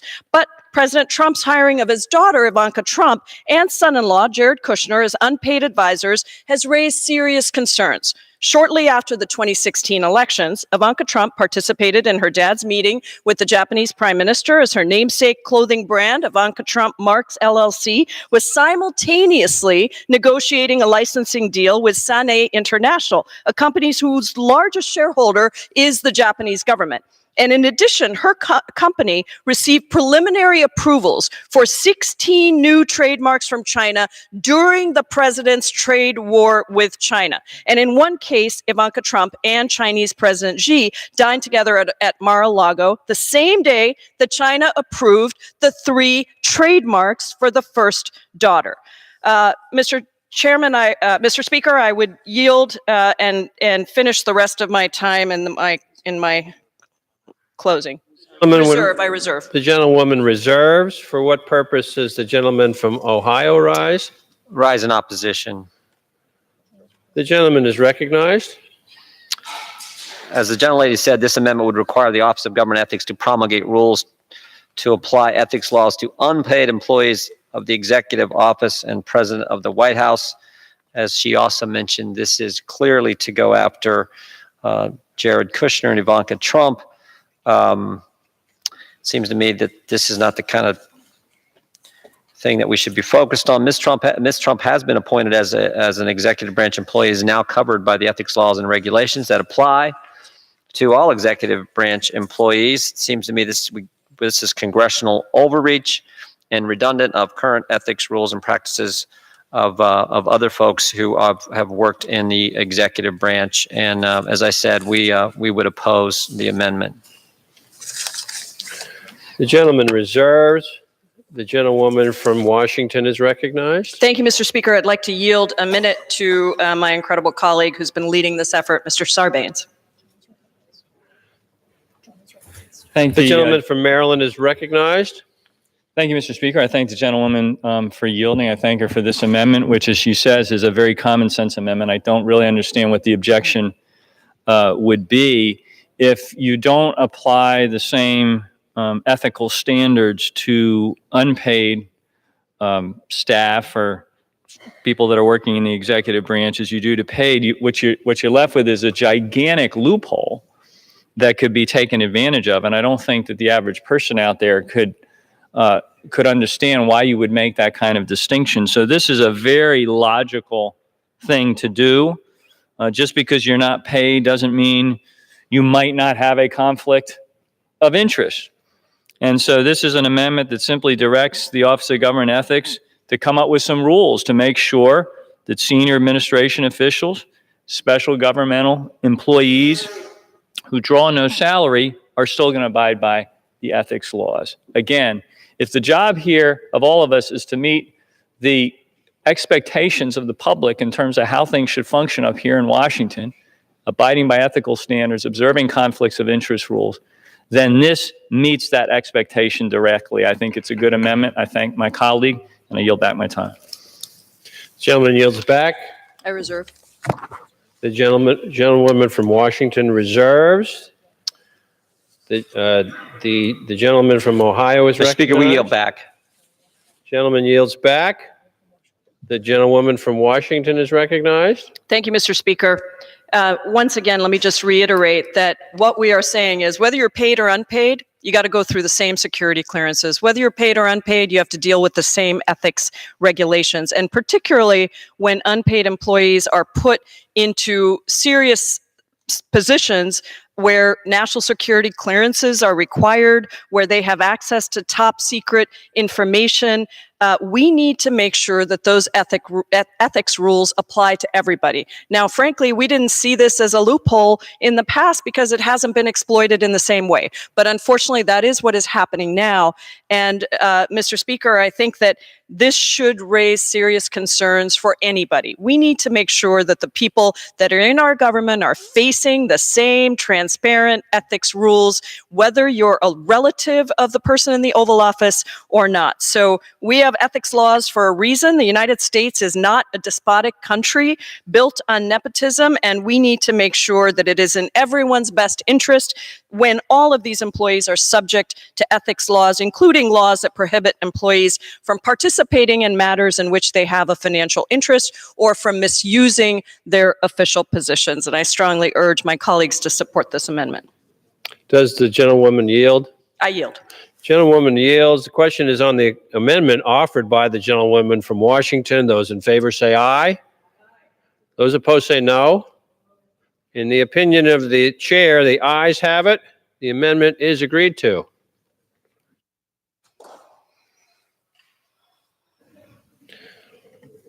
It is now in order to consider amendment number 14, printed in Part B of House Report 116-16.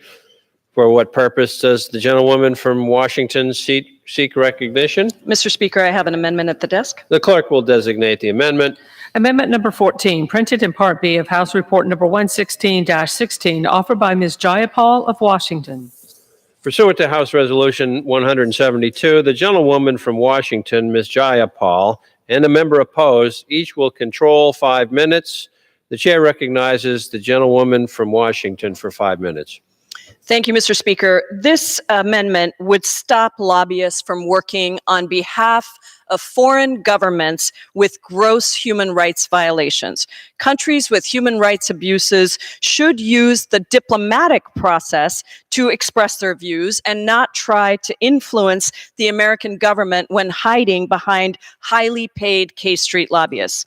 H.R.1, the For the People Act, is a historic bill that aims to restore the promise of our nation's democracy, end the culture of corruption in Washington, reduce the role of money in politics, and return power back to the American people. My amendment furthers this goal by limiting the role of dark money in our foreign policy. So take, for instance, Mr. Speaker, Saudi Arabia. After 9/11, Saudi Arabia was implicated in the most destructive attack on American soil in our history. And yet 15 years later, the country was the leading recipient of U.S. arms sales. And for nearly 4 years, Saudi Arabia has perpetrated the worst humanitarian catastrophe in Yemen, with U.S. military participation in its bombings and complicity in a blockade that has deprived millions of food and medicine. And despite the Saudis' indiscriminate killing of civilians, Secretary of State Mike Pompeo certified that the country has been protecting civilians just last year. And most recently, Saudi Arabia murdered U.S.-based journalist Jamal Khashoggi, while President Trump rejected the evidence from his own intelligence agencies that Saudi Arabia's crown prince ordered the murder. So how does Saudi Arabia maintain its relationship with the United States? Well, it shouldn't surprise anyone that Saudi Arabia spent about $27 million on U.S. lobbying and public relations in 2017 alone. Individuals affiliated with the Trump administration, like Paul Manafort, Michael Flynn, have also taken substantial sums of money from foreign countries to lobby the American government. Paul Manafort lobbied on behalf of pro-Russian forces in the Ukraine in 2005, and prosecutors allege that Mr. Manafort was working on Ukrainian politics well into 2018, even after Special Counsel Mueller indicted him. He didn't even report the payments he was receiving for his lobbying efforts, in flagrant violation of current law. Not charged with lobbying illegally, Manafort has still had a long history of lobbying on behalf of the world's most brutal dictators, including Mobutu Sese Seko, Ferdinand Marcos, and Jonas Savimbi. He is rumored to have accepted a briefcase from a Marcos affiliate with $10 million in cash to give to the Reagan campaign. And finally, Michael Flynn, President Trump's former national security advisor, worked on a $15 million plan to kidnap a political enemy of Turkish President Erdogan and fly him to an island prison. Mr. Flynn was paid at least $530,000 for lobbying the United States on behalf of the Turkish government between August and November of 2016. And Mr. Speaker, he did not retroactively register as a foreign agent with the Justice Department until March 7th, 2017. So this is a common sense amendment that brings transparency and ensures that we protect our system from this type of lobbying from those countries that have gross human rights violations. I reserve. The gentlewoman reserves. For what purpose does the gentleman from Ohio seek recognition? In opposition. The gentleman is recognized for 5 minutes. I thank the Speaker. Another bad amendment to a bad bill. This amendment suffers from the same defects as the underlying bill. It continues the same regrettable trend by our colleagues on the other side of the aisle of trying to silence speakers they don't like. Portions of this bill are so radical that even, as we said several times already, even the ACLU came out today and asked members of this body not to vote for it. The ACLU said H.R.1 would, and I quote, unconstitutionally burden free speech and associational rights. Burden free speech and associational rights. This amendment is more of the same tactics that caused the ACLU to oppose the underlying legislation. As I said, a bad amendment to a bad bill. Put that all together, it makes it everything worse. The Lobbying Disclosure Act, which this amendment would seek to change, is about disclosure and increasing public awareness, not preventing people from undertaking a lawful profession. The decision of whether to undertake representation of a client is a personal and professional matter, not one for central government planning. What my friends on the other side of the aisle seem not to understand is the answer to speech that they view as undesirable is more speech. It's called the First Amendment. It's called debate. The federal government should not and cannot constitutionally prevent the people it does not like from speaking. And we know it's tried. Just a few years ago, it did it. And I'll continue to bring this up as long as the good folks in the 4th District will have me in Congress. But a few years ago, when the IRS systematically, for a sustained period of time, went after people for their political beliefs, it happened. They did it. For the most fundamental liberty we have, our right to speak. Think about the First Amendment. Freedom to practice your faith the way you want, freedom to assemble, freedom to petition your government, freedom of the press, all those critically important. But your right to speak is fundamental, and your right to speak in a political fashion is what the founders had most in mind when they talked about your free speech First Amendment rights. And this amendment goes to restrict it just like the bill does, and that's why the ACLU is against it, and that's why I'm against it. This is a bad idea to a bad piece of legislation. I mean, think about what's going on in college campuses today. Safe spaces, free speech zones, biased response teams. You say something politically incorrect today on a college campus, you get harassed. I asked a question in the committee, last Congress, I asked a question in committee to a professor from one of these universities that are taxpayer subsidized. I said, can a free speech zone and a safe space on a college campus be at the same location? And he kind of chuckled. And that's sort of the joke, because where's the free speech zone supposed to be in this country? Everywhere. It's called the First Amendment. I asked this one professor, I said, Professor, in a safe space on a college campus, could I say this sentence? Donald Trump is president. Now think about this. Think about this. The professor began his response with this. Well, Congressman, it depends. And I interrupted him, which I'll do sometimes if I think the witness is saying something stupid. I said, it's a fact. There is no it depends about it. He got elected on November 8th, 2016. He's president of the United States. He lives at 1600 Pennsylvania Avenue. It's a fact. And the idea that on some college campuses you can't say that because you're in some safe space is crazy. This is the absurd level that some on the left want to take us to when we're talking about the First Amendment. And thank goodness the ACLU sees it for what it is and says, vote no on this bill. Heck yes, I'm opposed to this amendment, just like I'm opposed to the underlying legislation. I would urge a no vote, and I yield back. The gentleman yields back.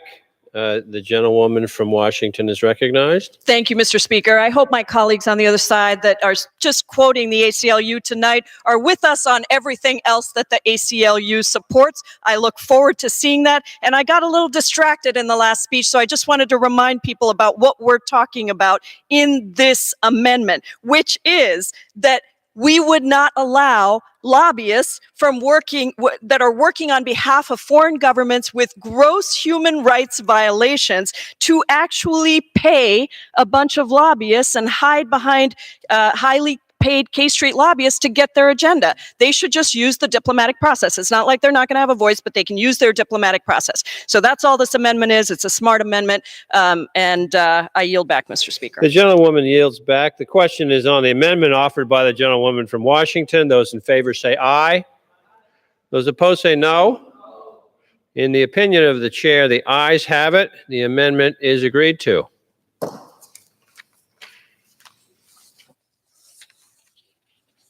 It is now in order to consider amendment number 15, printed in Part B of House Report 116-16. For what purpose does the gentlewoman from Washington seek recognition? Mr. Speaker, I have an amendment at the desk. The clerk would designate the amendment. Amendment number 15, printed in Part B of House Report number 116-16, offered by Ms. Jayapal of Washington. Pursuant to House Resolution 172, the gentlewoman from Washington, Ms. Jayapal, and a member opposed, each will control 5 minutes. The chair recognizes the gentlewoman from Washington. Thank you, Mr. Speaker. This amendment cleans up the so-called legal defense funds. Now, many Americans don't know this, but it is perfectly legal for government employees to set up a fund to help them pay for their legal bills when they are in trouble with the law.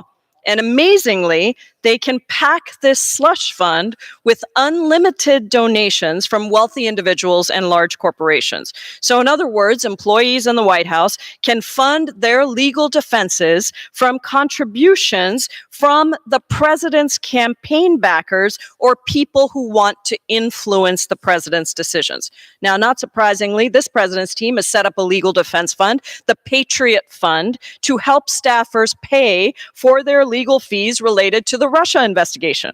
The Patriot Fund was cleared by the Office of Government Ethics under the acting director, David Apol, who was appointed by, you guessed it, President Trump. Former Trump campaign staffer Rick Gates and former National Security Advisor Michael Flynn have also set up legal defense funds. And according to a Politico report from a month ago, Sheldon Adelson, who is the single largest donor to the Trump campaign, and his wife Miriam have each contributed $250,000 to the Patriot Fund for a total of $500,000. The fund is flush, Mr. Speaker.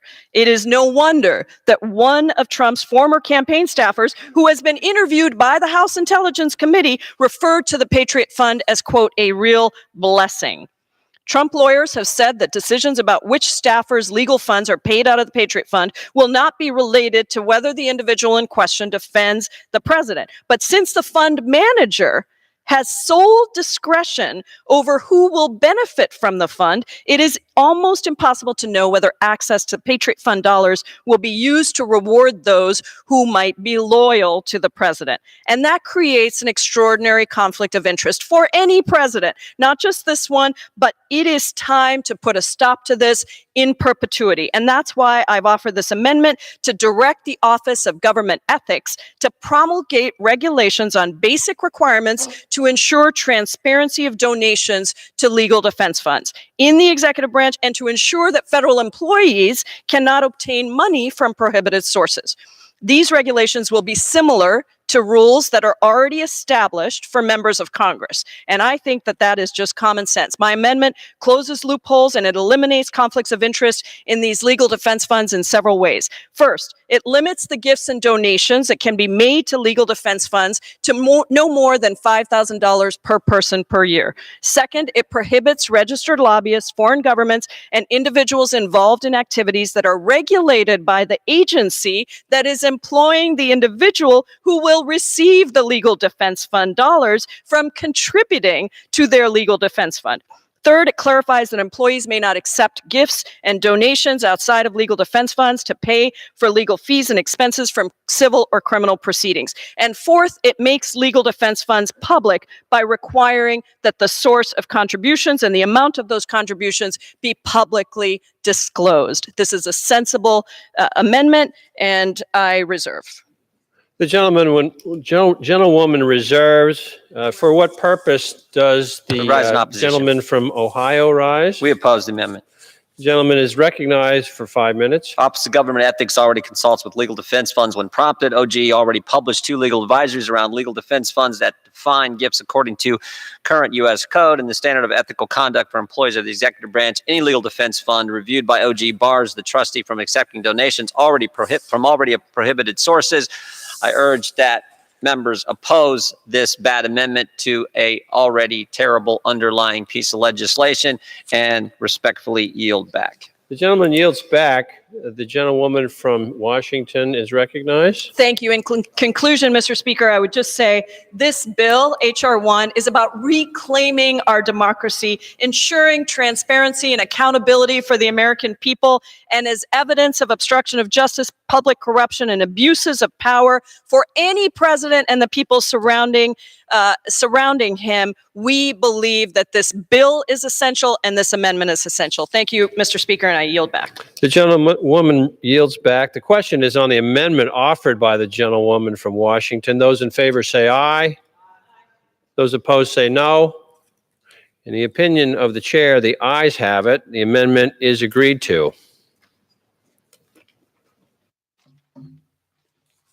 In order to consider amendment number 16, printed in Part B of House Report 116-16, For what purpose does the gentleman from Virginia seek recognition? Mr. Chairman, I have an amendment at the desk. And the clerk will designate the amendment. Amendment number 16, printed in Part B of House Report number 116-16, offered by Mr. Connolly of Virginia. Pursuant to House Resolution 172, the gentleman from Virginia, Mr. Connolly, and a member opposed will each control 5 minutes. The chair recognizes the gentleman from Virginia. I thank the chair. H.R.1, the For the People Act of 2019, which I'm a proud co-sponsor of, delivers on the promise to reform American democracy by protecting voting rights and our elections, improving the transparency of campaign finance, and promoting ethics and accountability.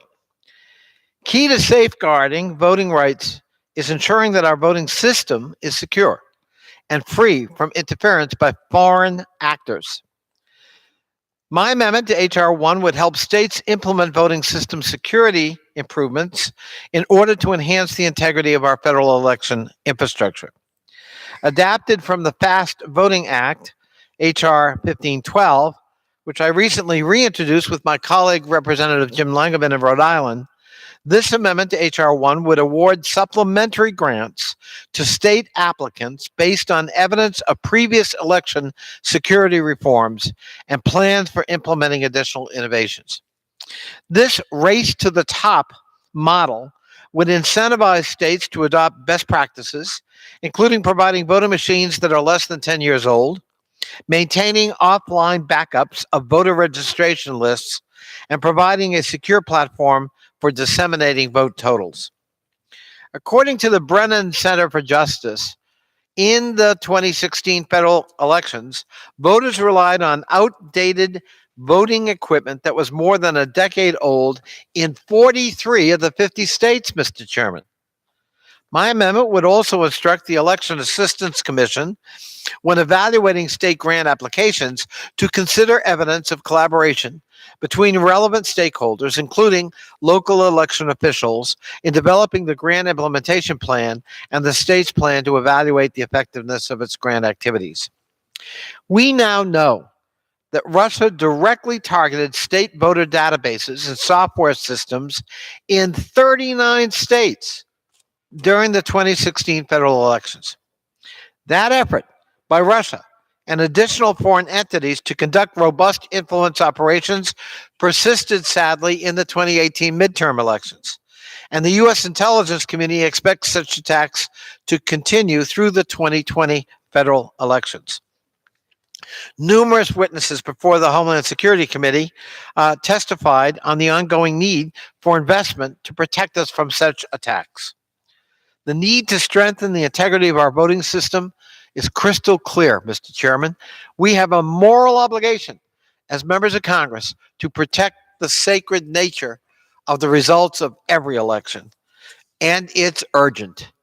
I urge my colleagues to support this simple but I think helpful amendment to move us toward voter security in the next election and enhance the cybersecurity of all of our federal election infrastructure. And I reserve the balance of my time. The gentleman reserves. For what purpose does the gentleman from Illinois? Do any members seek time in opposition? Seeing none, the gentleman from Virginia is recognized. I thank the chairman, and I'm delighted to see there is no opposition here on the floor, and I yield back the balance of my time. The amendment is accepted. The question is on the amendment offered by the gentleman from Virginia. Those in favor say aye. Aye. Those opposed say no. In the opinion of the chair, the ayes have it. The amendment is agreed to.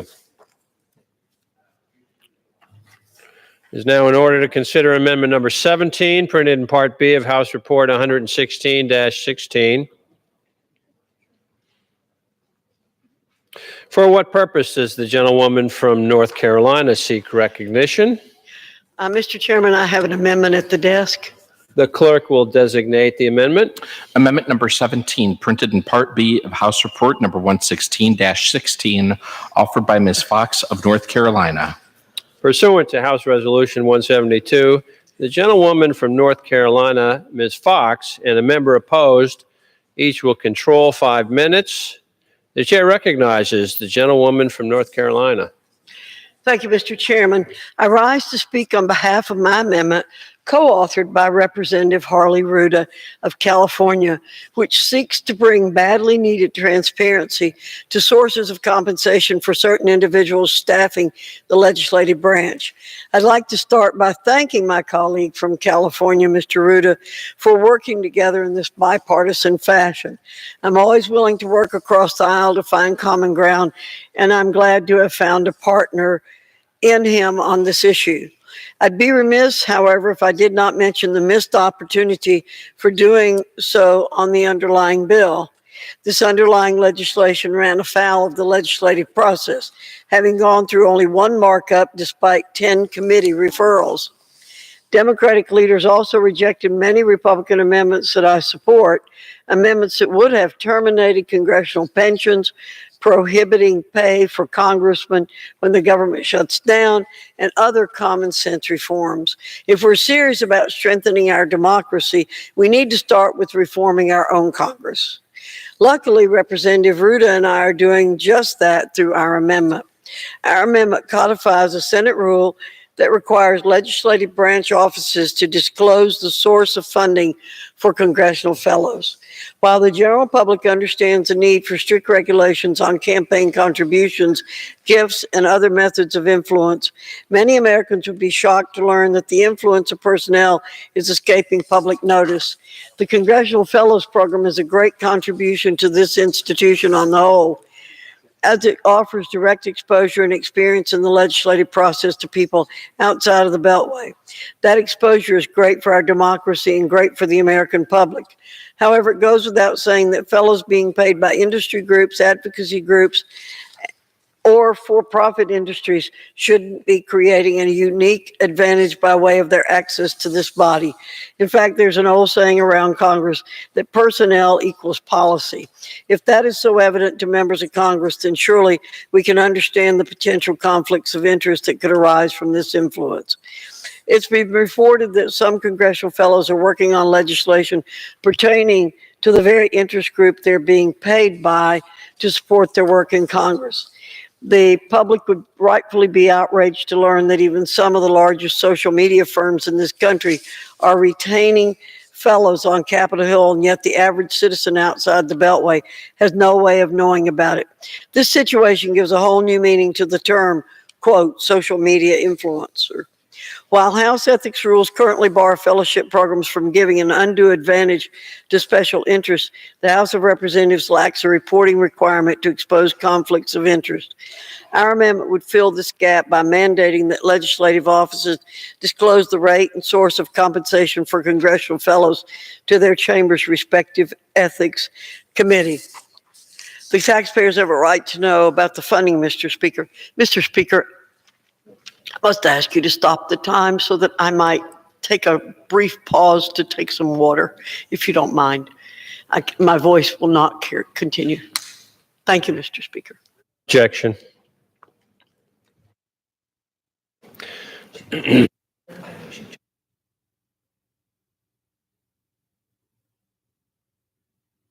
Mr. Speaker, at this time, let me recognize my co-sponsor for the legislation, Mr. Ruda.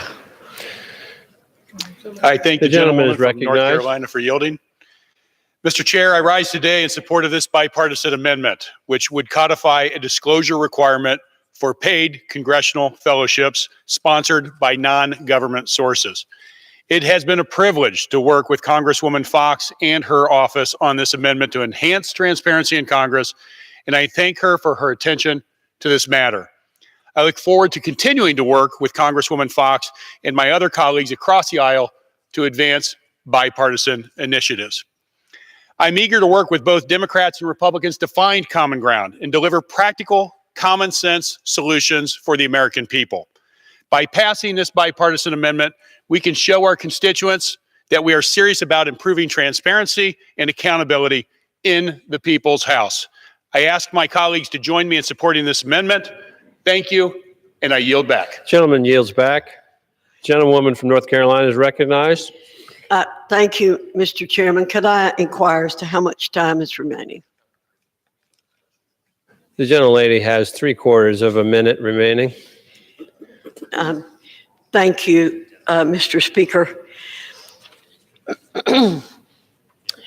If personnel equals policy, then the general public should have access to knowledge about the influencers in our legislative body. Again, I'm glad to have been a partner with Congressman Ruda in this bipartisan initiative. I ask my colleagues to support our amendment to uphold transparency, accountability, and the integrity of our legislative process. And I urge all members to vote for the amendment. And it's a very common sense amendment, and I yield back the balance of my time. The gentlelady yields back. Does any member claim time in opposition to this amendment? Hearing none, the question is on the amendment offered by the gentlelady from North Carolina. Those in favor say aye. Those opposed say no. In the opinion of the chair, the ayes have it. The amendment is agreed to.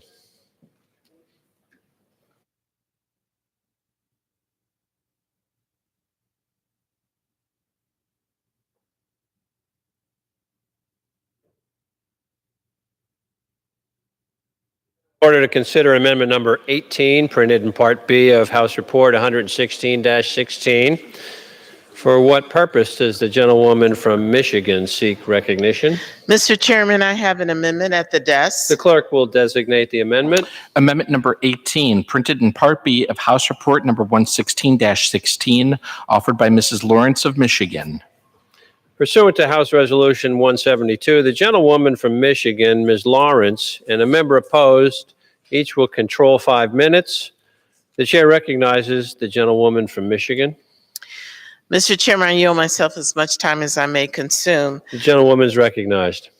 Mr. Chairman, this week, Congress has an opportunity to restore the American people's faith in our political system. H.R.1 is a comprehensive set of democratic and anti-corruption reforms that work for the people, as opposed to those privileged enough to game the system. My amendment is simple. It adds cabinet members to the list of individuals who cannot benefit from an agreement with the United States government by ensuring the president, vice president, and cabinet members are not able to benefit from agreements with the government. Individuals in a position to use their authority for their own personal gain will be prohibited from doing so. The American people expect their government to act in their best interest, not in the best interest of their bank accounts. When a department issues a ruling, the American people should not have to consider whether a cabinet member will benefit from that action. The president, the vice president, and cabinet members all have tremendous power and decision-making authority within our government. That power comes with great scrutiny and a need for oversight. This common sense amendment will eliminate that confusion. Aside from providing essential oversight for our government, H.R.1 addresses serious issues that has plagued our country for decades. For years, Americans' access to the ballot box has been under attack, and millions of voters have been removed from voter rolls across the country. Democrats are committed to ensuring that voting is free, fair, and easy for all citizens, and that every vote by eligible voter is counted as cast. H.R.1 for the People Act codifies that oversight and seeks to shed a light on any corrupt actions being taken by our elected officials and cabinet members. I reserve the balance of my time.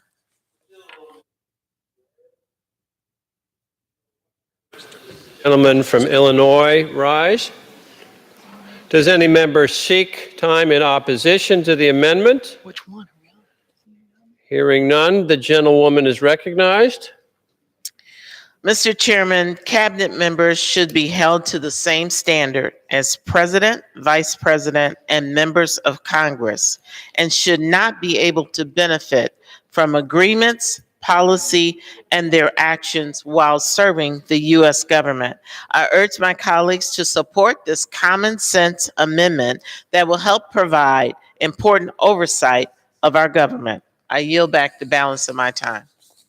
The gentlewoman yields back. The question is on the amendment offered by the gentlewoman from Michigan. Those in favor say aye. Those opposed say no. In the opinion of the chair, the ayes have it. The amendment is agreed to.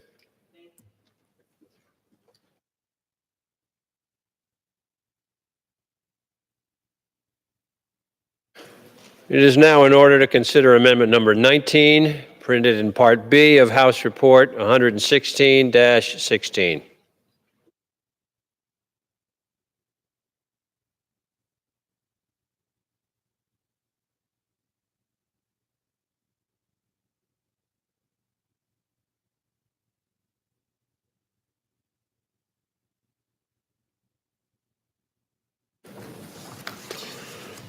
It is now in order to consider amendment number 20, printed in Part B of House Report 116-16.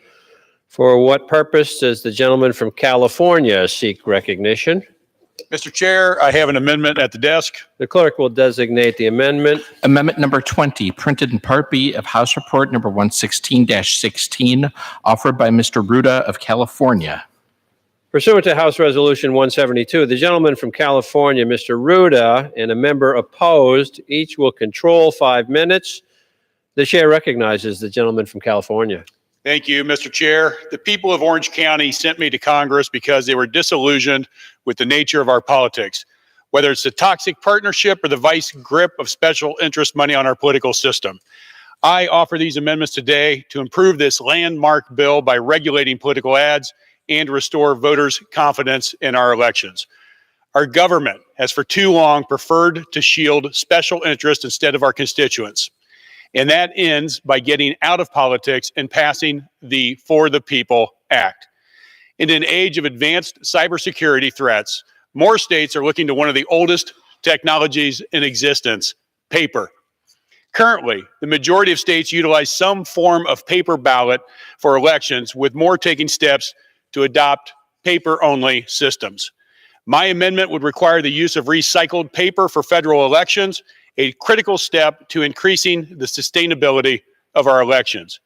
Recycled paper production emits 40% fewer greenhouse gases, uses 26% less energy, and creates 43% less water waste than non-recycled paper.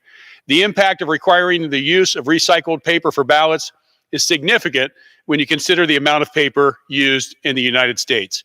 In fact, Americans use approximately 85 million tons of paper a year, about 680 pounds per person per year.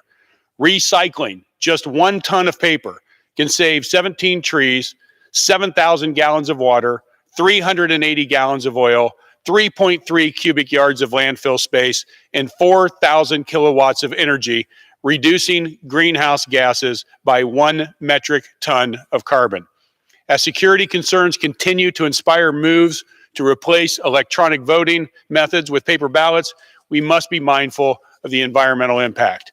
Using recycled paper for our ballots would improve not just our right to vote, but also save the environment. I urge adoption of my amendment, and I reserve the balance of my time. The gentleman reserves. For what purpose does the gentleman from Illinois rise? Mr. Chairman, I'd rise to claim time in opposition. The gentleman is recognized for 5 minutes. Well, thank you. I respect the gentleman's amendment. As important as recycled paper may be, this, I believe, would present an undue burden on our states and our local officials who administer these elections. This requirement of using recycled paper is narrowly tailored for federal office elections. Yet federal, state, and local elections often occur at the same time. This makes it incredibly impractical and difficult for state election officials to comply with this amendment. States would theoretically may have to have 2 different paper ballots, one for federal elections and the other for state and local matters. Also, recycled paper is less available and more expensive, giving local election officials less options. This requirement could have an undue burden on states as they aim to comply with this amendment, and impractical as voters often vote on federal, state, and it's impractical as voters often vote on federal, state, and local elections on the same ballot. This is ultimately a federalism issue that have a problem with the entire bill being a federalism issue. We should defer to the states and their budgets on how to best administer elections tailored to their unique considerations. And I reserve the balance of my time. The gentleman reserves. The gentleman from California is recognized. Thank you for your comments. With all due respect, I don't believe the facts support those statements. It's quite clear that many states are already using recycled paper in their ballots, and recycled paper often can be cheaper than the paper chosen by certain states. This is a small request that goes a long way in supporting environmental health across our great country and continuing to fight climate change, and I yield and reserve the rest of my time. The gentleman reserves. The gentleman from Illinois is recognized. Well, I appreciate the gentleman's willingness to show awareness and concern over climate change in our environment. Maybe this amendment's better suited for when the new Green Deal is called upon the floor for all of us to cast a vote upon. But this is an undue, unfunded mandate from federal government right down to their state and local officials. This is something that can cost local election officials even more money to run elections, and then also run the risk of them not having enough money to budget to print enough ballots that will be available on election day for the increased voter turnout that we've seen over the last few election cycles. And at that point in time, it becomes a very big burden on local taxpayers. This bill is going to be a burden on local taxpayers. This bill is estimated to already cost almost $3 billion, creates another mandatory spending program. I appreciate my new colleagues' willingness to come here and offer amendments. I just believe this amendment is, again, adding to the unfair, unfunded burden that H.R.1 gives to many state and local election officials. State and local election officials know best how to stack their ballot boxes to ensure they have enough ballots for everybody to vote. And this will now be an added cost. So I'm ready. Mr. Chair, I'll yield back the balance of my time. California is recognized. Thank you. And while I appreciate the comments and concerns about the potential increase in cost to local and state institutions in administering the vote, I would point out that my Republican brethren were quick to pass a tax bill that added $2 trillion to our deficit while simultaneously not addressing requests by local municipalities and states for additional funding to make sure that we had proper voting taking place for all voters across the U.S. And with that, I will yield the remainder of my time. Gentleman yields back. The question is on the amendment offered by the gentleman from California. Those in favor say aye. Those opposed say no. In the opinion of the chair, the ayes have it. The amendment is agreed to. It is now in order to consider amendment number 21, printed in Part B of House Report 116-16. For what purpose does the gentleman from California seek recognition? Mr. Chair, I have an amendment at the desk. The clerk will designate the amendment. Amendment number 21, printed in Part B of House Report number 116-16, offered by Mr. Ruda of California.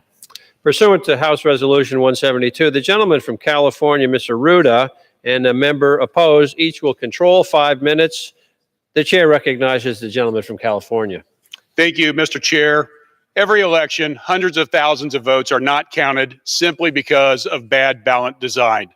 These citizens fulfill their patriotic duty, but their voices are silenced by confusing voter instructions and poor ballot design. This cannot continue.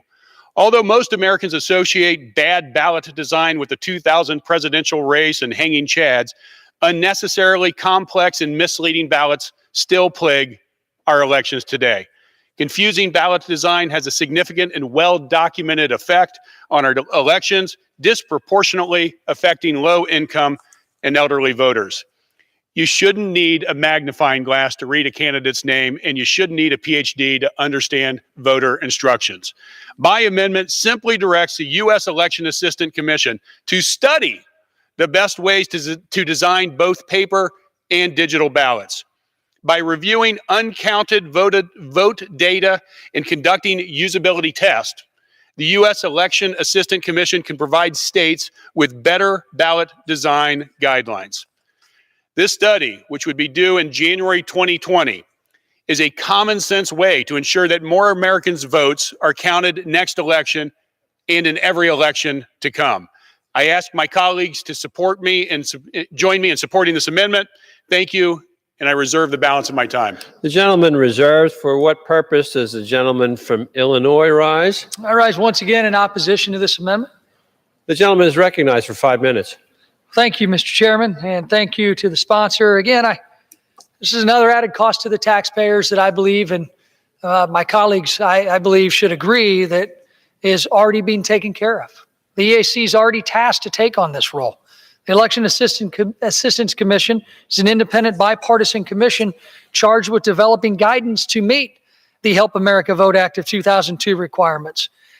The EAC has already done extensive work on best practices for ballot design that are available to state and local officials already. In fact, the EAC published their insights on the importance of good ballot design just last month and are already in the process of updating its guidance based upon the feedback it's received. I would assume that would have been studied already.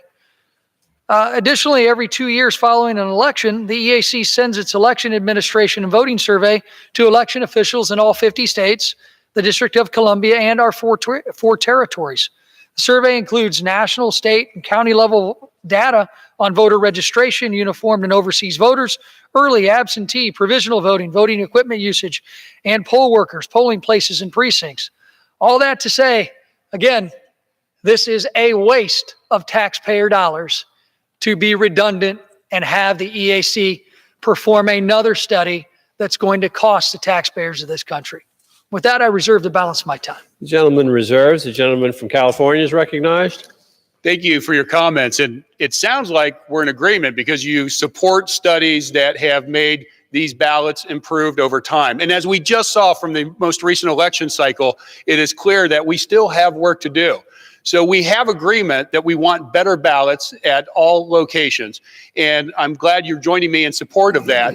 I'm also would recognize that this does not require states to follow the suggested potential improved ballot, but makes it clear that there are better ways to do it.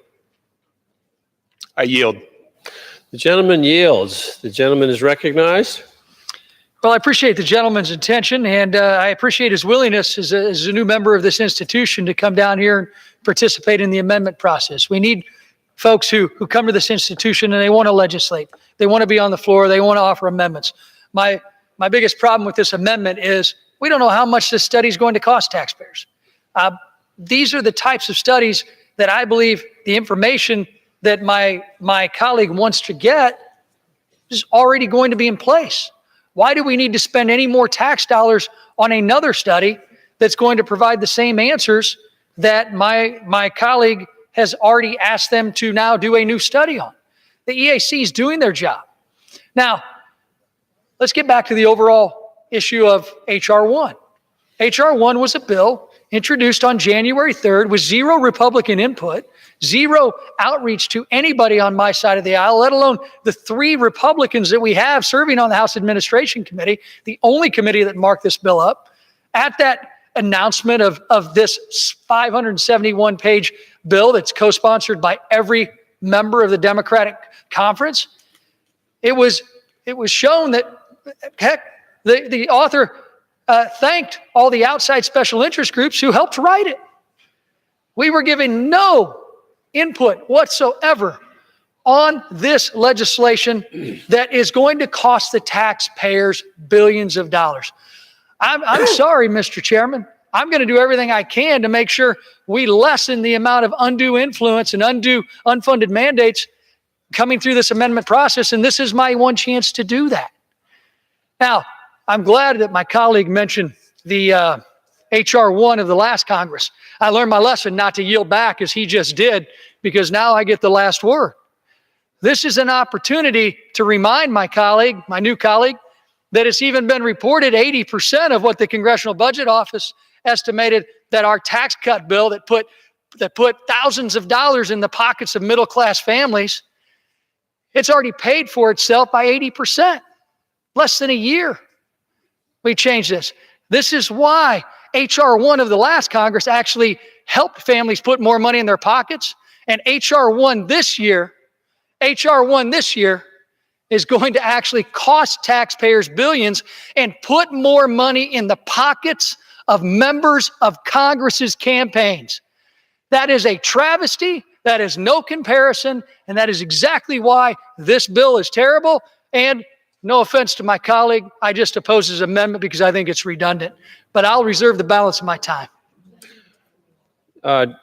There's no more speaker. Does the gentleman yield? I'll yield back the balance of my time if we're ready to vote. We are ready. The gentleman yields back. The question is on the amendment offered by the gentleman from California. All those in favor say aye. Those opposed say no. In the opinion of the chair, the ayes have it. The amendment is agreed to.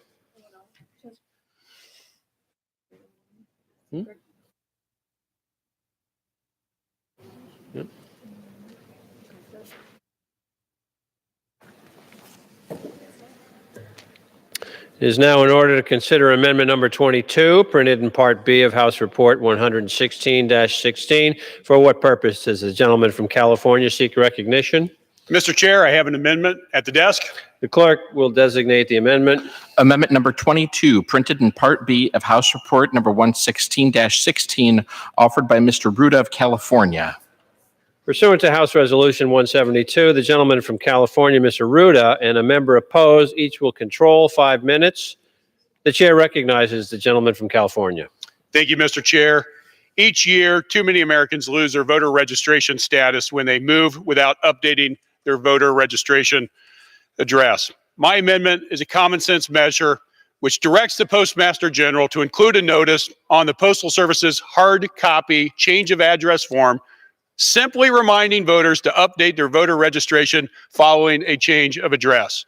The online change of address form on the Postal Service's website already includes a reminder to re-register with your new address.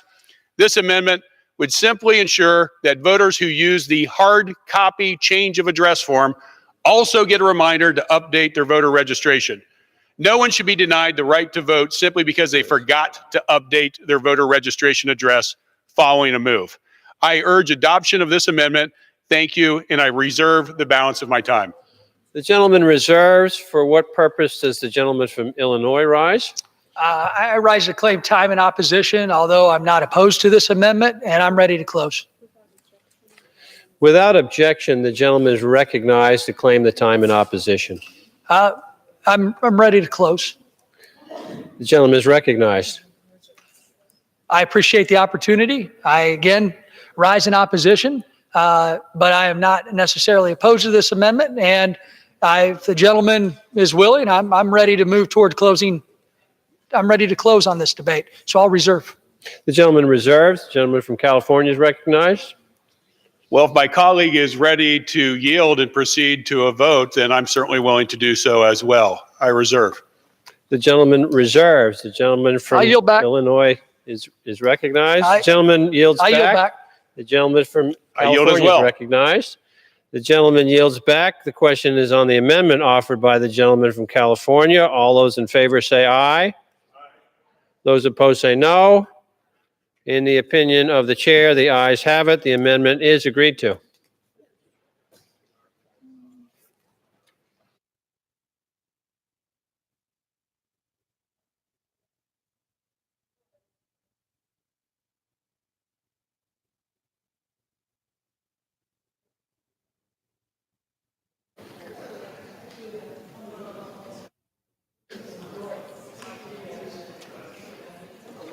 For what purpose does the gentlewoman from California seek recognition? Move that the House do now rise. The question is on the motion that the committee rise. All those in favor say aye. All those opposed say no. In the opinion of the chair, the ayes have it. The motion is adopted. Accordingly, the committee rises.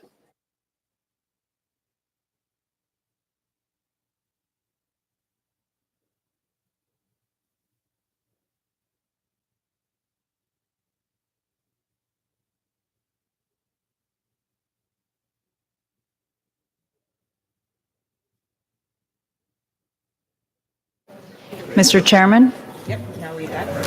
Madam Speaker, the Committee of the Whole House on the State of the Union, having had under consideration H.R. 1, directs me to report that it has come to no resolution thereon. The Chair of the Committee of the Whole House on the State of the Union reports that committee has had under consideration H.R. 1 and has come to no resolution thereon.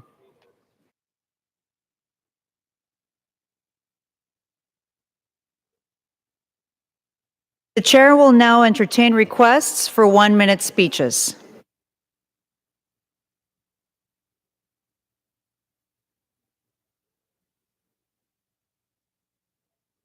Does the gentleman from Illinois seek recognition? New York.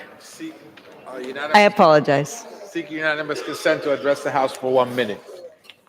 Without objection, the gentleman from New York is recognized for 1 minute. Thank you, Madam Chair. The Dominican Republic lost one of its brightest stars this week with the passing of singer and composer Friolan Antonio Jimenez, known in the artistic world as Anthony Rios. Rios' ascent was rapid due to his remarkable work ethic, perseverance, and an undeniable God-given talent. Even as a child, Rios demonstrated a unique ability to intertwine music into his life. As a young shoeshine boy in the city of Hato Mayor del Rey, Rios would serenade his customers. During Christmas season, he sang Christmas carols door to door. The world and the Dominican Republic have lost a true talent. May he rest in peace, and may God comfort his friends, families, and all those who knew him and love him dearly. He will be missed. Que descanse en paz, Anthony Rios. Thank you, Madam Speaker, and I yield back my time.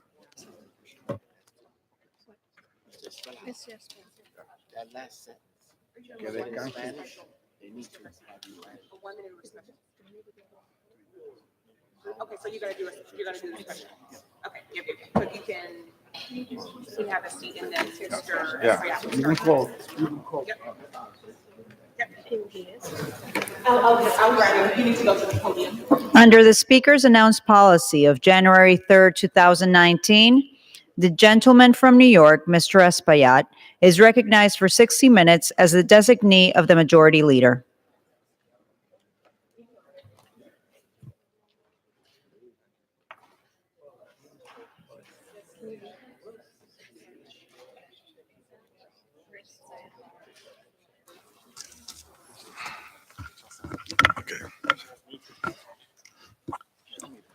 Thank you, Madam Speaker. As the whip of the Congressional Hispanic Caucus, I am pleased to lead our second monthly special order hour. Last month, my colleagues and I spoke about the importance of comprehensive immigration reform. Since then, the Congressional Hispanic Caucus Immigration Task Force, led by Congresswoman Linda Sanchez of California, drafted a set of immigration principles which our caucus has now adopted. We plan to use these as a guide as we work on developing a comprehensive immigration reform proposal. Chief among these principles is a timely path to citizenship for dreamers and a permanent solution for those with temporary protected status and deferred and forced departure. Democrats made an important commitment to these communities.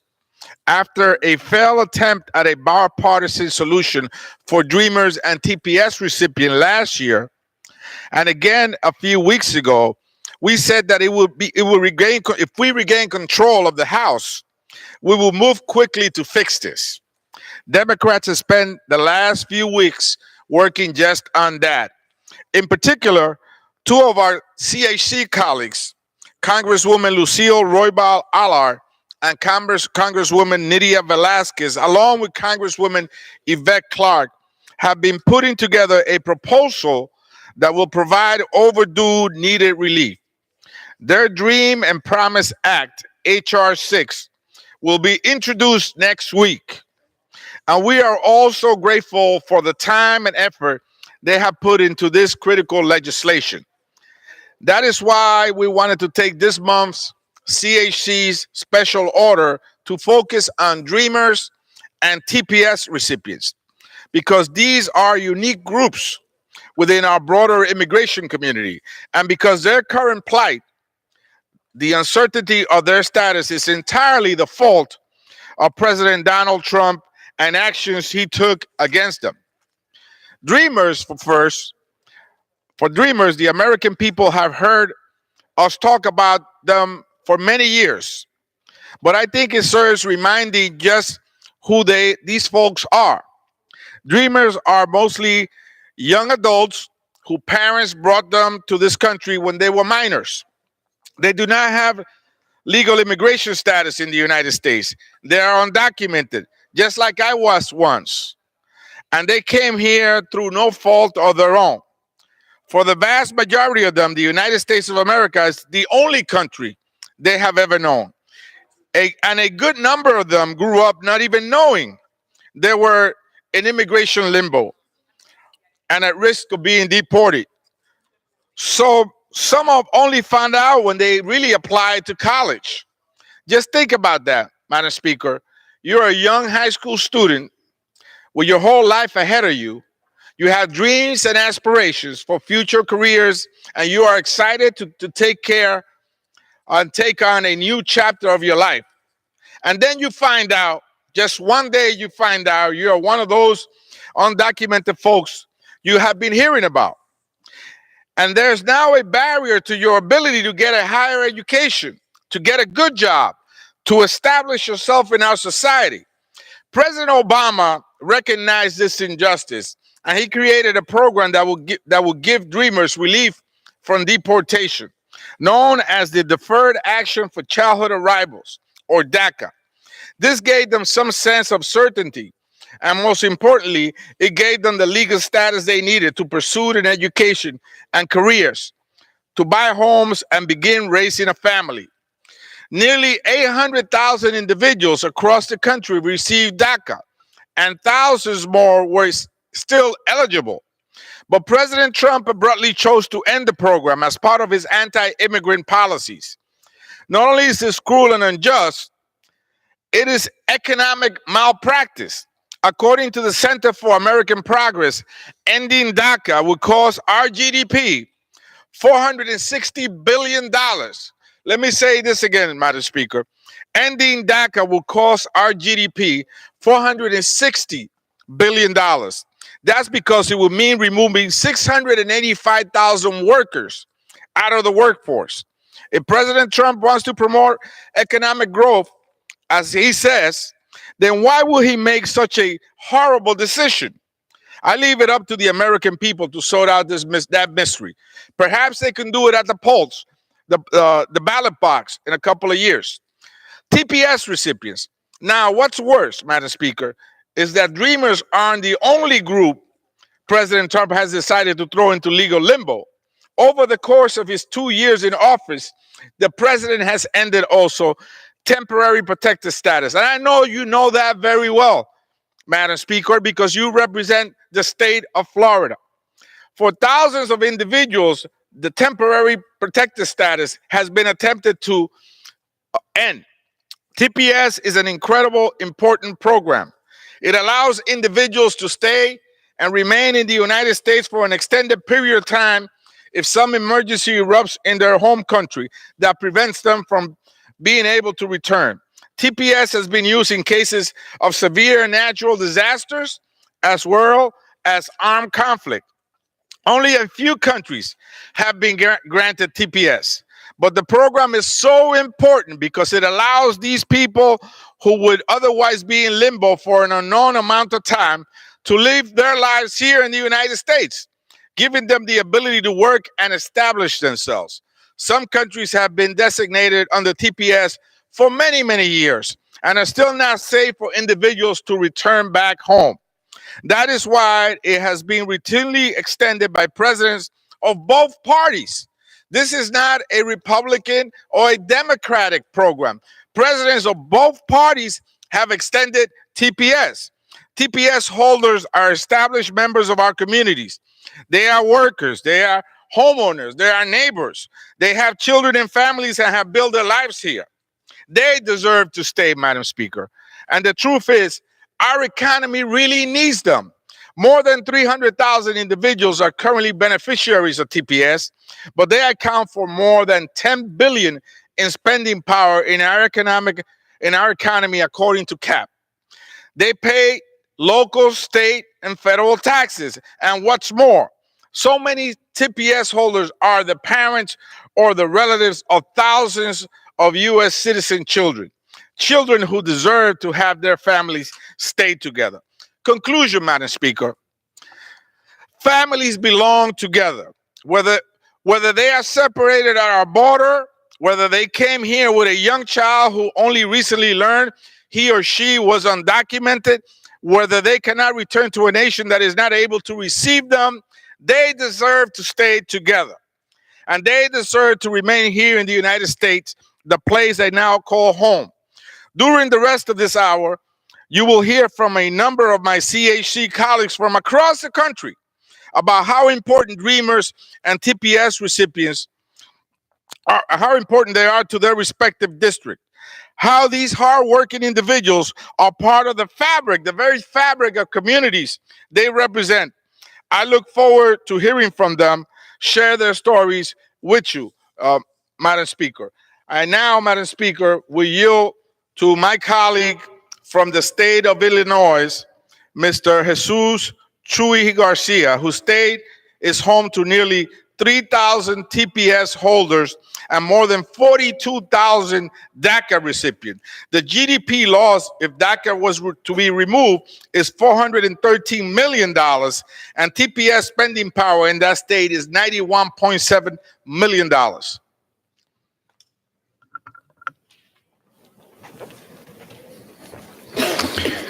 Thank you, Madam Speaker. And I want to thank my colleague, Representative Espaillat, for organizing this important hour to share the stories of those living in fear as a result of the actions of this administration. As a proud immigrant and representative of a Chicago district that is over 1/3 foreign-born population, I know and understand the need for a permanent solution to the status of immigrants in this country. We are long overdue for legislation that provides a path to citizenship for those with uncertain status.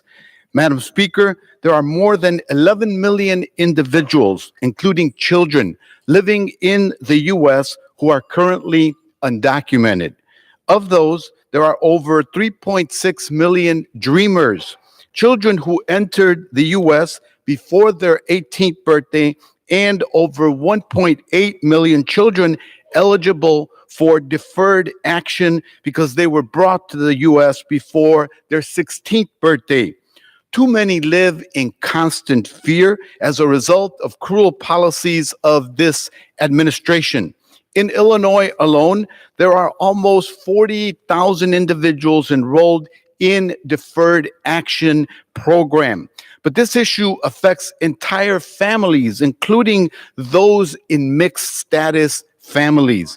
There are about 800,000 people in Illinois alone in families with at least one undocumented family member. I want to share a story of a dreamer like Beatriz, who is a constituent in my district, who came to this country at the age of 6. Like many, her parents brought her seeking refuge from hunger, poverty, and the violent drug wars ravaging Mexico and Central America. Despite the toughest odds, Beatriz graduated from the Illinois Institute of Technology with no financial aid and working a full-time job. Dreamers like Beatriz, if given the opportunity, are incredible assets to our country, not a drain. We should welcome hardworking immigrants like Beatriz and not make it harder for them to succeed and in turn grow our economy and enrich the cultural richness that makes America great. In Beatriz's own words, and I quote, "While I am always in fear of deportation, I am not afraid to work or to study. As an immigrant myself, I empathize with Beatriz and her story. Let me be clear. Putting Dreamers and TPS beneficiaries on a pathway to citizenship is just one of the many steps that we must take to undo the damage the Trump administration has done. The current legal immigration system is broken, creating decades-long delays for family reunifications and exacerbating workforce gaps that harm our economy. We cannot continue to turn a blind eye to over 11 million undocumented people in our country who live and work in fear and in the shadows. Immigrants, many of them are undocumented, are our teachers, engineers, your law enforcement officers. We're your firefighters, your plumbers, and your doctors. In some lucky instances, we are even your representatives in Washington. These people who contribute every day to our country, and it's time we act now to reasonable pathways to citizenship for these hardworking people. I thank the gentleman from New York for yielding the time to share Beatriz's story, and I yield back the balance of my time. Thank you, Madam Speaker. Let me just share some numbers with you from respective states across the country. The number of TPS holders, for example, in the state of California, over 50,000 of them. In your home state of Florida, Madam Speaker, over 44,000 of them. In Illinois, over close to 3,000 of them. In Massachusetts, over 5,000 of them. In New Mexico, over no data, but fewer than 1,500. In New York, over 25,000 of them. In Texas, over 46,000 of them. And the children living with these TPS recipients are in California, over 43,000. In Florida, again, over 37,000. In Massachusetts, over 3,000. In New York, over 23,000. And in Texas, 49,000 children are living with TPS recipients. DACA recipients are also in large numbers. In the state of California, you have close to 223,000 DACA recipients. In Florida, close to 33,000 recipients. In Illinois, Mr. Speaker, you have close to 43,000 DACA recipients. In New York, 41,000. So these are huge numbers for people that are so important to the fabric of our country. And that is why we're here to support them, because families that stay together are stronger together. When a family is divided, our nation is weaker. When a family is together, our nation is stronger. Mr. Speaker, now I yield my time to my colleague from Florida, Ms. Mucarso Powell, whose state is the home state to 45,000 TPS recipients and nearly 33,000 DACA recipients.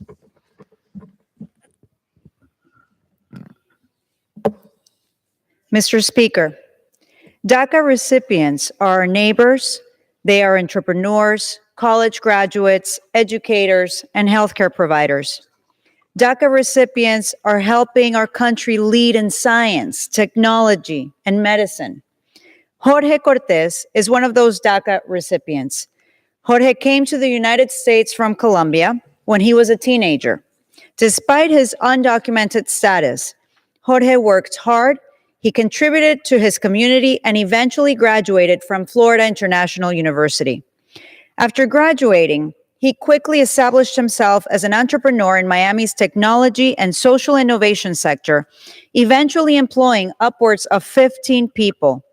For his entrepreneurship and leadership, Jorge was awarded the keys to both Miami-Dade County and the city of Miami. A path to citizenship for DACA and TPS recipients like Jorge would add $1.2 billion annually to Florida's economy. In our discussions about DACA immigration reform and the economy, it's easy to forget that DACA recipients are also people. DACA isn't just the right thing to do for our economy. It is the moral thing to do. It is time that our immigration system treats all of them as people too. I yield back. Thank you, Mr. Speaker. As has been said here tonight, bringing relief, permanent relief to DACA recipients and TPS beneficiaries must not be delayed. Comprehensive immigration reform cannot continue to be delayed. That's why I'm so happy, as I mentioned earlier, that in a week or two, H.R. 6, the Dream and Promise Act, which promises to bring about comprehensive immigration reform in many ways for DACA recipients and TPS recipients and other immigrants, will hit this floor. And we're hoping that all our colleagues from both sides of the aisle will recognize that this is an important effort to finally bring over 800,000 young people permanently to the United States. Young people that are teachers, nurses, police officers, members of our armed forces. They are business owners. They purchase their own homes in many cases. These are important members of our communities across the country, and we must allow them to stay in the United States of America. TPS recipients, many of them cannot return back to dangerous settings in their homelands. Many of them are still reeling back from their countries are reeling back from natural disasters. It will be a travesty if we send them back home. They must be allowed to stay here in the United States of America. This is an important moment in our time. Families that stay together are stronger. Families that are divided are weaker. Our country is made stronger when a family is together. That is why I'm asking all in this chamber from both sides of the aisle next week to support H.R. 6, the Dream and Promise Act, which will finally bring relief to many, many young people and undocumented people from this nation, as well as TPS recipients, will finally breathe some fresh air and be able to stay here in this great nation. I yield back my time, Madam Speaker. Thank you so much. The gentleman yields back.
The Speaker's announced policy of January 3rd, 2019, the gentleman from Arizona, Mr. Schweikert, is recognized for 60 minutes as the designee of the minority leader.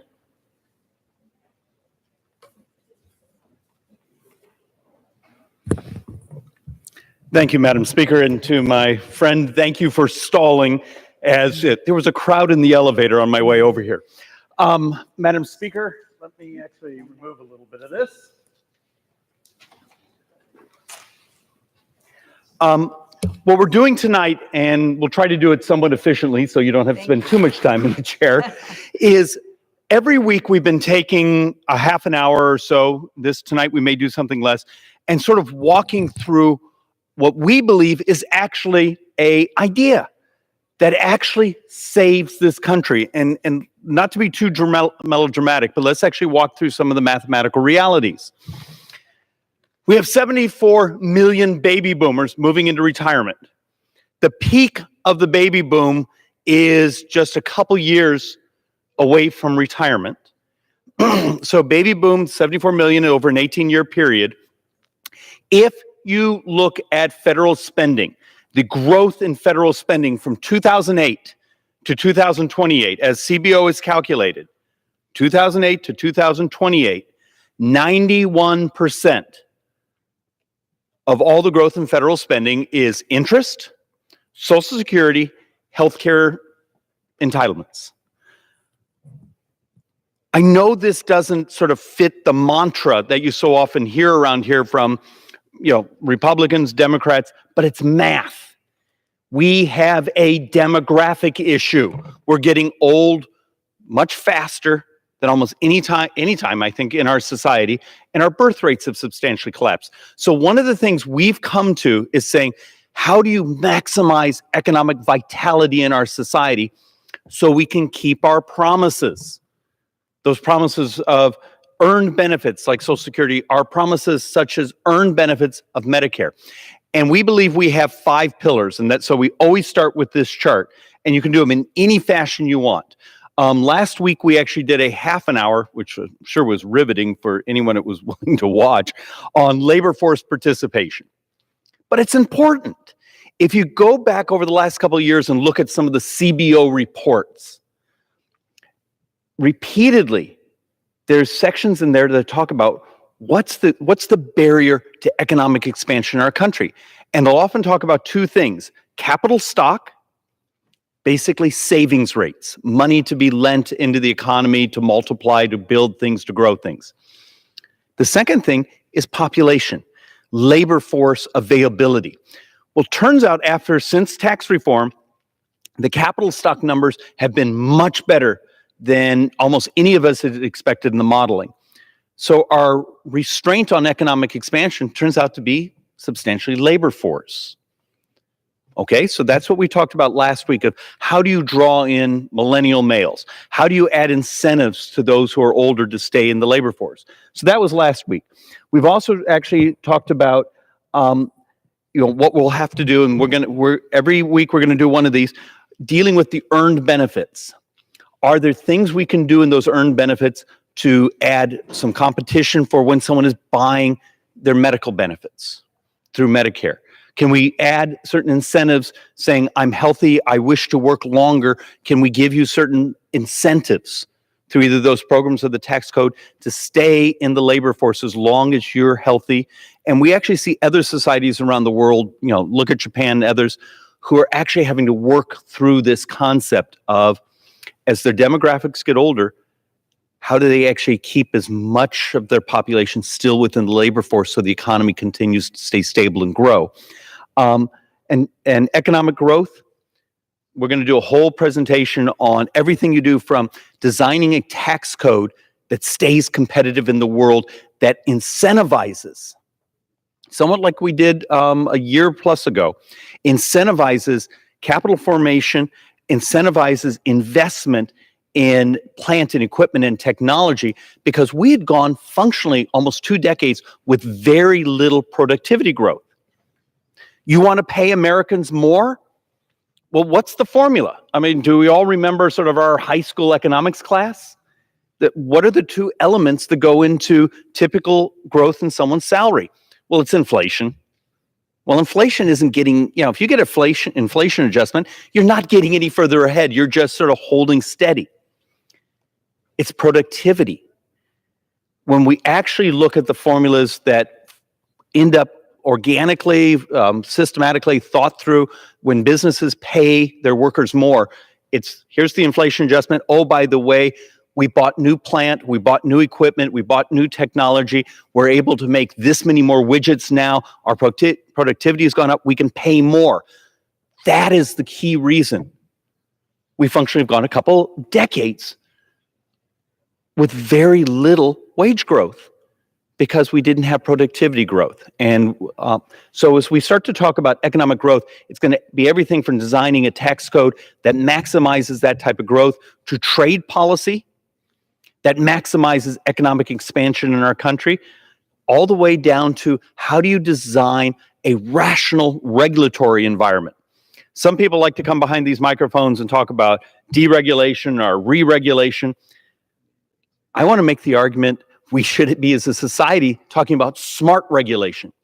You have a supercomputer in your pocket or your purse, that phone you have. Why aren't we using much more technology to be the driver of our regulatory environment? Because, simple example, what would happen if you could crowdsource data on the environment? You could have a few thousand people, and if you're in a large urban area or other areas, that have a sensor on your phone that say, hey, I'm going to help crowdsource ozone or crowdsource volatile organics or whatever. And our environmental regulator is no longer a file cabinet of paperwork where we document, put paper and document more. Instead, it's almost like a quick reaction force of, hey, the sensors are saying there's a hot spot over here, let's go deal with it. I think it's time we revolutionize what we consider financial, environmental, health types of regulations, realizing we have technology today that would make us healthier, more prosperous, our financial markets much more stable, and the time between a bad act and something getting fixed could be minutes, not years. An example of if you had certain types of technology, a Bernie Madoff could never happen because you would instantly know his accounts don't match his bank accounts. And then the other one we're going to do next week is technology disruption. What happens if you could go home and at home you have this thing that looks like a large kazoo? You could blow into it and it instantly tells you if you have the flu or not. And then instantly could order your antivirals. And a couple hours later, those antivirals could be delivered to your home. How much healthier would you be? We're going to bring in a whole series of healthcare technology that's a true disruption.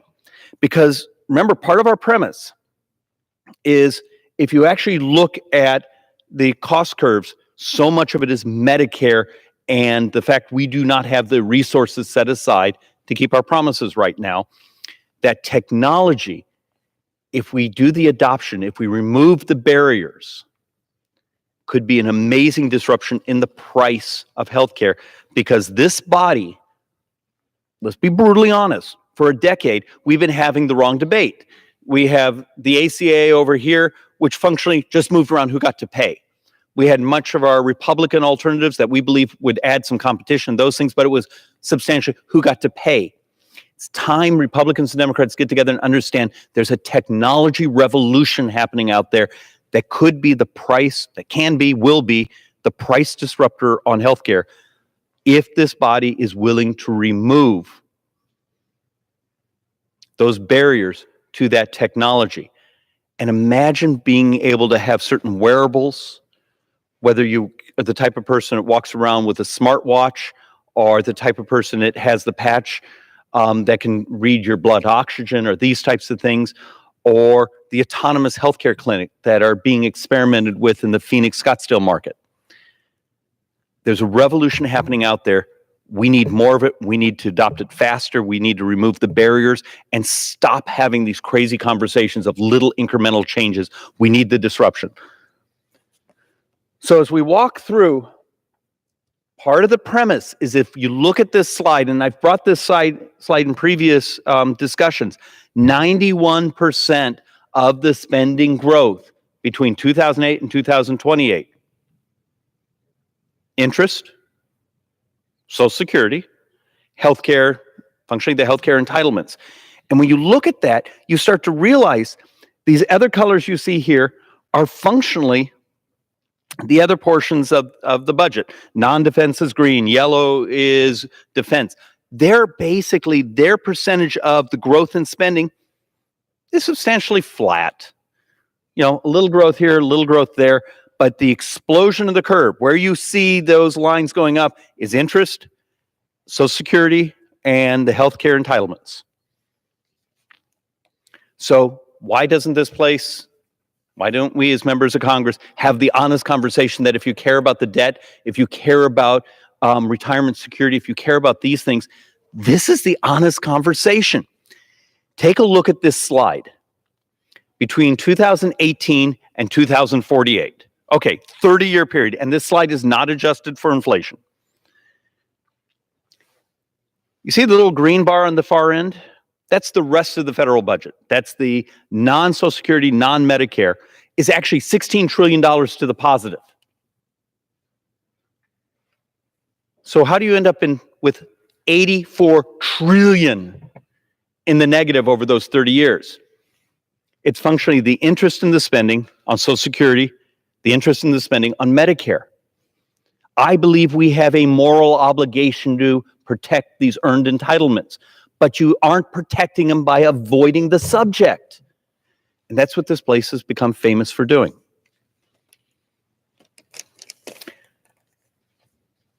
So let's talk about this concept we refer to in our office as sort of population stability. And remember, this is just one of our 5 pillars. In 9 years, our society, and it's driven by demographics, will have 2 workers for every 1 person in retirement. Think about that for a moment. When programs like Social Security, Medicare, there were 4, 5 plus workers for everyone in their benefits.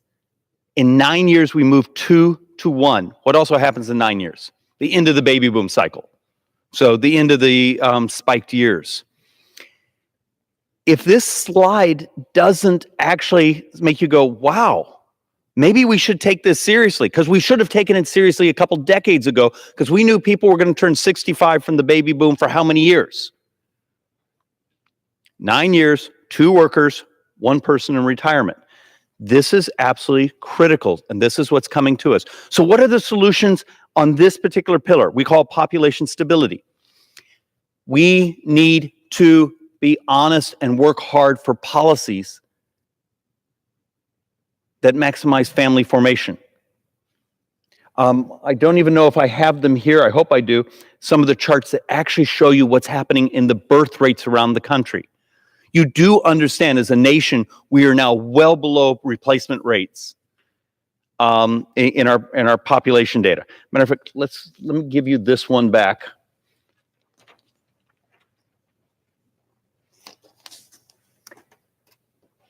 This one I particularly like because it's from my home state of Arizona, but the trend line is almost identical, and we'll actually go through some of that. If I asked you right now, which state had the largest fall in birth rates? How many of you would have said Arizona? Turns out Arizona had the largest fall in birth rates. It's a little complicated. You have to read through the data, but Native Americans and Hispanics, their birth rates fell substantially and actually are looking much more like the mean of the rest of our society. Apparently, the demographers say, that's wonderful. What it means is actually, even though this place sometimes spends a lot of our politics keeping us apart, the actual demographics say, when we're all not having babies like each other, it's a symbol that the melting pot is actually working, that we're all starting to have similar education, live in the same neighborhoods, have similar job descriptions, and now our family formations are starting to look very, very similar. Okay, that's wonderful. You know, the melting pot's working.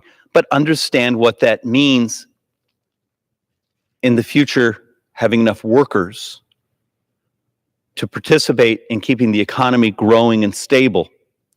So these pay-as-you-go programs, which are Social Security and Medicare, have that vitality. And this is a real threat when you start to see these sorts of numbers and understanding what that means. So how do you reach a level of population stability? Thank you.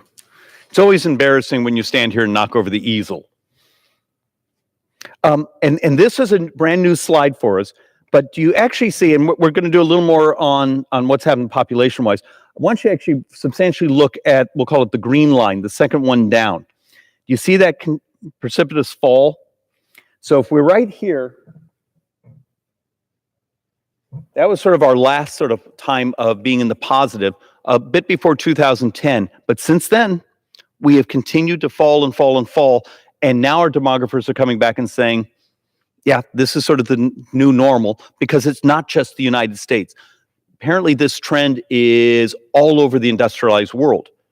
A lot of the great writers and thinkers on demographics are actually saying the next prized asset in the world isn't actually going to be lithium for batteries or our petroleum products. It's actually going to be people, smart people. And you're actually starting to see that around the world, where other countries right now are even starting to change some of their immigration rules to say, if you have talent, you're given a much faster path to enter a country. And so we're going to have that very honest conversation of a major change in our immigration system. So last slide here, and then we're going to talk about some of the solutions in this. This is just sort of fun to understand that it's a trend. We have one or two states that actually are still bucking the trend of having positive population growth, and that's through birth rates. But the rest of the country substantially collapsing. So what do you do for population stability? Okay, back to family formation. Are there things we can do that actually will work? We have spent about a year in our office reading literature from around the world, what they've done in Scandinavia, what they're doing right now in Hungary, what's been done in a province in Canada, trying to promote native births. Small incremental changes. No one has found the magic formula, so maybe we as a society have to have this discussion. What works? What can we do? Is it something you do in the tax code? Is it something you do in family-friendly policies? What do we do to maximize family formation in our country? Because right now, when you start to look at the cost, I have only one beautiful little girl, and you realize, children are it's the greatest thing that ever happened to my wife and I, but it's expensive. The second part of that population stability discussion is, if you're over here working on family formation and making sure society understands the blessing of children in our society, are there immigration policies that, if you're bringing in populations in the United States, that maximize the economic vitality? So part of this thought experiment, based on the actual numbers, in the last 10 years, the U.S. fall in birth rates functionally equals 4 million children that we expected, that with the fall in birth rates will not be part of our society. You do realize over 10 years, that's functionally 4 full years of legal immigration. So let's say we actually were effective in being serious about family formation here, and we actually started to have an honest discussion of, as a society, do we start to do the things such as New Zealand, Great Britain, Australia, Canada, others are doing, where it's substantially a talent-based immigration system. And why do you want to fixate on that? It's an immigration system that actually has the elegance of, we don't necessarily care, we don't care about your gender. We don't care about your religion. We don't care about your race. What we care about as a society is we care about the vitality, the energy, the talents you bring to our society to maximize the economic growth, so we can keep our promises, particularly on Social Security and Medicare. Remember, demographics are really the biggest issue we as a society are facing, except it's really hard to talk about because the math is complex. So are we as a body willing to take on complex issues and understand you can't just do one of them? There was a time here a decade ago, so people would come to the microphone and say, well, if we do entitlement reform, we get this. We have missed that window. Now, our argument, my argument to this country, to my brothers and sisters here in Congress, is we have to actually reach out to at least the 5 pillars we've laid out of maximizing economic growth. And that's everything from tax policy to trade policy to regulatory policy, labor force participation. How do you design programs, everything from Social Security disability to TANF to food stamps to this and that, saying, we want you in the labor force. What can we do to have, so you have your safety net, but we got to get you into the labor force? What do you do for population stability, as we've talked about right now? What do you do for dramatic, disruptive technology adoption, particularly for healthcare, but it can also be for environment. And we're going to actually do that in the coming weeks. And then we will have to step up and have an honest conversation of, as the promised earned benefits, we call entitlements, how can we adjust, refine them so they incentivize to stay in the labor force, but they incentivize the efficiencies of how healthcare is purchased. We need to do this as an entire society. Once again, remember, in 9 years, 2 workers, 1 person in retirement, 1 person 65. Over the 20-year period, 2008 to 2028, 91% of all the growth in spending, interest, Social Security, healthcare entitlements. 9 years, the CBO report that came out last month has a beautiful graph in there. In 9 years, 50% of all the non-interest spending coming from Washington, D.C. will be for those who are 65 and older.